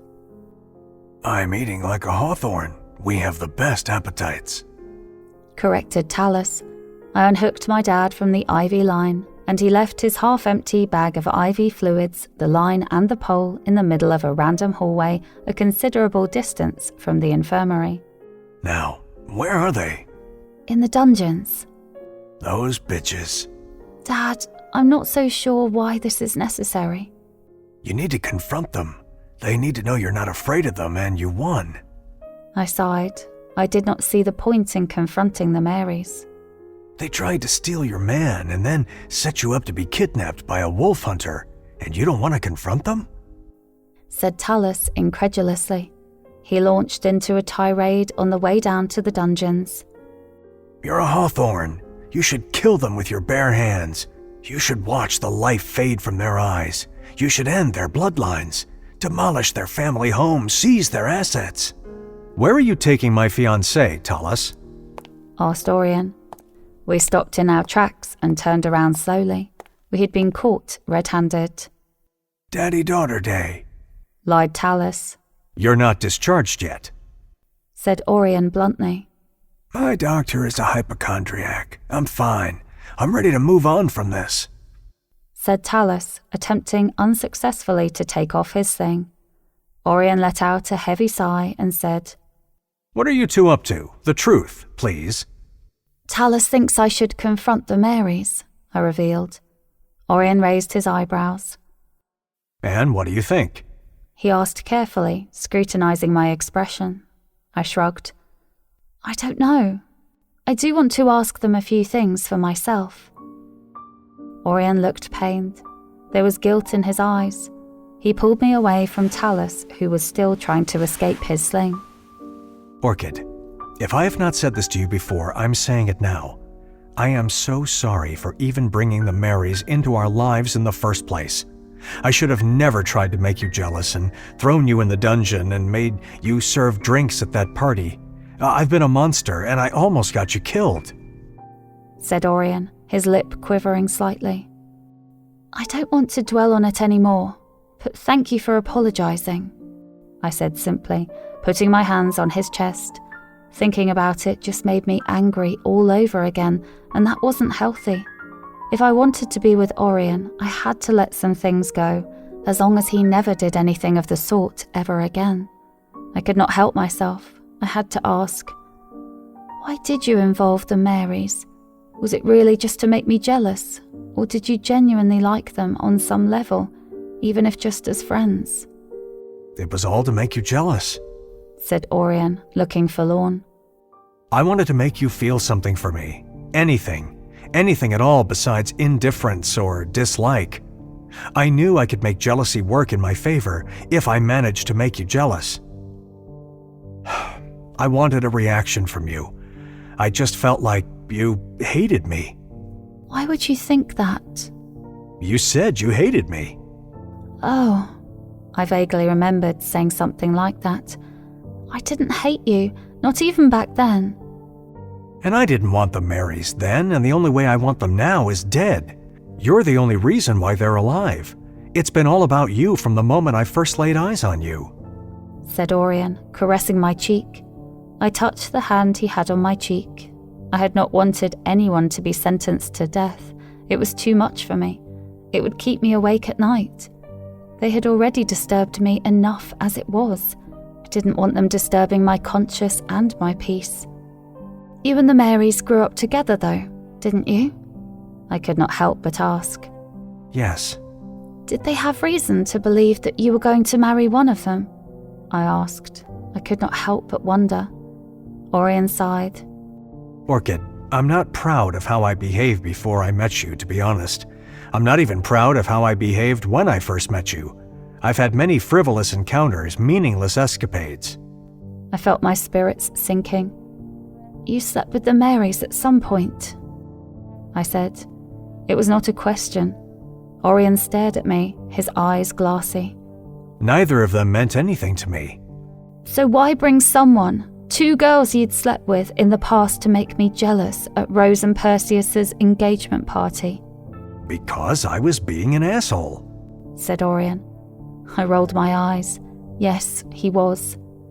Well, we agree on something, I said, extricating myself from him. Are we in a fight? Asked Orion, his blue eyes wide and fearful. No, I said simply, looking back at him.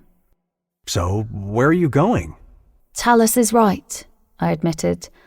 Talus stopped trying to free himself from his sling at that. He smiled triumphantly. I need to confront them myself, I said. The detective in me needed to question them myself too. Fox's POV. You haven't told Orchid about us yet? I said nonchalantly. Bisa was in the gardens with me on a picnic blanket I had spread out. She fiddled with the stem of a hydrangea. Don't you think hydrangeas and chrysanthemums look the same? She asked, clearly competing in the most ridiculous topic change ever category. I made her hydrangea turn into a hummingbird and fly away from her. Instead of being annoyed, she was delighted. She grabbed a fistful of other flowers from the bouquet I'd given her. Do these? I sighed. I made them burst into a kaleidoscope of butterflies. I let them flutter around us for a bit so she could marvel at them before I set them free into the world. I will take that as a no, Fox. I will never tell Orchid about us, but feel free to entertain me with more magic tricks. I will take that as a no, Fox. I will never tell Orchid about us, but feel free to entertain me with more magic tricks, I said, magically mimicking her voice perfectly. That was scary, she whispered, her eyes wide. I sighed and laid back down. She lay on my chest. I'm not good with confrontation. Telling Orchid you're moving isn't confrontational. It is. She's my employer. She and Orion promoted me only a short time ago to her head lady's maid. I did not want to hit below the belt, but this was ridiculous. I gestured to the gardens. In the middle of the day on a weekday, and you're on a picnic. It's safe to say Orchid is not the strictest boss. Stop stalling, I said. The truth was Orchid already knew and was fine with it. Okay, I'm going to let her know I'm respectfully resigning today. Unless she's busy today, then I'll let her know tomorrow. Are you ready to tell her right now? Don't you dare teleport her here. I would never do such a thing, I said indignantly, quietly slipping one of Orchid's hairs back into a vial in my coat pocket. When summoning powerful werewolves, it was easier if you had something of theirs to help call them forth. We could walk to where she is right now. She's busy. Yeah, right. Bisa climbed on top of me and tried to tickle my sides, but I clamped my arms down, protecting them. She giggled. I'm not lying. I just mind-linked her. What is she busy doing then? She's confronting the Marys, said Bisa, making a face. I grasped Bisha's waist. Gross. Orchid is so forgiving. She's the nicest boss ever. I nodded. I would never let those Marys off the hook if they set me up so they could steal my man. I raised my eyebrows at her. What would you do to them? I wondered. Bisa thought about it. I'd ask you to change them into frogs. They deserve a reverse fairy tale ending. That's not much of a punishment. It's not? Frogs make some pretty powerful familiars, especially if they're toads. Toads are a type of frog. Yep, I said, kissing her nose as she leaned towards me. What would you change them into? Something truly fascinating, something inanimate, or less animated than what they're used to. I thought about it as Bisa listened intently. She really seemed to love magic. If I were Orchid, I'd ask me to turn the Marys into orchids, remind them who's boss. Then I'd let them wilt in a vase on my dressing table, so they have a view of her and Orion together while they're wilting. That's inspired. It's inspirational, I said with a modest shrug. The shrug gave her access to my sides, and she tackled me and tickled me before I disappeared and reappeared standing nearby. That's unfair. You have a big advantage over me. Her pouty lips were calling to me. I walked up to her and pressed my lips to hers, pulling her to me. You have a big advantage over me, so it's pretty even.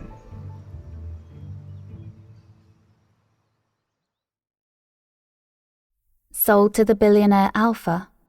Chapter 63. Confrontational, Part 2. Orchid's Point of View. The Marys were placed in a dungeon cell together. When they saw me and Talus, they stiffened. They were both sitting at a table facing the bars in matching jumpsuits. Come to gloat, Orchid, said Mary Beth snidely. That's Luna Orchid to you, riffraff, said Talus. Mary Beth rolled her eyes. You'll earn yourself a day in solitary away from your bosom buddy if you keep this rudeness up, Mary Sue, barked Cerberus.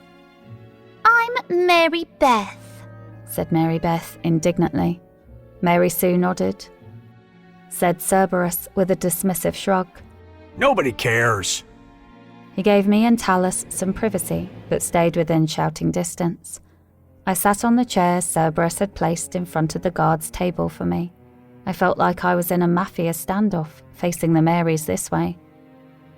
This is like a standoff, I whispered to Talus. We're sitting down, he whispered back, confused. The Hawthorne men were lucky they were all so good-looking. They were also pretty naturally endearing. Look, you might as well be honest with me. I'm the reason you're still alive. Oh, really? said Mary Beth. Mary Sue folded her arms. Don't you two have mates? We haven't met them yet, said Mary Sue. Well, we'll never meet them now, thanks to you, snapped Mary Beth. You have only yourself to thank for that. If you hadn't been so obsessed with someone else's mate, you'd still be on the market for yours then, wouldn't you? The covetous will always remain wanting, snarled Talus. I glanced at Talus, impressed. I had spoken too soon with regards to Hawthorne men. Just so you know, the same Orion you were pining over wanted you dead. It's Orchid, the girl you hate, who let you live, said Talus. If any of this was news to the Marys, they showed no indication of that. What did Orion say to you when he invited you to Rosa's engagement party as his dates? That's your first question? Hissed Talus incredulously under his breath. The Marys exchanged a glance. We weren't invited as his dates, blurted out Mary Sue. Mary Beth nudged her in the ribs. Mary Sue nudged Mary Beth back. Mary Beth looked at her friend in shock. You're not in charge anymore, Mary Beth.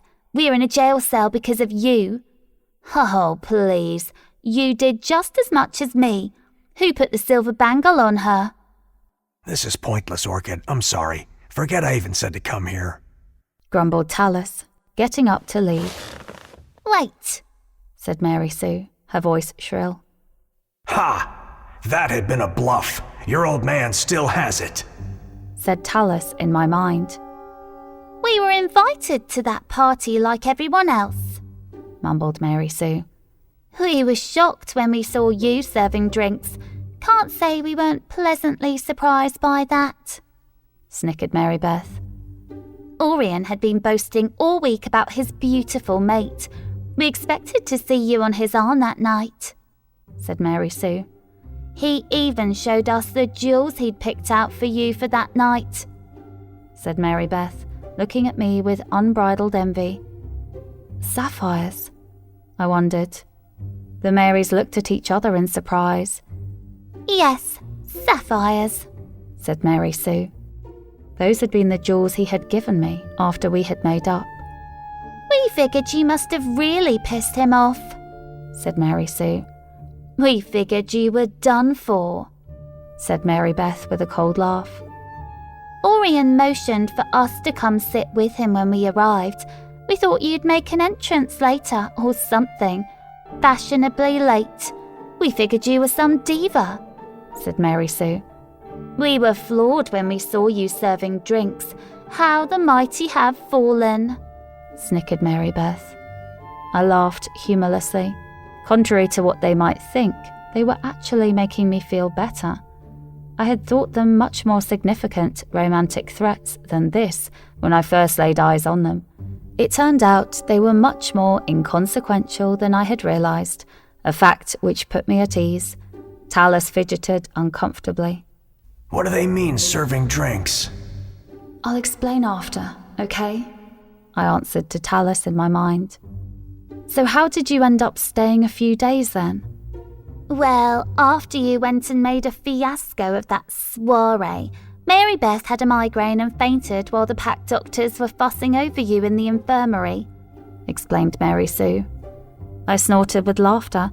I had tried to stifle it, but it had been too late. I could just picture Mary Beth and her ridiculous acting as she feigned a faint. Did Orion tend to you? I wondered innocently. They glared at me. The doctor said you just needed to warm up. You were almost hypothermic, said Mary Beth, as though she did not see what the big deal was all about. Come to think, back then, we thought you were human, said Mary Sue. That was probably what the big fuss was all about, muttered Mary Beth. Orion probably thought she would die, said Mary Sue, her large brown eyes wide. Mary Beth narrowed her almond-shaped blue eyes and said, That would be a tragedy, wouldn't it? Orion disappeared for a long while. He re-emerged with you by his side. No longer a server, you had been reinstated to your former glory. The Marys glared daggers at me. I smirked. Where does the plot to falsify the paternity results come in? I said, growing tired of this long-ass Mary's saga. Tallis growled lowly. We approached Orla, said Mary Beth. You approached Orla? I had expected it to be the other way around. I did not think the Marys had an original thought in their shared brain. Yes, I did, hissed Mary Beth. I looked at Mary Sue, who shifted uncomfortably. Bad association, I said softly. Spoils useful habits, muttered Tallis, finishing my sentence. Don't assume Mary Sue is all innocent. You forget your silver bangle, said Mary Beth. I looked at my wrist. There was still a thin pink line there where Mary Sue had clasped the silver around me to stop my shifting during my kidnapping. Rage boiled up inside me. I approached Orla with Mary Sue present and put forth the idea to put darling Orion's DNA in place of Tallis's, so the paternity test would be negative, and you would not get to prance around with the hawthorns like some long-lost heiress and princess, muttered Mary Beth. Am I an heiress? I wondered, looking at Tallis. Well, we didn't know you existed, but all Hawthorns usually get a lump sum to help them get their start when they turn 21. Granddad did well for himself. Your grandfather is still alive? Of course. You'll get the usual startup amount as soon as Grandpa deposits it. What's the unusual startup amount? I asked, feeling curious, even though money was no longer a big worry of mine. $250 million, said Tallis casually. I gasped. The Marys did not react. They were used to riches. I could not fathom that amount. I could have paid my own ransom many times over. It used to be $500 million, but Grandpa halved it, saying that Timber and I turned out spoiled because of the guaranteed $500 million. Did you squander yours? I'd be dead if I drank that much, Orchid, alpha lineage or not. I spent a few million on a house, a car, and an open bar. I have a live-in bartender. I don't do much. I don't shop or vacation. I'm a homebody. I think we should go on vacation together. And leave Orion home. Are we done here? Spat Mary Beth. No, and whose idea was the kidnapping? I asked. The Marys looked at each other. Your ex? They said in unison. And Orla? I asked. She wanted to get rid of you, but she thought we were framing you, like making Orion think you were cheating on him with your ex, said Mary Sue. None of us knew he was a wolf hunter, okay? We would never help someone lure Orion into harm's way, said Mary Beth. We love our Alpha. So Orla didn't know anything about the kidnapping? Asked Tallis, not buying it. We knew Orchid's ex was obsessed with her, though none of us could fathom why. She knew you were not interested in rekindling the romance with him. She was willing to let him carry you off. Orion kidnapped you in the first place. What's the difference? Said Mary Beth, throwing her hands up in the air. I stiffened. What is she talking about? Demanded Tallis. I sighed. It was time to tell him about my really rocky start with Orion and my plans to reform Cold Moon into a modern pack. They needed to leave this tradition of carrying off brides in the past. One last question, I said, taking a deep breath. How many times have you each slept with Orion and Perseus? Mary Beth rolled her eyes. Too many to count, she said curtly. Once each, said Mary Sue. Mary Beth nudged Mary Sue in the ribs again. Ow! Squeaked Mary Sue. You've both slept with Orion once each and with Perseus once each, I said, feeling incredibly awkward, but I needed to know. Oh, Perseus? No, she slept with Perseus twice, even though Perseus was supposed to be mine, said Mary Sue, glaring at Mary Beth. You slept with Orion. We're even, hissed Mary Beth. Was this together? Did you share? I wondered, thinking of Friday's love life. No! Okay, thanks, I said, getting up. Don't thank them. She takes that back, said Tallis. I linked arms with Tallis and we returned to the ground floor, where I gently explained how I came to know Orion. I told him everything. Boris, the kidnapping, the dungeon and the serving stint.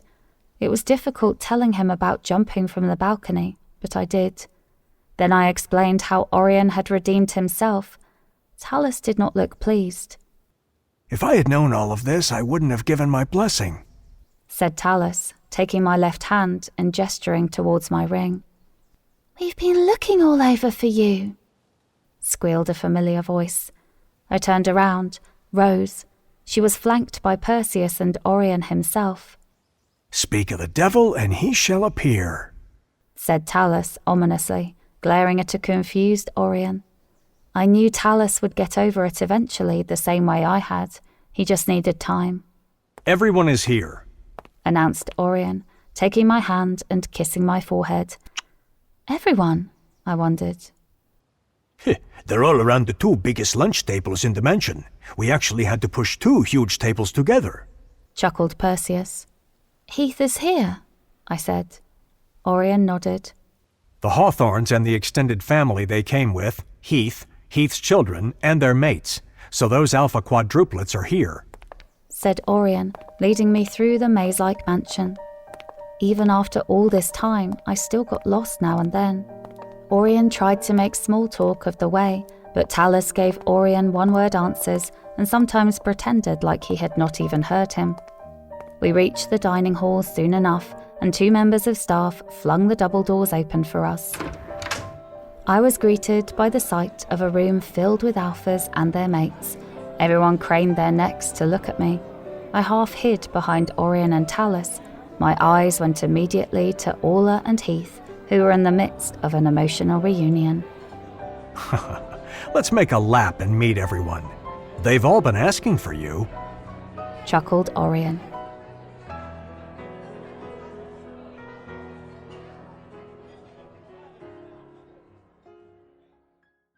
Sold to the Billionaire Alpha.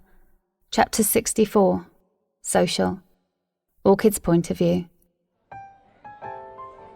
I blushed. A social butterfly I was not. I linked arms with Orion and Talus as we made our way around the table.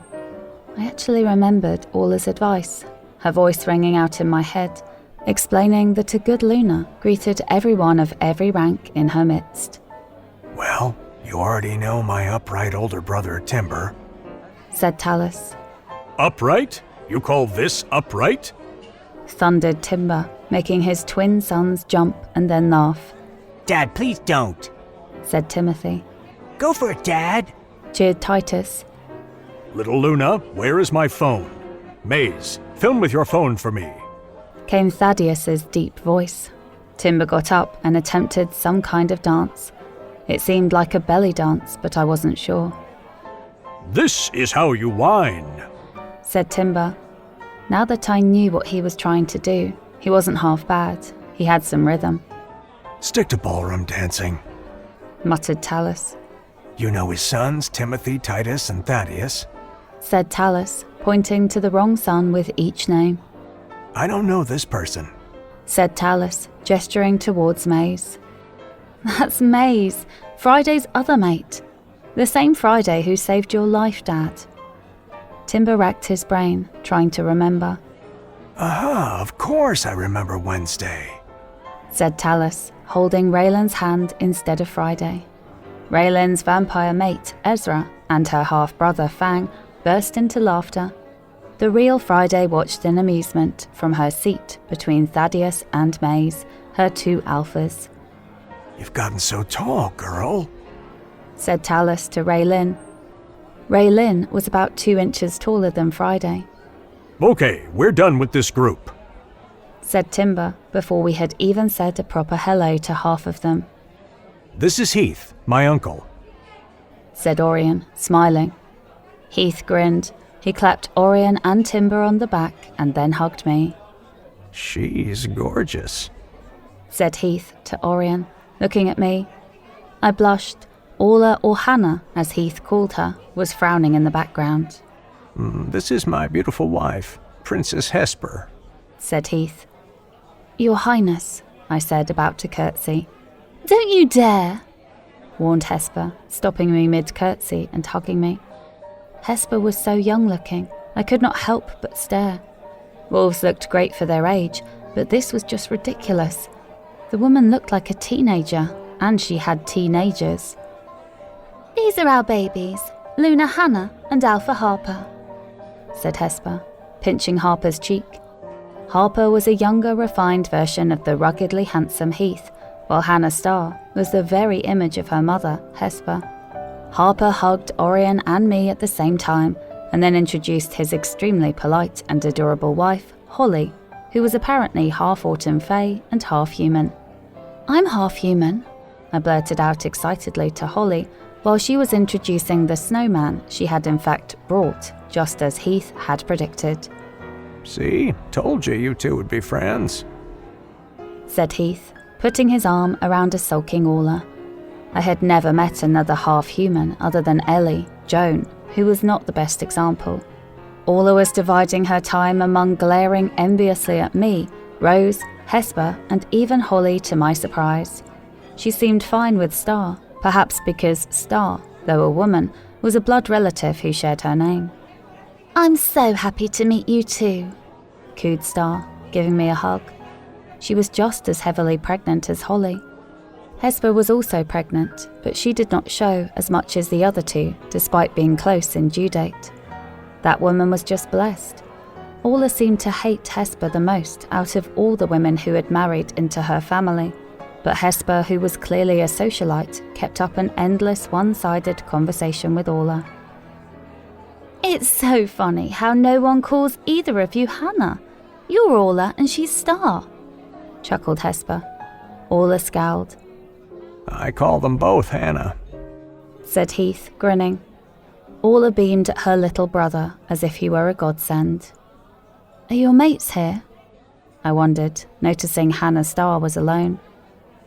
They went to the bathroom. They will be back soon, said Star. All of them?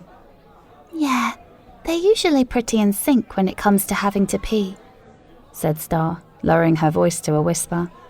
Are they Backstreet Boys when they have to poop? Joked Tallis. I'm so sorry. Pretend he never said anything, I said seriously to Star, apologising for that lame joke. Star, on the contrary, seemed to find that hilarious. One of her mates was probably corny. Here they are, announced Star. 4 handsome alphas flanked Star, 2 on either side. I could barely imagine what Friday's life was like. This was just ridiculous. I would roster them. They were tall and muscular like most alphas. They had the most striking green eyes, and their hair was undecided between a dark blonde and a light brown. Okay, in birth order, said Star. No, we always do that, grumbled one, pulling her closer to him and pouting. Okay, in reverse birth order, said Star. The pouting one grinned. This is Zaya, short for Isaiah, she said, introducing the first one to speak. Zaya hugged Orion, me, and Tallis. This is Eli, short of Elijah, said Star, introducing the one who always kept a pleasant smile on his face. Eli hugged us too. How are you doing since the you-know-what? Wondered Eli. It took me a while to realise he meant the kidnapping. Well, thank you. Surprisingly well. This is Noah, said Star. Short for know-it-all, said Zaya. Noah rolled his eyes at his brother and shook our hands firmly. I read about your battle strategies. So inspired. Northern Alphas have such disciplined warriors, said Noah, eliciting a huge smile from Orion. And Jonah, said Star. Jonah kissed me on the cheek to Orion's annoyance, and then proceeded to ask us to call the police for Holly, as she had brought a magical creature across Packland lines without the necessary license. Holly pulled her snowman closer to herself and Harper. He's just being an idiot, Holly, said Harper reassuringly, running his fingers through her hair. Leave my friend alone, Jonah, I said, gently pushing his shoulder. She's harboring 2 more magical creatures on her person, revealed Jonah. No, I am, said Hesper, breaking away from her one-sided conversation with Orla, who looked relieved to be rid of her. Hesper showed me her earrings. They're lovely, I said warmly, not sure of what anyone was talking about. They're imps, said Jonah. Aaron is going crazy for you. Even Rain is almost in a good mood, said Hesper. The earrings, I said, wondering if Orion really needed to be close with this side of the family. Yes, my cousin was tired, so I agreed to bring them, said Hesper, blowing dust on me. I coughed. Yeah, this side of the family would be a once-a-year sort of thing. When I was finished with my coughing fit, I suddenly began hallucinating. Hesper's earrings were wriggling around and talking to each other and about everyone else. Thaddeus is so fine, said one of them. Aaron, I thought you were Team Zaya, muttered the other one. That was before I saw Thaddeus in person, said Aaron, the lustful earring. Rain, she's looking at us. Is she hearing us? Yoo-hoo! Hi, I said, feeling like I was under the influence of a party drug. Erin screamed so loudly I jumped. I'm Erin, and this is Rain. We love you. Speak for yourself, grumbled Rain. News of your planet magic takedown of these wolf hunters has spread like wildfire. I read an article about you in Lux, Luna. Do you subscribe to that magazine? Wondered Erin.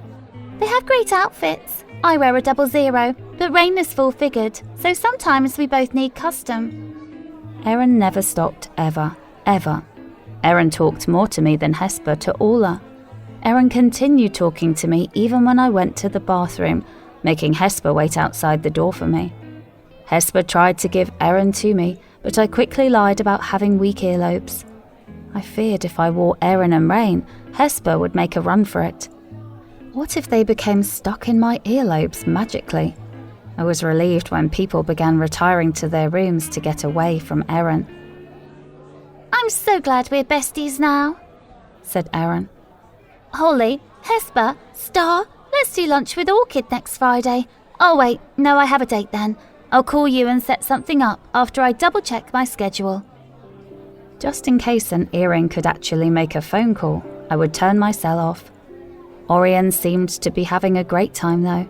He and Heath had a shockingly large number of things in common, especially when it came to their skills on the battlefield. I could see why Orla might have transferred her Heath obsession to Orion. Orion was demonstrating his archery techniques for some of the guests still downstairs. He and Heath hit every mark, sometimes even splitting the arrow already there, in order to hit the exact spot. That's why I named my baby after the stars, gloated Orla. Orion was one thing we could agree on. He walked towards me, grinning. That was amazing, I said, accepting his nuzzle. That's what she said. You're spending too much time with Talus. Talus is mad at me, whispered Orion. I felt guilty. It'll pass. He has every right to be, said Orion, cupping my face. I caressed his cheek. I'm going to make sure that my pack never engages in anything like this again. The more modern packs are right about us. We are too archaic, at least when it comes to this. I knew he was talking about the Carrows and their girl auction. I nodded. What will the Carrows do instead? I wondered, thinking of Sylvia and Salvia. Makeup tutorials? What do you know about makeup tutorials? Erin mentioned it. Hesper got me with her dust. You're probably ready to go then. I've been ready. Are my friends leaving already? I heard Erin say loudly as we waved goodbye and exited into the hallway. I heard footsteps that sounded like Hesper's high heels. Orion and I exchanged a panicked glance. Orion grabbed my hand and we ran upstairs at top speed, giggling the whole way. When we flung open our door, there was someone waiting there in the dark for us. I screamed. Orion put me behind him and flicked on the light. Sorry, I beg your pardon, said Holly apologetically. I calmed down. Orion breathed a sigh of relief. Holly, you scared me, I said, feeling relieved that it was not Erin. I eyed Holly's earlobes. She was wearing small yellow gold hoops with a floral design set with chocolate brown diamonds. I love your earrings, I said, admiring the unusual choice of stone colour. You're just glad they're not Erin and Rain. How did you make it up here so fast? I wondered, looking at her large pregnant belly. I teleported. Oh, I said, encouraging her to sit down on the bed next to me. What's up? I said. I wanted to give you this, said Holly, handing me a card. I examined it. The card was half pink and half purple. The pink half said Mina in purple font, and the purple half said Tina in pink font. It's scented, said Holly. I sniffed the card. The pink half smelled like roses, and the purple half smelled like orchids. I gasped. The scent is custom. It's meant to attract the customer in question. It changes with each person that smells it. How cool is that? It's my spell. They did a good job at my wedding, so I made those cards for them. I'll call them, but there's no number listed here, I noticed. Just throw it at your mirror. It'll stick, and call their headquarters for a magic vid chat. If they're unavailable, it'll let you leave a video message and they'll get back to you. Wow, I said, looking at the card. I looked at Holly's huge belly. May I asked. She nodded.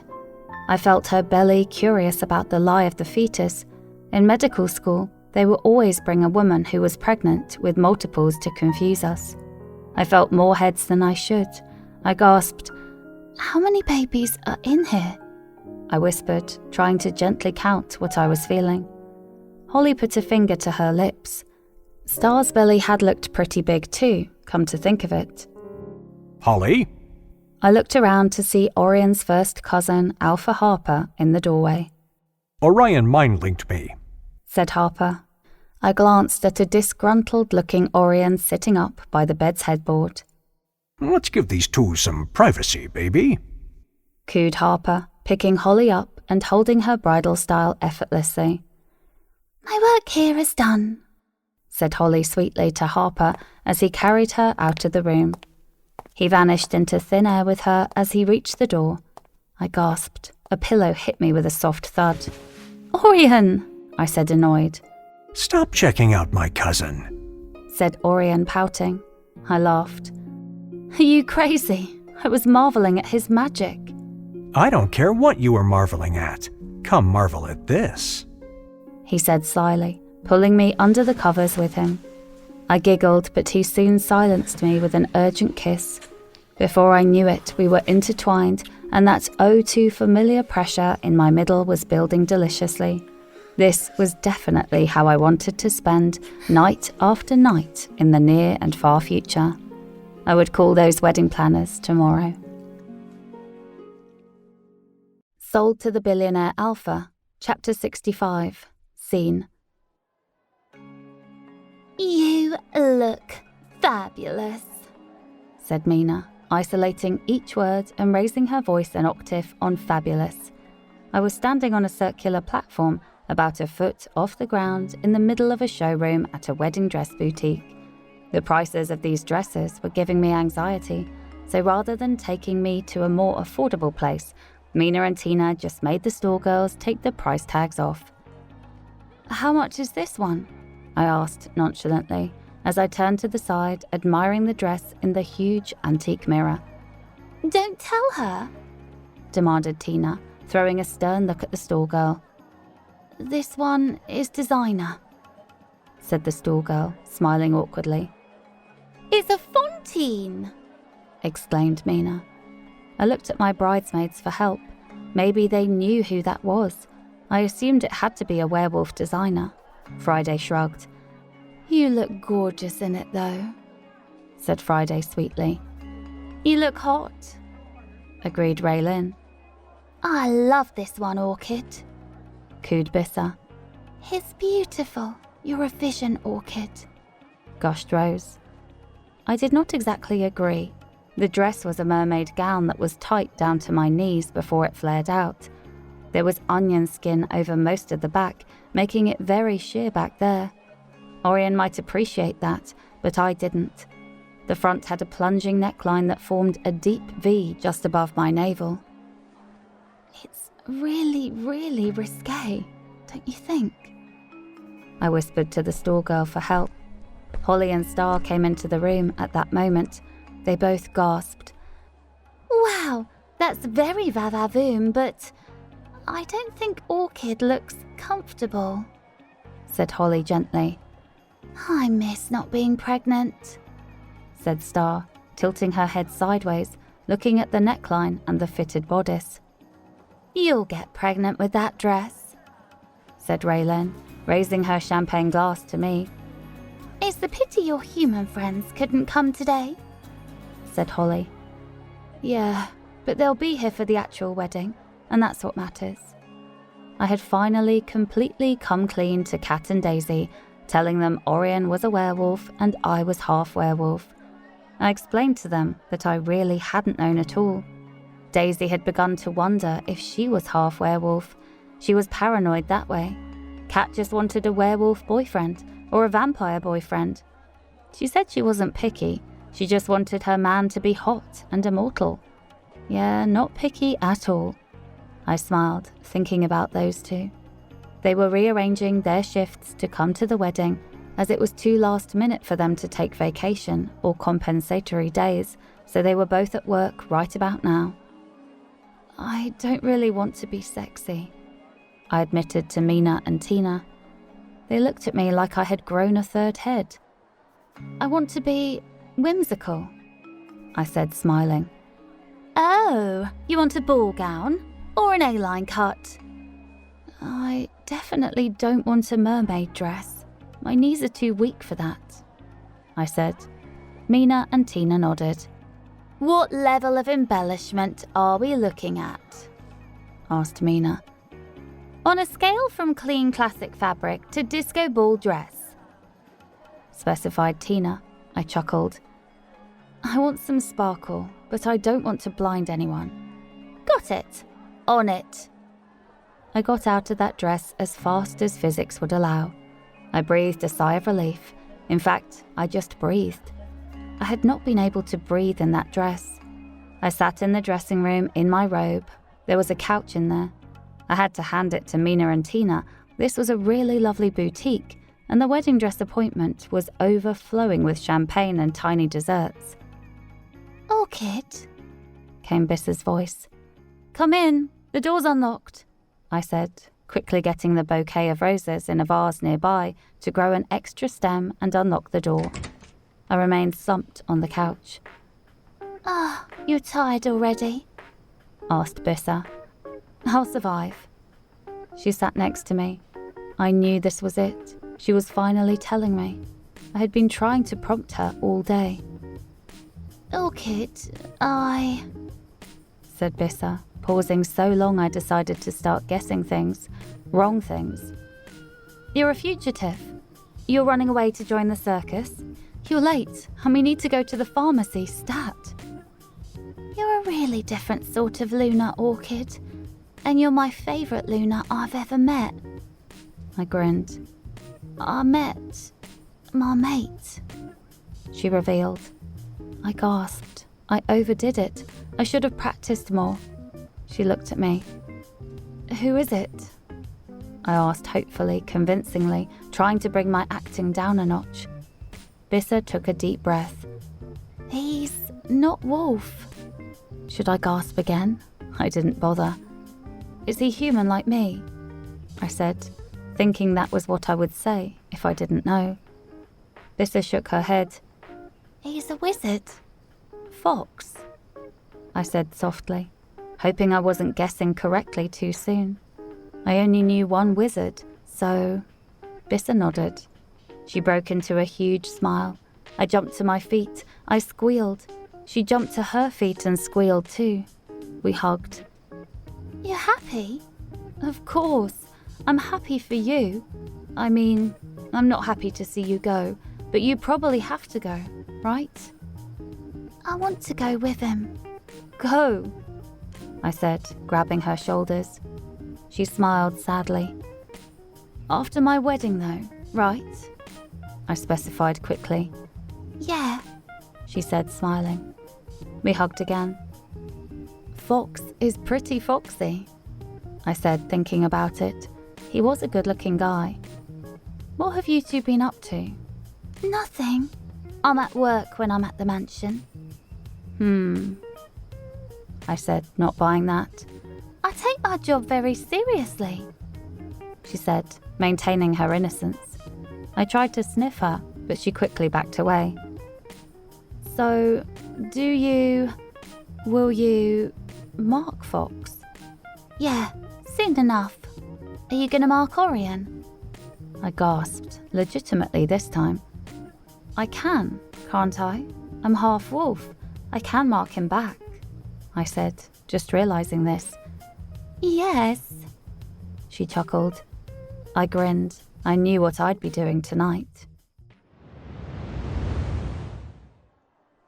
Orchid was wedding dress shopping with a whole new clique of girlfriends. It was nice to see her make more friends in Wolf Country. All the girls seemed nice, and Holly, Star, and Friday were Lunas. They would probably be better suited to advising Orchid than my mother had been. I could scarcely believe there had been a time when I thought that Luna lessons from my mother was a good idea. I had arranged for Ellie or Joan, whichever her name really was, to begin therapy at the Institute. She would be in the forensic ward. My fellow pack leaders and I had sentenced her to 10 years imprisonment, to be served in a psychiatric facility, as she had been declared mentally ill by a team of pack psychiatrists and 2 pack psychologists. She had been diagnosed with dissociative identity disorder, which was sometimes called multiple personality disorder. Technically, Joan was innocent, but Ellie was guilty. It did not seem that there were more personalities, just those 2, but 2 distinct personalities were enough to make the diagnosis according to the doctors. Even with the diagnosis, 10 years was a very light sentence for being the accessory to a kidnapping of a Luna. Any willful endangerment or harm of a Luna carried a sentence of death. Her light sentence was mainly due to Orchid's plea for leniency, as she knew how manipulative her ex could be. My mother had not been sentenced yet. I was avoiding it, to be honest. There was not much of a precedent set for her case. She had willfully endangered a Luna, but she was a Luna herself. Alphas and Lunas were usually considered blameless. They were allowed to break the law as they saw fit, especially if it was for the betterment of the pack. They were the law. Packs were usually not democracies, though many good Alphas and Lunas tried to involve their members in decision-making. I sighed, putting my elbows on my desk and my head in my hands. Orion? Said a voice I'd know anywhere. I turned around, astonished. Orchid, what are you doing here? I live here. I know, but back so soon? I was very happy with the 2nd and 3rd dresses I tried on. Also, you're banned from my walk-in closet. Isn't the dress zipped up in one of those? Yes, but I don't trust you not to take a peek. You snuck up on me. You look so surprised. She said, sitting in my lap. I wrapped my arms around her. No one sneaks up on me. No one can. I hear everything. I'm a sneaky girl. That you are. I'm impressed. Not even Perseus can sneak up on me. I was going to sneak up and bite you. She said menacingly, grabbing my shoulders suddenly. Haha, are you a vampire now after hanging out with Raylin? Ray's not a vampire, Ezra is. She said, taking my elbow gold pen and doodling on my desk calendar with it. Werewolves bite too. Very true, I said, tracing my mark on her delicate neck with my fingers. She sighed. Every time a mate touched his or her mark, pleasure blossomed within the marked mate. Orchid leaned back against my chest and extended her neck for me. I kissed my way from just under her earlobe to her clavicle. She shivered when my lips brushed against my mark on her. My hands were making their way from her knees slowly up her thighs. I trailed my fingers along her inner thighs, lifting her dress as I went. I reached the junctions between her thighs and her pelvis. I pulled her underwear down her legs and left it under my desk. I caressed her labia gently, and she squirmed under my touch. I smirked as she began to moan when I parted her folds and found her clit. I pinched the little bud gently, making her squeal. Orion, she said breathlessly, turning to lock eyes with me. What? She was running her fingers down the sides of my neck. I gently cupped her face. would you mind if I marked you? She whispered, biting her lip nervously. Would I mind? I repeated. I gripped her waist and put her on my desk to face me. Haha, I wouldn't mind. But that is a huge understatement, I said, standing up and brushing my nose against hers. So you're saying yes? No. What? I'm saying hell yes, I specified. She giggled, pulling me in, drawing me closer and closer to her until there was no space left between us. I knew I wanted to be inside of her when she marked me. I knew she knew what I wanted, perhaps instinctively. She pulled my face to hers and kissed me urgently. I inserted a deep finger inside of her. It had the desired effect. She whimpered, allowing my tongue to slide in and explore her mouth. I pulled at the top of her dress, popping some of the buttons off in my haste. The fabric pooled at her waist and behind her on the desk. I unhooked her bra and released her breasts. I groaned at the sight of them. Her nipples were already pebbling.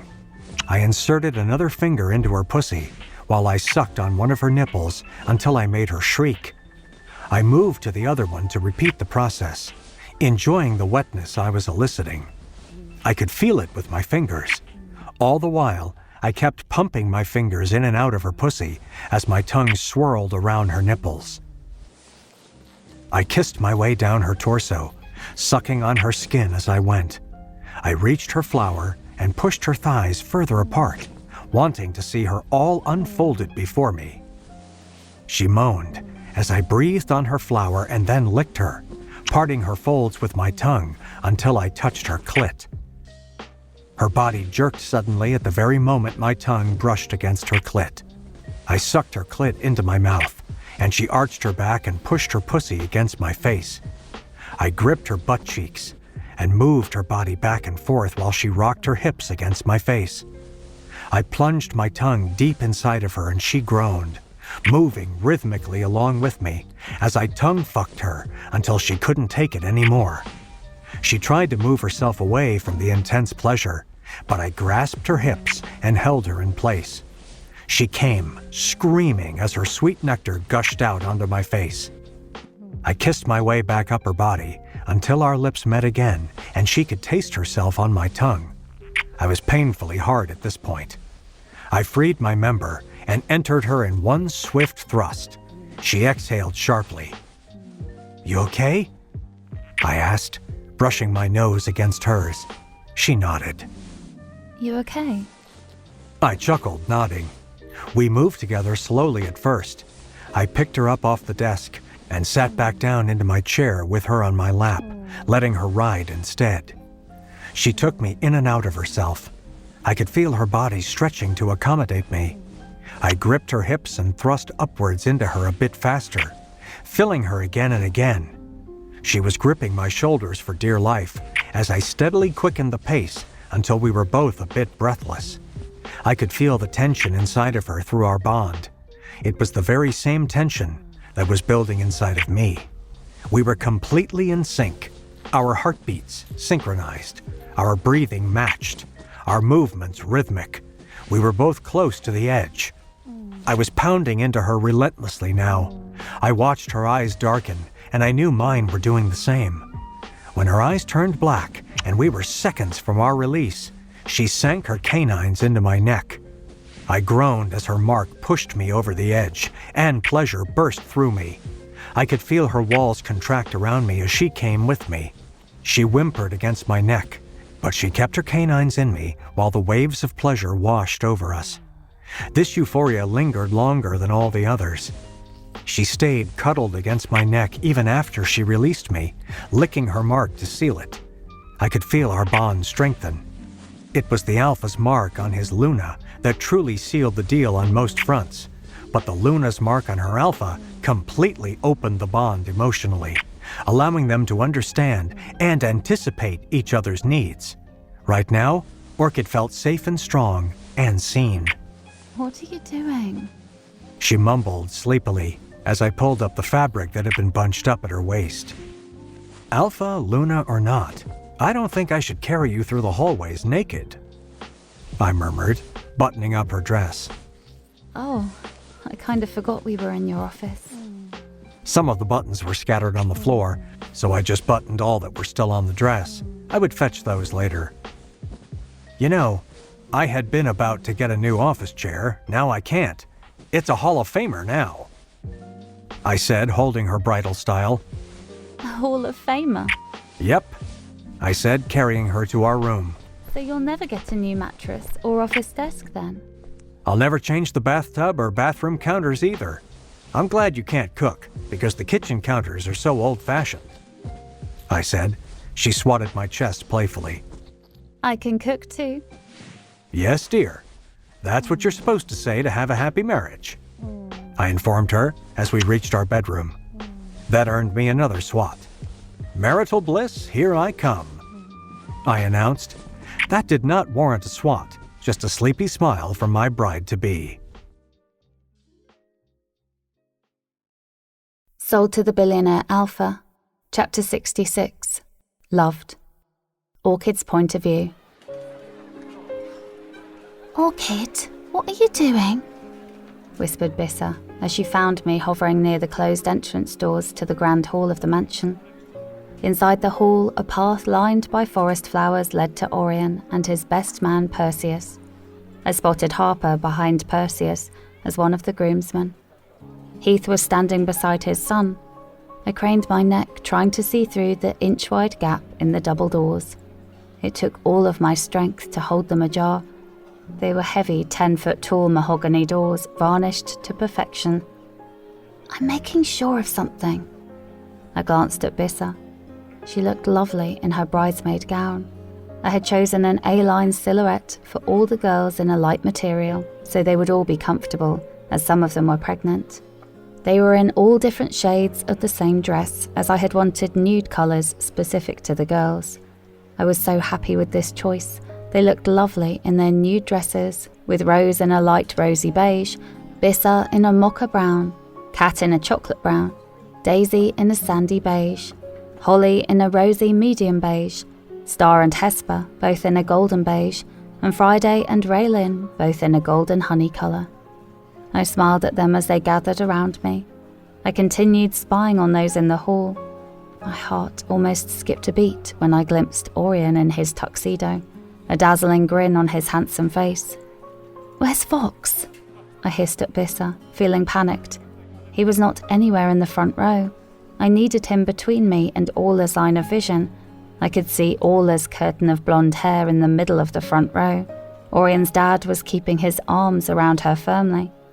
After much debate about whether or not she would even be allowed to come, a new debate had started regarding whether or not she had to wear handcuffs.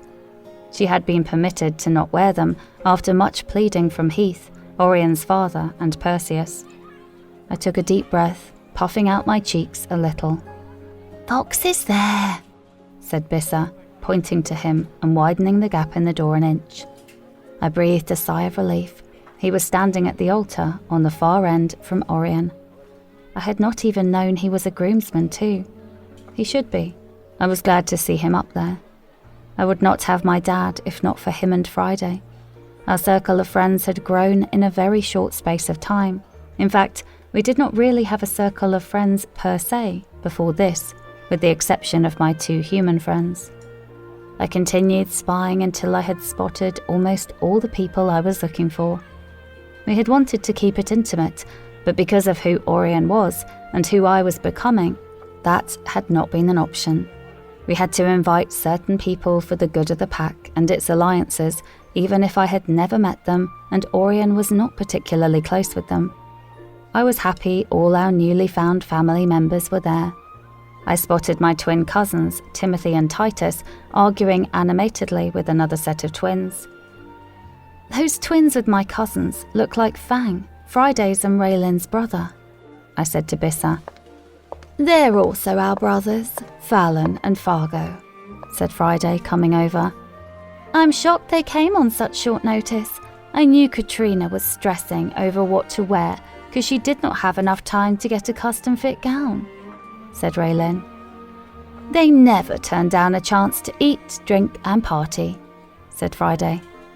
Who's Katrina? I wondered. Our sister-in-law, said Friday and Raylin in unison. In my case, she's my sister-in-law on both sides, said Raylin. Huh? I said, confused. Raylin laughed. She's married to my twin brothers, but also my husband Ezra is her brother, explained Raylin. I gasped. That meant Fallon and Fargo were also mated to a vampire, just like Raylin was. I spotted Katrina. Oh yeah, her look screamed vampire. She was pale as the moon and wearing a dark grey dress that was a shade or 2 shy of black. She wore a deep red lipstick that complemented her well. Her twin mates were golden-skinned and dark-haired, in contrast to her pelour and platinum blonde tresses. They were all beautiful people. I was still getting used to being surrounded by these immortals all the time. Am I immortal? I wondered, my eyes going straight to Holly. I'm half mortal, you know, half human. Will I just live very long? Holly grinned. If you weren't immortal before, you're certainly immortal now, she said, gesturing towards Orion's mark on my neck. I felt the silvery mark and looked at Holly's neck, where Harper's mark was in plain sight. Werewolves can gift immortality to their mates, even if the mate is fully human, so that they never have to live without them, explained Holly. I recall Orion mentioning something similar back when I had thought I was human. It had been at Rosa's wedding, actually, when he had first pointed out Orla to me. You ready, kiddo? Said Talus, coming into the hallway. I nodded. Cue music in 3, 2, 1, go, said Mina, speaking softly into her headset. Okay, cue our adorable little petal pooch, said Tina, sending the tux-wearing dog walker down the aisle with Mighty. Orchid petals fell from the little basket on my Mighty's back as they marched up the aisle. The cats were not going down the aisle, as I could not get them to even come when I called them. I honestly had no idea where they were half the time, because I'd never lived in a place so big with pets before. Thankfully, Orion had helpers specifically appointed to cat and dog duty, so I knew they were safe and accounted for. They usually made it back to my room after sundown, so that they could wake me up several times each night. Orion was lucky he was such a heavy sleeper. Everyone simpered at Mighty's petal pooch job. I grinned. My bridesmaids were to walk down the aisle next, escorted by Orion's groomsmen, who had exited the hall to line up with them. Orion remained at the altar, standing there alone. I could see he was fighting back tears as I peeked through the crack in the doors. Orchid, hissed Tina. I jumped. We need to clear the doorway, hun. About to start the procession, said Tina, apologetically.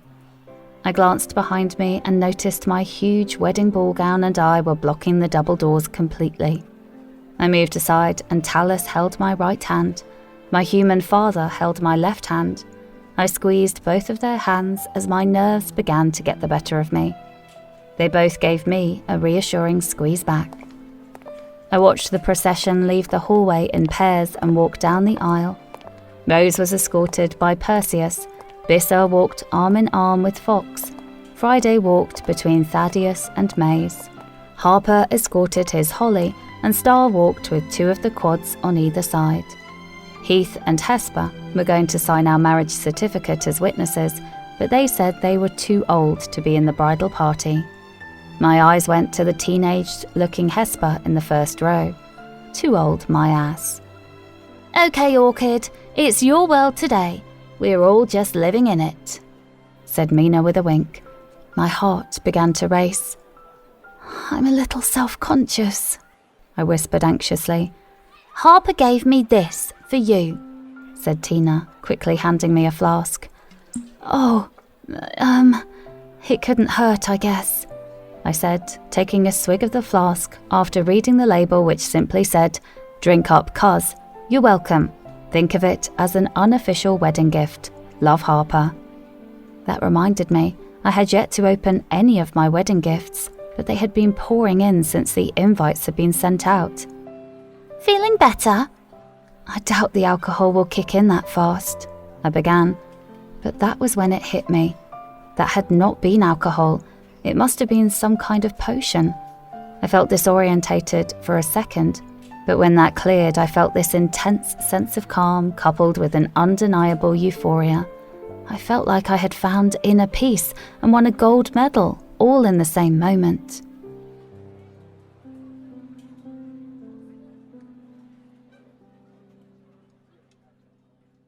Sold to the Billionaire Alpha, Chapter 67, Wedding. Orchid's point of view.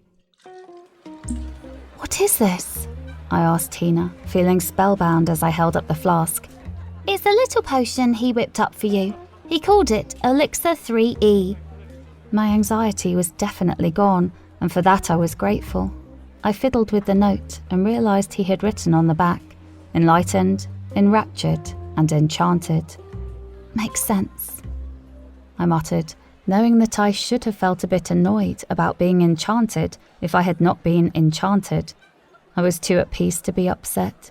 I flicked the paper away and headed for the double doors. I could feel the skirt of my white ball gown flowing around me with every slight movement I made. The material of my veil was just as light and airy as the fabric my wedding dress was made of. Tallis quickly covered me with my floor-length veil. Mina handed me my bouquet of white orchids. I linked arms with my birth father on one side and the one who raised me on the other. The doors opened up to reveal me standing there. The hallway had been dimly lit, but the hall was bathed in sunlight. The sunlight streamed onto my dress, revealing how the fabric of my veil and gown shimmered. I kept my eyes on Orion as I walked slowly down the aisle, gripping Tallis's arm in particular for dear life. My bridesmaids were beaming at me. I had wanted to do something special for this day, and I had also planned to cool my nerves by focusing on something else, before I knew Harper had that covered. I felt the pulse of the bouquets lining the rows of pews on either side of me. I synchronized them, and I let them expand. As I passed each row, the lattice of blossoming flowers I was fashioning inched along with me. The guests gasped. Many of them were filming me and the growing lattice of flowers. I blushed a little, but the potion kept me from feeling embarrassed or shy. I could see Orion's gaze fixed on me, his eyes glistening with unshed tears just like mine. I suppose the potion would not stop me from crying tears of joy. When I reached Orion, I hugged my human father first. I'm sorry. He whispered to me as he hugged me tightly. I know you're happy with Orion, and I'm so happy for you, but I'm sorry. My bad choices were mine. I had no right to treat you like a possession to be gambled with. I want you to know I started a Gambling Anonymous program to get some help for my addiction. His words brought more happy tears to my eyes. I appreciated his apology. He had also never spoken of gambling negatively before, denying that it was a real addiction, though it had caused us significant strife in the past.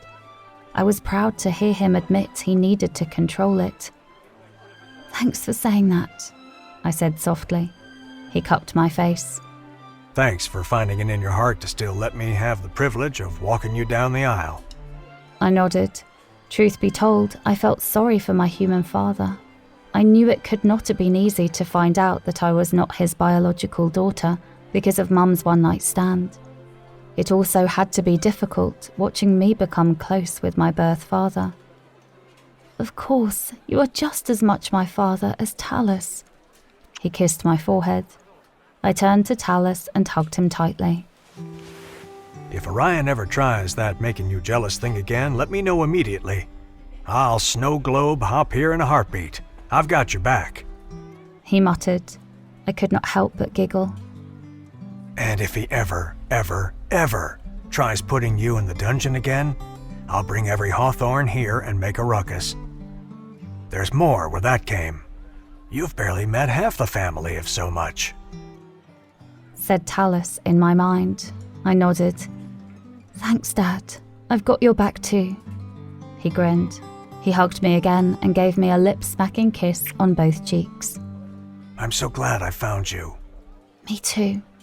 He took my hand and offered it to Orion, who seemed dazed as he stood, staring at me wordlessly. Orion's POV. She was the most beautiful woman I had ever seen. As I looked at her, everyone else seemed to fade away and blur in the background. It was just me and Orchid in that moment as she walked down the aisle towards me. It was Tallis who snapped me out of my daze. He cleared his throat loudly. I looked at him and realized he was handing me Orchid's hand. "Sorry," I whispered, taking her hand. I got a little awestruck for a moment. Tallis took a long, hard look at me. He was stone-faced. He took a deep breath and let out a heavy sigh. He clapped his hand on my shoulder. "Take care of my girl. Love her more than you love yourself. Cherish her above all else. Make her your top priority," he said softly but sternly. I nodded. "I will. I do." "No more silly games, not a single one. I'm watching," he said in my mind. I squirmed a little. I knew what he was talking about. He had found out about me trying to make Orchid jealous in the past. I had never done that since. I had just wanted to prompt her interest in me, but I could not have chosen a worse day to do so. I had been such a jerk and a fool back then. Thankfully, I had learned quickly how to be a decent partner. I will never put Orchid through anything like that ever again. She is all I want. Even then, she is all I wanted, I said privately. "I know you love her, but don't ever forget to show it." "I won't forget, ever," I vowed. Tallis nodded and took his seat. A few guests were craning their necks to look at Tallis's expression now that he was sitting down. Clearly, they were curious about our conversation. However, the vast majority of guests, myself included, were now staring at Orchid in her dress. She was a vision. She was wearing a white ball gown made from a light, airy material. Her skirt twirled around her with every slight movement. Her veil was sheer and just as long and delicate as her dress. I reached for the gauzy material, grasping it gently and lifting the veil to reveal Orchid's beaming face. I cupped her face and mouthed, "I love you." The officiant was one of the former pack leaders, a former beta. I could barely take in a single word of his speech. Everything besides Orchid was a blur. I could scarcely believe we had made it to this moment. It had not been easy, but it had been worth it. Before I knew it, we were repeating the traditional wolf wedding vows for fated mates in my pack. Heath acted as our ring bearer and handed us the wedding bands. I, Orchid, Whimsy Hawthorne, vow to be a lifelong or eternal blessing to my fated mate, Alpha Orion of Cold Moon, as fate intended. I vow to love him and to allow myself to be loved by him, to protect him and to accept his protection, to accept him and to cherish his acceptance, to be faithful to him and to acknowledge his faithfulness, to respect him and to inspire respect from him by upholding my integrity and promoting his. May we honor the needs of our linked wolves, and may we be one in mind and spirit, though we are two in body, said Orchid, repeating the vows bit by bit as the officiant fed them to her. "Ryan, do you accept Orchid's vows as the truth?" said the officiant. "I do." "Do you accept Orchid as your fated mate, lawfully wedded wife and rightful Luna?" "I do, absolutely." Orchid was beaming. She slipped the yellow gold wedding band handed to her by my Uncle Heath on her ring finger. "I love you, Orchid," I said in her mind. "I love you, Orion," she replied. I went next, looking into her eyes as I repeated my vows, after which she answered the officiant's questions. "I do," she said finally, signifying the end of the vows. Heath handed me Orchid's crown. I was already wearing mine. Hers was much more delicate. It was yellow gold and embedded with white diamonds, like her wedding band. She looked radiant in it, like the queen she had always been. "By the power invested in me and in the presence of your fellows, I now pronounce you husband and wife, and Alpha and Luna of Cold Moon," thundered the officiant theatrically. Everyone cheered. "You may now kiss the bride." I cupped Orchid's face while she wrapped her arms around my waist. Our lips met, and heat flowed through us as the guests cheered even more loudly. I was the luckiest alpha alive. My wolf roared triumphantly within me to show just how much he agreed. I bought a bride, but that bride brought me to my senses. I was abolishing the auction and the ordering of girls. In our pack, my Luna Orchid would be the last girl sold to an alpha, or anyone else for that matter. True love was not for sale. Orchid's point of view. I thought back to the day I had been brought here. I thought all the way back to the morning of that day. My heart had been shattered by my past. I had not known it was to be mended by my future. Now I knew. My heart was whole again. Orion had picked the pieces up and put them back together. It had taken some time for him to get it right, to put every piece in its rightful place and stitch it all together. By the time he was done, I had fallen in love again, and this time I was loved in return.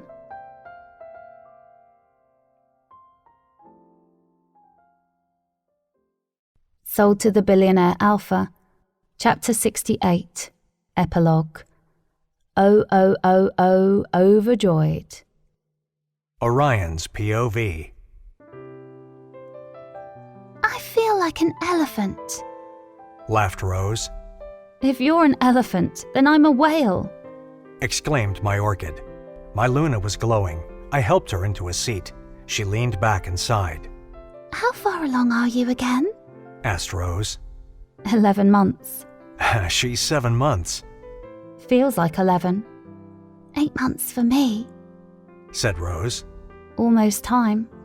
I can't wait to drink wine again. That's what you're excited about. Said Orchid incredulously. Of course. I want to meet my baby too. But can't I be happy for wine too? No, I meant you're really missing wine more than coffee. Wondered Orchid. They both laughed. I just want these rugrats to be healthy. They will be. Stop worrying. I have to worry. Do you know all the complications that can arise from being pregnant with multiples? No, but I'm glad I don't know, because knowing is freaking you out. Said Rose bluntly, shoving Orchid's arm playfully.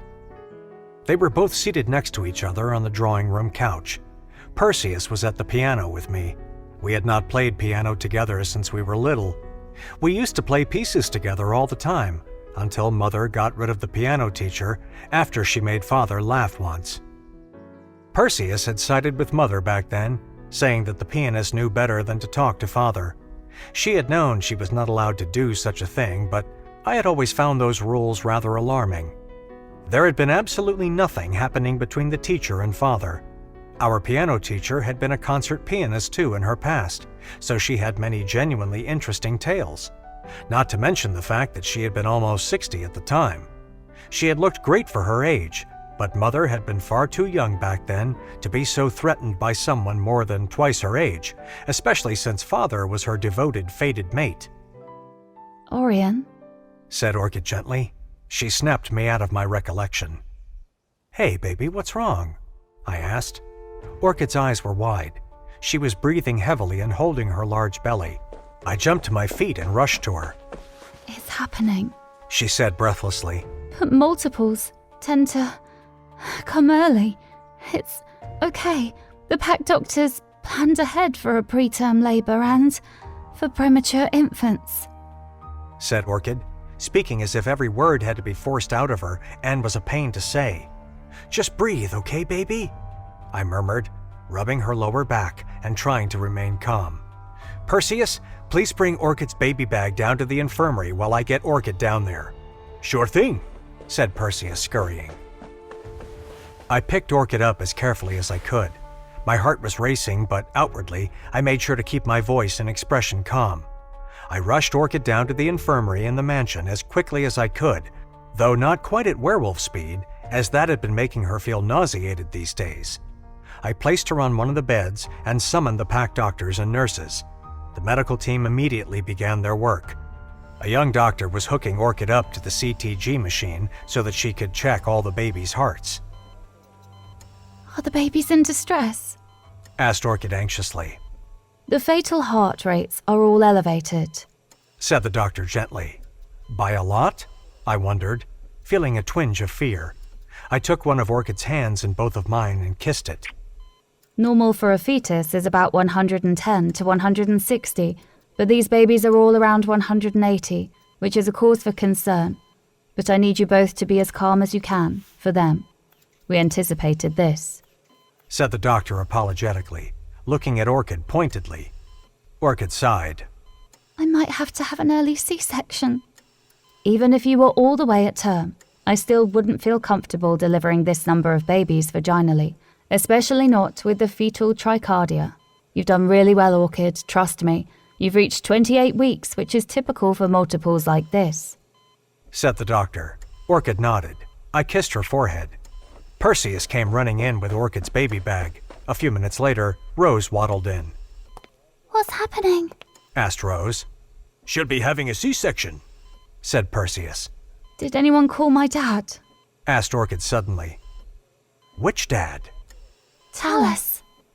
said Orchis and Rose in unison. Orchid took a deep breath. "I hope he gets here before I go into surgery." "Shh," I cooed, caressing her cheek. A single tear rolled down her cheek and I wiped it away. "You're the toughest Luna I know.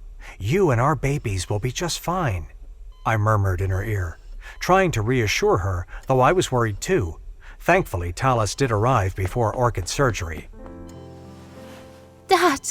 "Mom!" exclaimed Talus. Orchid rolled her eyes. Talus had been calling Orchid Mom since she had gotten pregnant, a nickname Orchid disliked.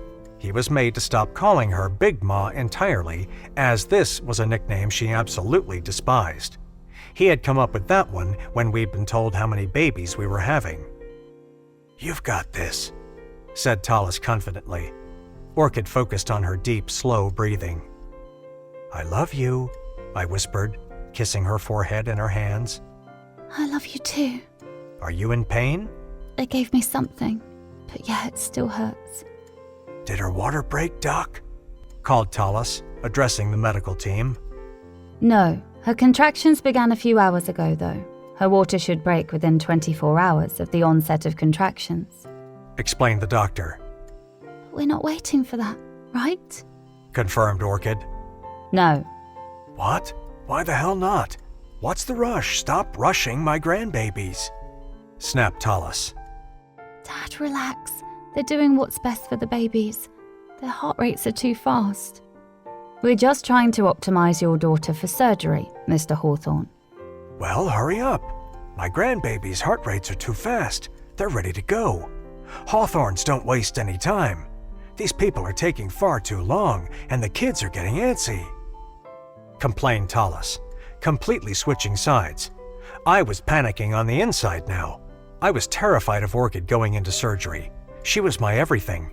I needed her and the babies to be all okay.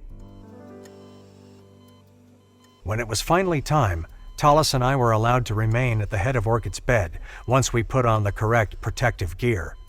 The medical team set up a partition blocking the surgical field from view. I was glad for that. Although as an alpha, I was not squeamish. I did not think I could handle seeing Orchid's surgery up close like this.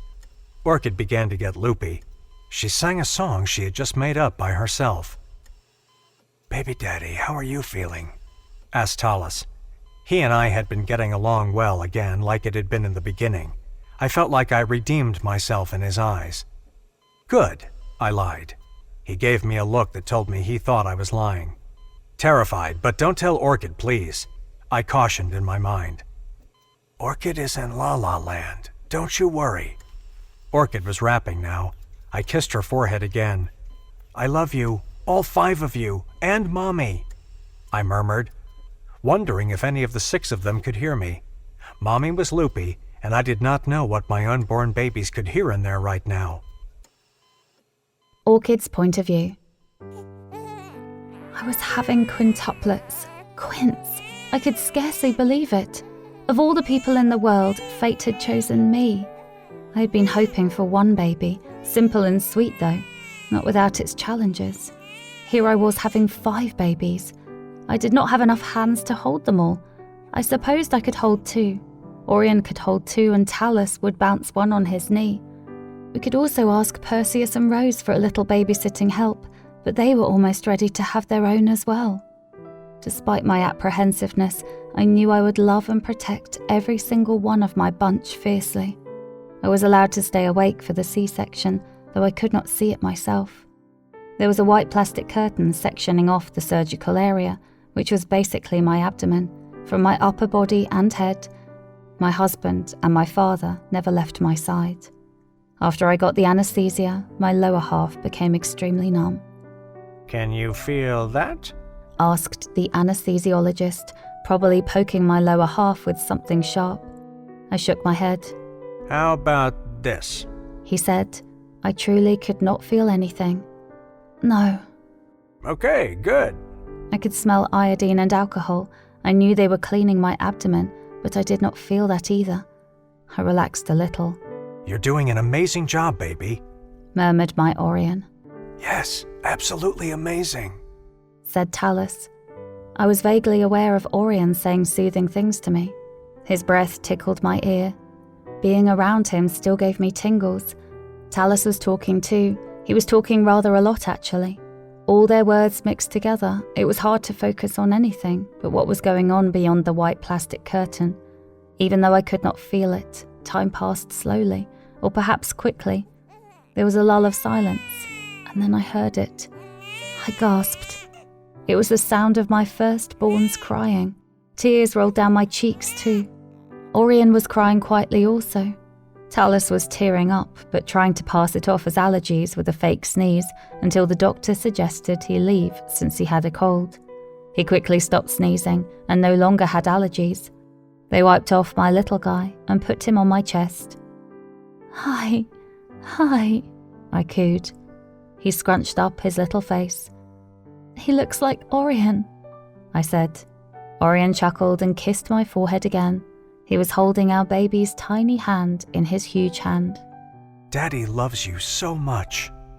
His 𝑒PGAR scores are surprisingly high for a premature baby, but then again, he is from alpha lineages on both sides, so I shouldn't be surprised after all, said one of the doctors. He'll still need to spend some time with us, okay? I nodded to show I understood. Do you have a name for this little champ? Cooed the nurse. They needed to label his wristband. We can label it Infant 1 if you're still deciding. I don't want to rush you. I have one picked out. I have several, I murmured sleepily. Orion was stroking my hair and the baby's hair gently. He had a little mop of delicate hairs stuck to his head. He was so serious and stoic like his dad. Oliver, I said. Orion grinned. The name meant ancestor's descendant, and he was his father's child through and through. We had become baby name enthusiasts during the pregnancy.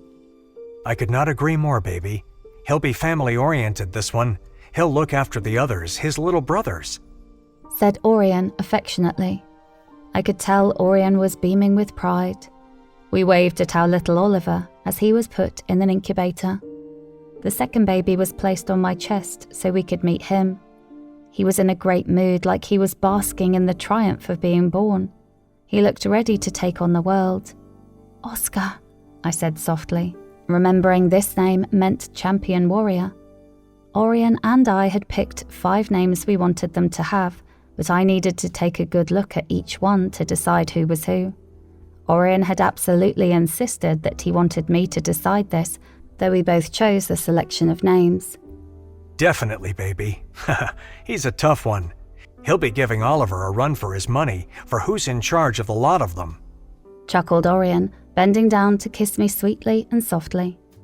The third baby did not cry at all. He was the calmest person in the room. When they placed him on my chest, he cooed beautifully, like he was entertaining us. Orlando, I said as the name meant famous land, or re-owned in the land. Perfect. He's a little superstar. I have a feeling this one will be popular with the girls. The fourth baby boy kicked up such a fuss, he almost wriggled away from the doctor and the nurse. He was exceptionally strong and lively. Owen, I said immediately, before he even reached my chest. Orion burst into laughter as he greeted Owen. Owen wiggled about on my chest as if wanting to roll off onto the floor to go exploring. Owen is right for him. He's tough like his elder brother, Oscar, said Orion, touching Owen's nose gently. Owen meant young warrior. The fifth baby was a huge fan of cuddles. He snuggled up to my chest and to his dad. Hi, little Oberon. This will be Mommy's spoilt little baby boy, her youngest, teased Orion, ruffling Oberon's hair gently. Oberon meant royal bear and was the perfect name for youngest cuddly prince. The doctor gasped. I stiffened. What's wrong? Orion asked sharply. They had just taken Oberon from us. Is he okay? Let me see all of them again. Luna, I don't know what to tell you. My apologies. I don't know how we missed this. I've never missed something like this before, stammered the doctor. Not something, someone, said the sassy nurse. I gasped. Did they mean? I heard the doctor say. There is a sixth baby. Is he all right? Let me see my son at once. He was all squished in there, and you didn't know about him. That's why their heart rates were elevated. It was too cramped in there, quarreled Talus, who had been in quiet awe during the presentation of his 5 grandsons. Bring me my son, I said, getting annoyed and worried. They were not saying anything. They were just exchanging glances. She, said the doctor finally. Talus, Orion, and I gasped. I have a baby girl, whispered Orion, more tears falling onto his cheeks. She will be the spoilt one, I teased, crying too. She was fine. Nothing was wrong with her. She was premature like her brothers, and we had not known she was there, but she was fine. They put her on my chest. My granddaughter. My little angel. My baby girl. Baby girl, you popped up out of nowhere, but you are a most welcome surprise, I said, as the name came to me instantly.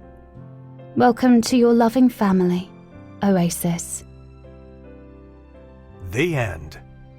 Sold to the Billionaire Alpha. Written by Joanna J. Narrated by Nikki Delgado and David Sterling.